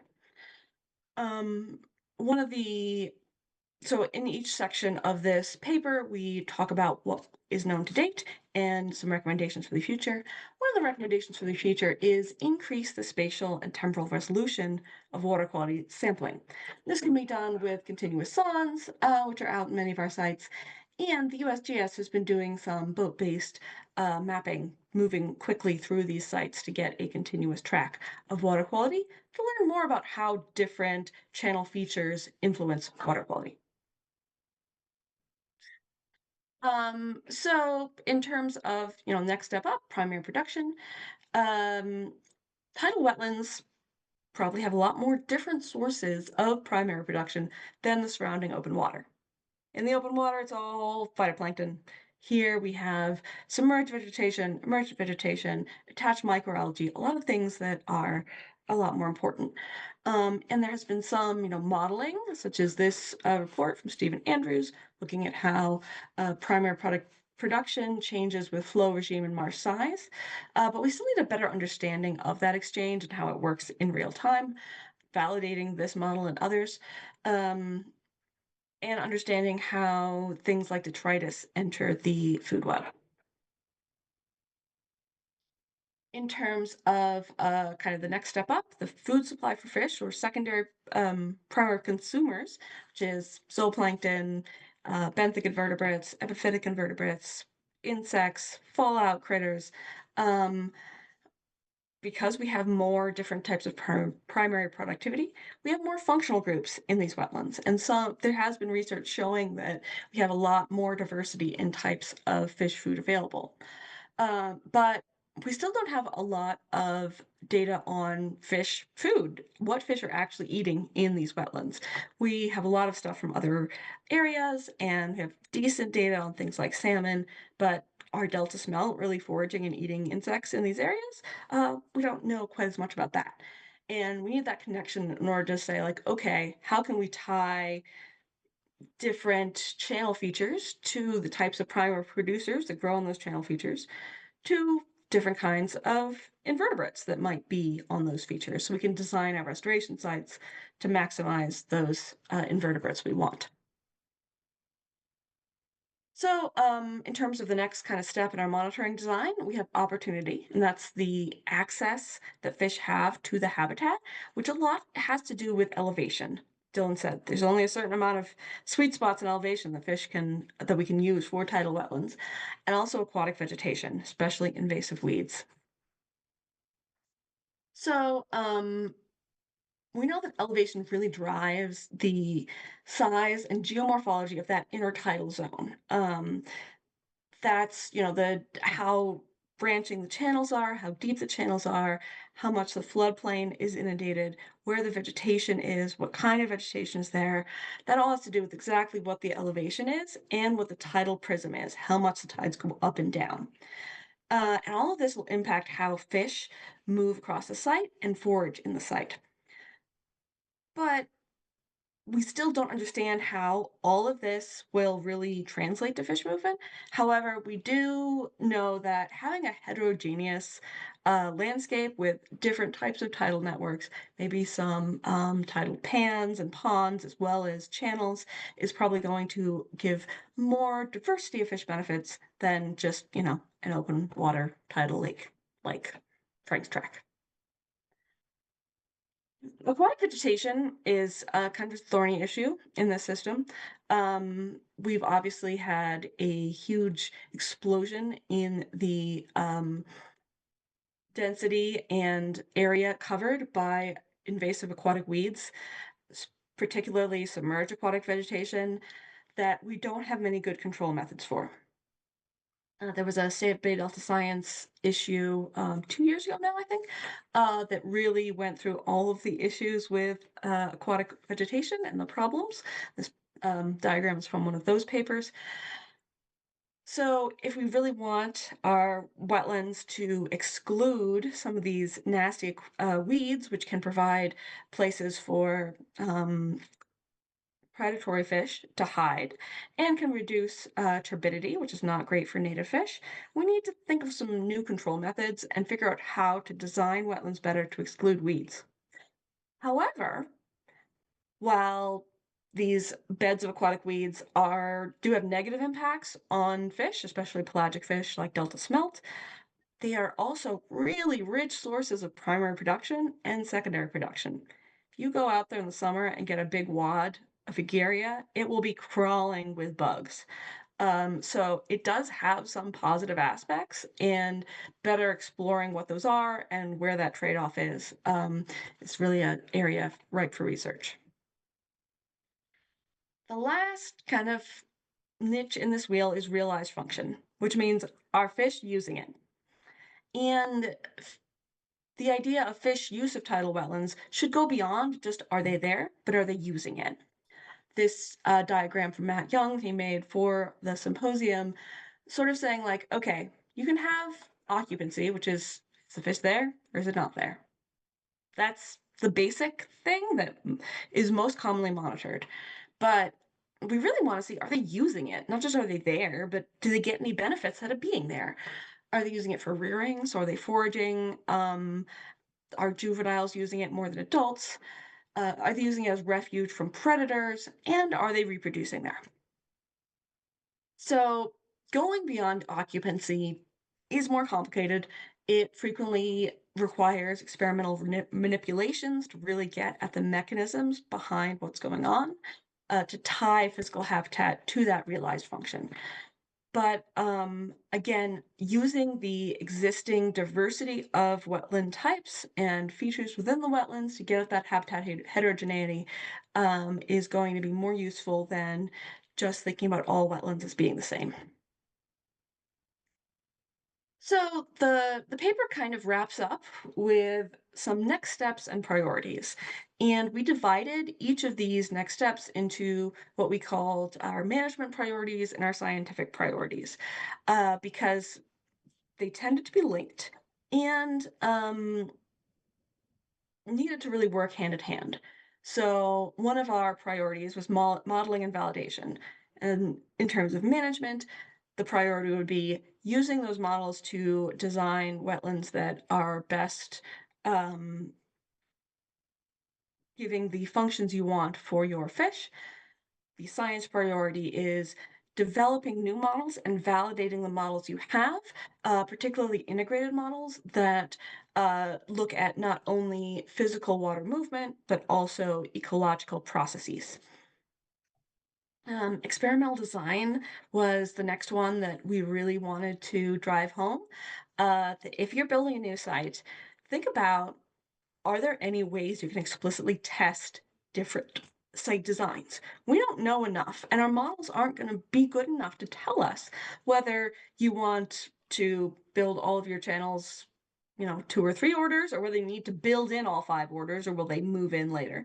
Should you plant native species to exclude invasive species, or will native species colonize on their own?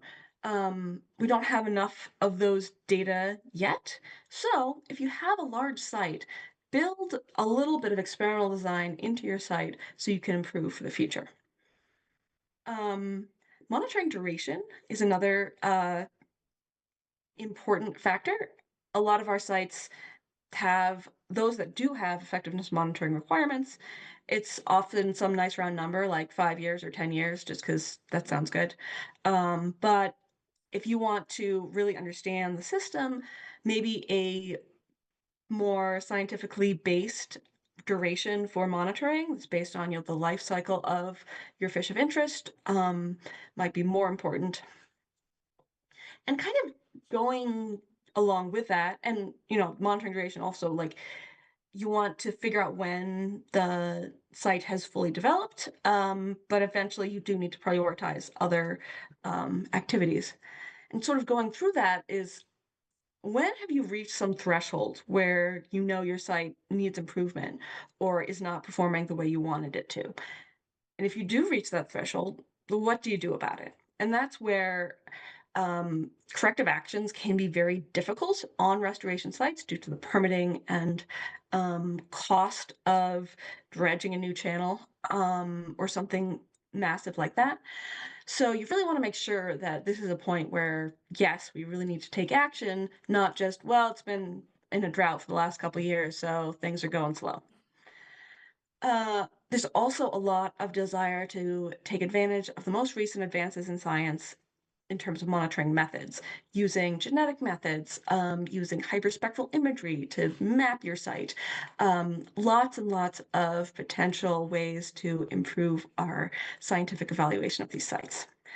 And then, of course, what is going to happen with climate change? Thinking into the future with sea level rise and climate change, how can we make these sites as resilient as possible to future change?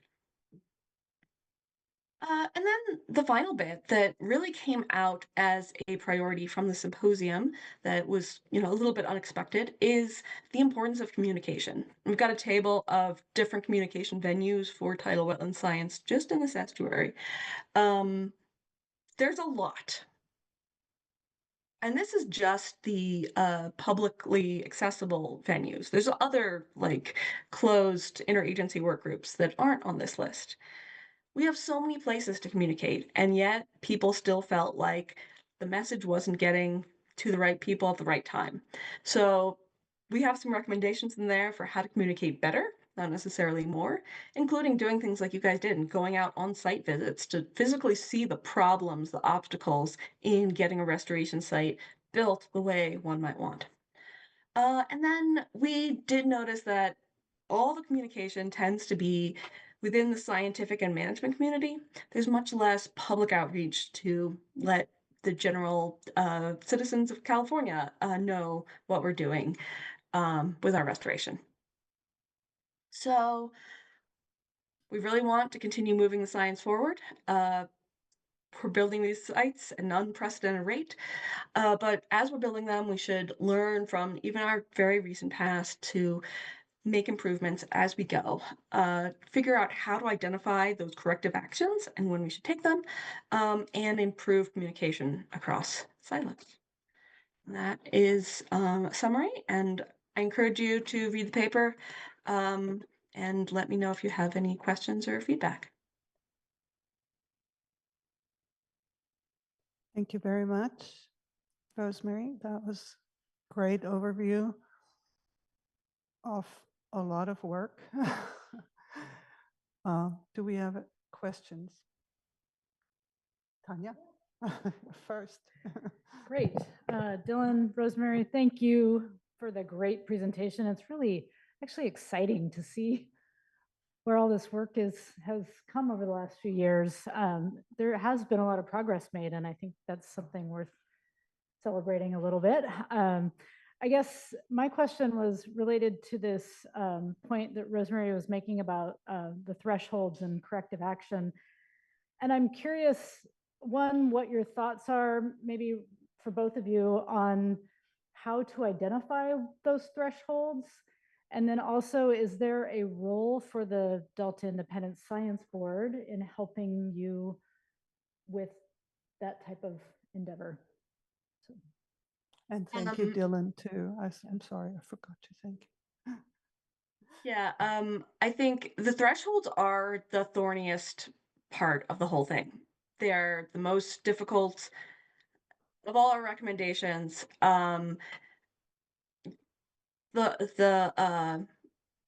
We had some of our greatest wetland scientists together writing this paper, and there was someone suggested oh, well, should we come up with some thresholds that we can include in this?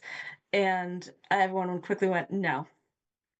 It really depends on the individual goals of each restoration site, and thinking through that trajectory of have you even monitored long enough to know whether you've crossed a threshold, that you're going to want to take some corrective action. I think, yeah, I don't know that a external group that doesn't know, that isn't very familiar with the sites is going to be, having the Delta Independent Science Board come in and say, these are the thresholds that you should now take corrective action. I don't know if that's going to be terribly well received, to be honest. Are there other systems, though, that have done this type of work that in any wetland restoration efforts across other Delta regions in the US or internationally? I guess, is that something that would be informative, at least about the process by which you might be able to go about identifying those thresholds and what data you would need. And I Yeah. don't know.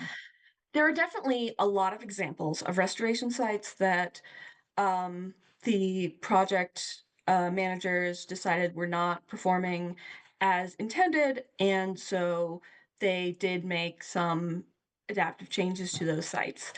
But they did not a priori decide, like, if we don't see at least this many fish, we're going to do such and such.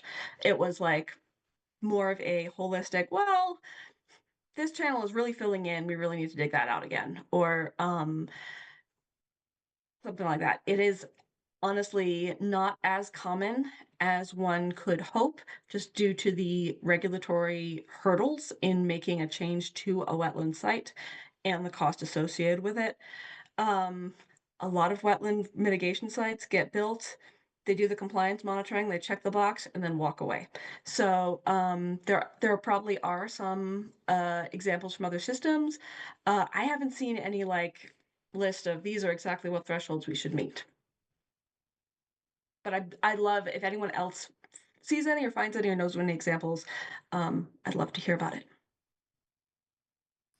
And Rosie, I can chime in a little bit on that as well. Yeah, and it's a great question, and I think that a little bit of what's happening here, just in the context of the Delta, really as what some folks would call a novel ecosystem, right? Is if you think back to like on my first slide mentioning that 98% of tidal wetlands lost. So I think one of the strengths of the design of the monitoring for the fish restoration program is that there are reference sites that allow you to have some control. So I think that that provides us with some basis of what that will look like. That said, a lot of the reference sites are not necessarily in the best condition either. So, I see a lot of this generation of projects as working us towards an eventual pathway for potentially identifying some more general thresholds. But I think given how much uncertainty there still is about exactly what their trajectory will look like, just to underscore Rosie's point, it's really hard to nail these things down, because I think as we got a sense of in Suisun Marsh yesterday, Suisun Marsh is really different than Lookout Slough where we were. And part of this is also just just general trajectory of site development. The fact that actually we're seeing vegetation as rapidly on some of these sites as we are is pretty impressive, frankly. It can take many years for these functional totals to add up. And so I think one of the things that we came back to that Rosie mentioned as far as like, can we really determine these thresholds yet, was, well, it would, given how much we know, again, this directional change of restoration sites, but also interannual variability in California has such a big impact on what we see out there. And in some of the initial monitoring of restoration sites, there's certainly been evidence and signal of that. And so jumping to corrective actions when it's actually really unclear whether what you're seeing is a real directional change versus a stochastic change versus something random that's going on at your site, it's going to take us a few more years to get there. Now, that said, I think that there are thresholds, for example, for control of aquatic invasive vegetation. And so as folks are out there on the sites, there are like management thresholds there that say, and a lot of that just has to do with reporting of what people are seeing in the field. And so that is what prompts a corrective action, which is a treatment of, floating or submerged aquatic vegetation. So, I think that there are more practical sort of thresholds like that occur. But that's a lot of, I think, what we're working towards here as well across the system that will take some time. So I just wanted to quickly follow up on that, the reference site idea. And this is where the fish restoration program had a lot of pushback when they wanted to use reference sites, because in many other systems, the classic monitoring a restoration site, you have a pristine, untouched reference site and a restoration site, and you want the restoration site to reach the level of the reference site. but we don't have any pristine sites in the Delta. Like everything has been drained, and like this Liberty Island, which is a great wetland site, it used to be a farm. Now it's a wetland again. So figuring out what your end goal is, what that target is difficult. And so Fish Restoration Program considers these reference sites as existing wetlands that allow you to understand what is temporal variability and what is actual directional change. They're not necessarily the target we're trying to hit. Diana had a comment or question. Yeah. Diane? Yes, I have two comments. Or one is a question about the challenges with communication, which you brought up. And I want to give a little bit of background here. So I teach Introduction to Applied Ecology, to Environmental Engineering, juniors and seniors, and half the class knew about the salmon making it to Oregon when the last dam came down on the Klamath. They got there in 2 weeks, and according to the news, and the success was really exciting.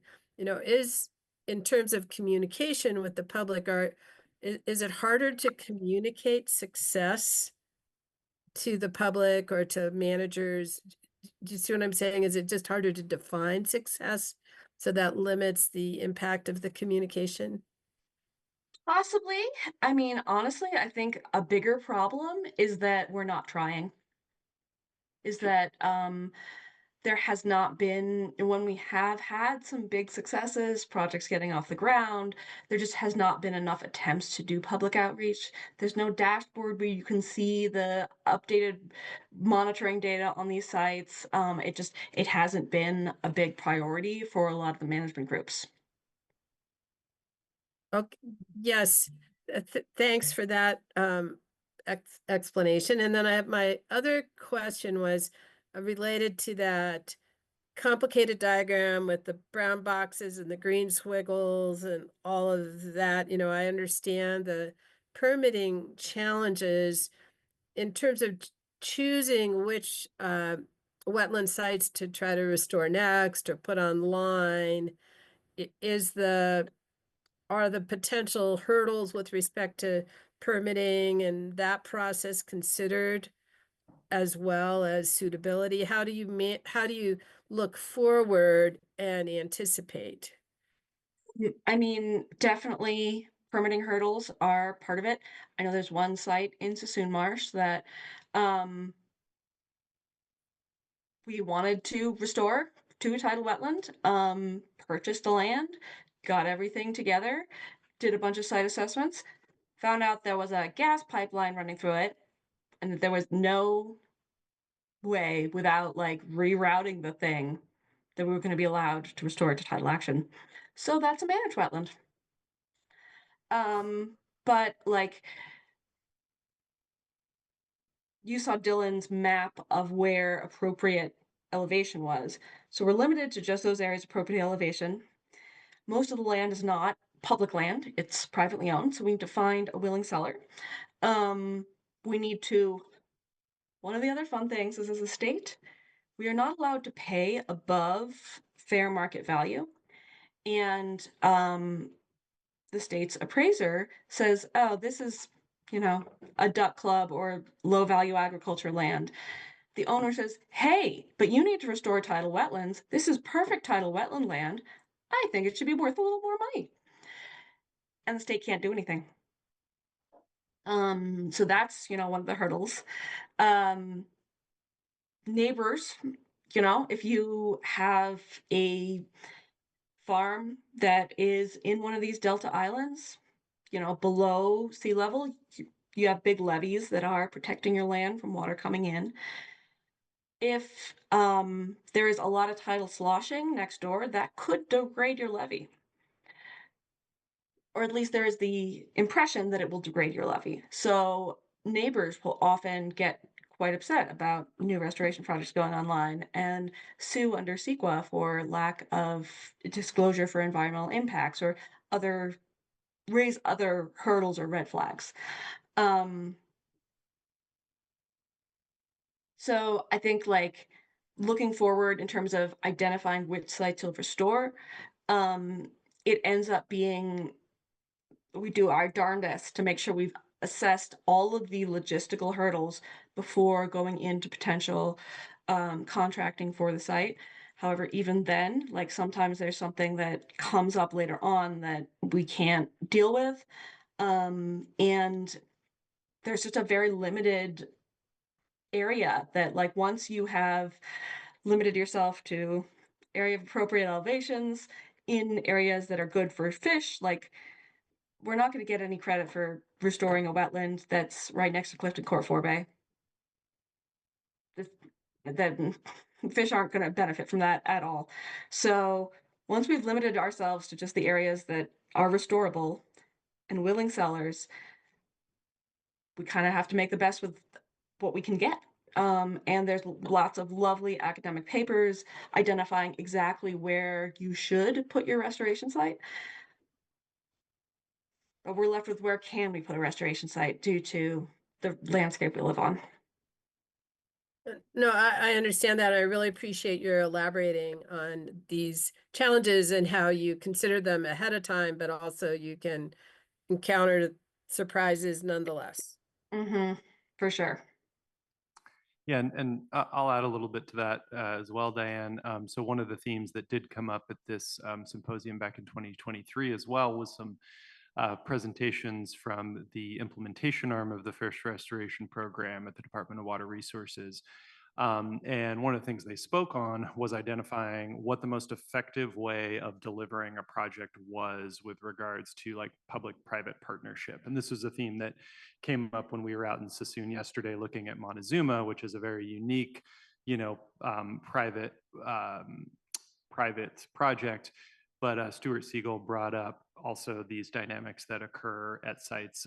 So the engagement of ecosystem investment partners, for example, at the Lookout Slough project, where they've basically identified that the most cost-effective and quickest way to deliver a project is through this approach that incorporates the private sector for certain pieces of the project, and then the project is eventually sold back to the Department of Water Resources. And so this was spoken of by some of the leadership there as a really critical means of achieving these projects within budget and on time. So I would say to your question, Diane, that's been a major move forward. And then we're already seeing evidence also of these lessons learned from project implementation, not just science, but project implementation being folded into future projects. So for the Lookout Slough project, there were appeals through the Delta Plan consistency process that identified public access as an issue. This actually ended up holding up the Lookout Slough process for about a year because of these appeals. Now, for subsequent projects in the area with some of the same staff working on them, they've identified that, okay, this is likely to be a bottleneck or hurdle. And so this is something that we, will make sure that we prioritize in the iteration and the design of future projects. And so this sort of thing is actually happening constantly. There's so many like small examples like this that add up to actually making it possible to accomplish these projects. So those are just a couple other examples that came to mind. Thanks for that. All right, I don't see any more questions. I have one actually. I was just wondering, and I'm sure you have thought a lot about this too. Do you know enough about the factors that favor invasives versus the native fish that you're trying to help, or other native species, not just fish, to restore wetlands in a way that favor the ones you like versus, the ones you don't want to have there? Our invasive fish are so tough. They are happy everywhere. One of the really nice things, though, is that the invasive clams that have really made sweeping changes to the ecosystem don't tend to like little shallow wetlands. So that's one like easy Oh, that's win. good. Yeah. In terms of fish, invasive fish I mean, it's like 95% of the fish biomass and numbers is invasive. They fill all the niches. There's really no way to figure out how to benefit specifically the native fish and not the non-native fish. There are things, that we do to try and limit, like treating submerged aquatic vegetation, which are hot spots for black bass, which are voracious predators. And very few of the native fish like submerged vegetation. It used to not be a big presence. So treating submerged vegetation is one thing that we can do to try and limit some of the invasive fish. But other non-native fish like striped bass, they have very similar habitat requirements to salmon and delta smelt. So there isn't a lot we can do, unfortunately. Okay, it sounds like you know enough factors, but it doesn't help in all. Yeah. It's Yeah. just that the community of invasive fish is so diverse. I think there's still a lot to be learned about how to exclude invasive vegetation, because as a community, most of the invasive vegetation species have similar habitat requirements. They like slower water, shallower water. There may be more possibilities there, but in terms of invasive fish, it's pretty much a lost cause in a lot of cases, unless you're like trying to prioritize striped bass over largemouth bass. And when you look at the invertebrate community, most of the copepods, which provide a large proportion of the delta smelt diet, by large, I mean like 90% delta smelt eat copepods all day, every day. They're pretty much all invasive. And so like we could try and figure out which ones are still native and prioritize those, but smelt love the invasive copepods. They eat them just fine. Yeah. Okay. Well, thank you. Thank you. That answers my question. All right. I think we have used up almost all of our time. We also have Anyway, we also have public comment. public comment. Yeah. Thanks. We have one from Deirdre Desjardins. Deirdre, you have the ability to unmute your microphone. Thank you.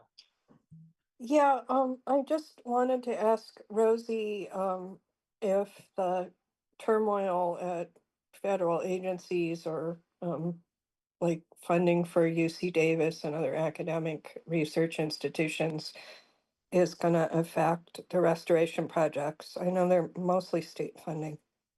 Thank you. I do not know enough about how that is all shaking out. All right. Are there any more public comments?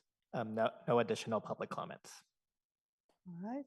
Well, thank you so much, Rosemary. Thank you so much, Dylan, for this informative talk. And good luck with all your good work in the future. All right. So it's 4 o'clock. Are there any public comments not on the agenda? For matters not on the agenda? There are no comments not on the agenda.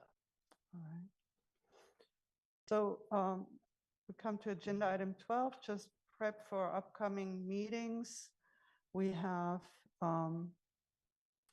meeting in April. We'll have a presentation by Jonathan. And we get the Delta Lead Scientist report at that point on Delta Research Awards, Executive Officer report, which will cover Delta Plan performance measures, update on Delta adapts, and responses to the Council's comments. Then we'll discuss current reviews. In May, we're going to have the Climate Symposium, probably on the second day of the meeting, May 15th.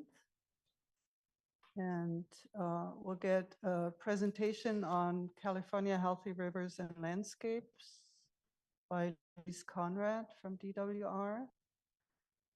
So that's all we know so far. Are there any more public comments? There are none. Right. So do you want to go ahead and review items for follow-up, Edmund?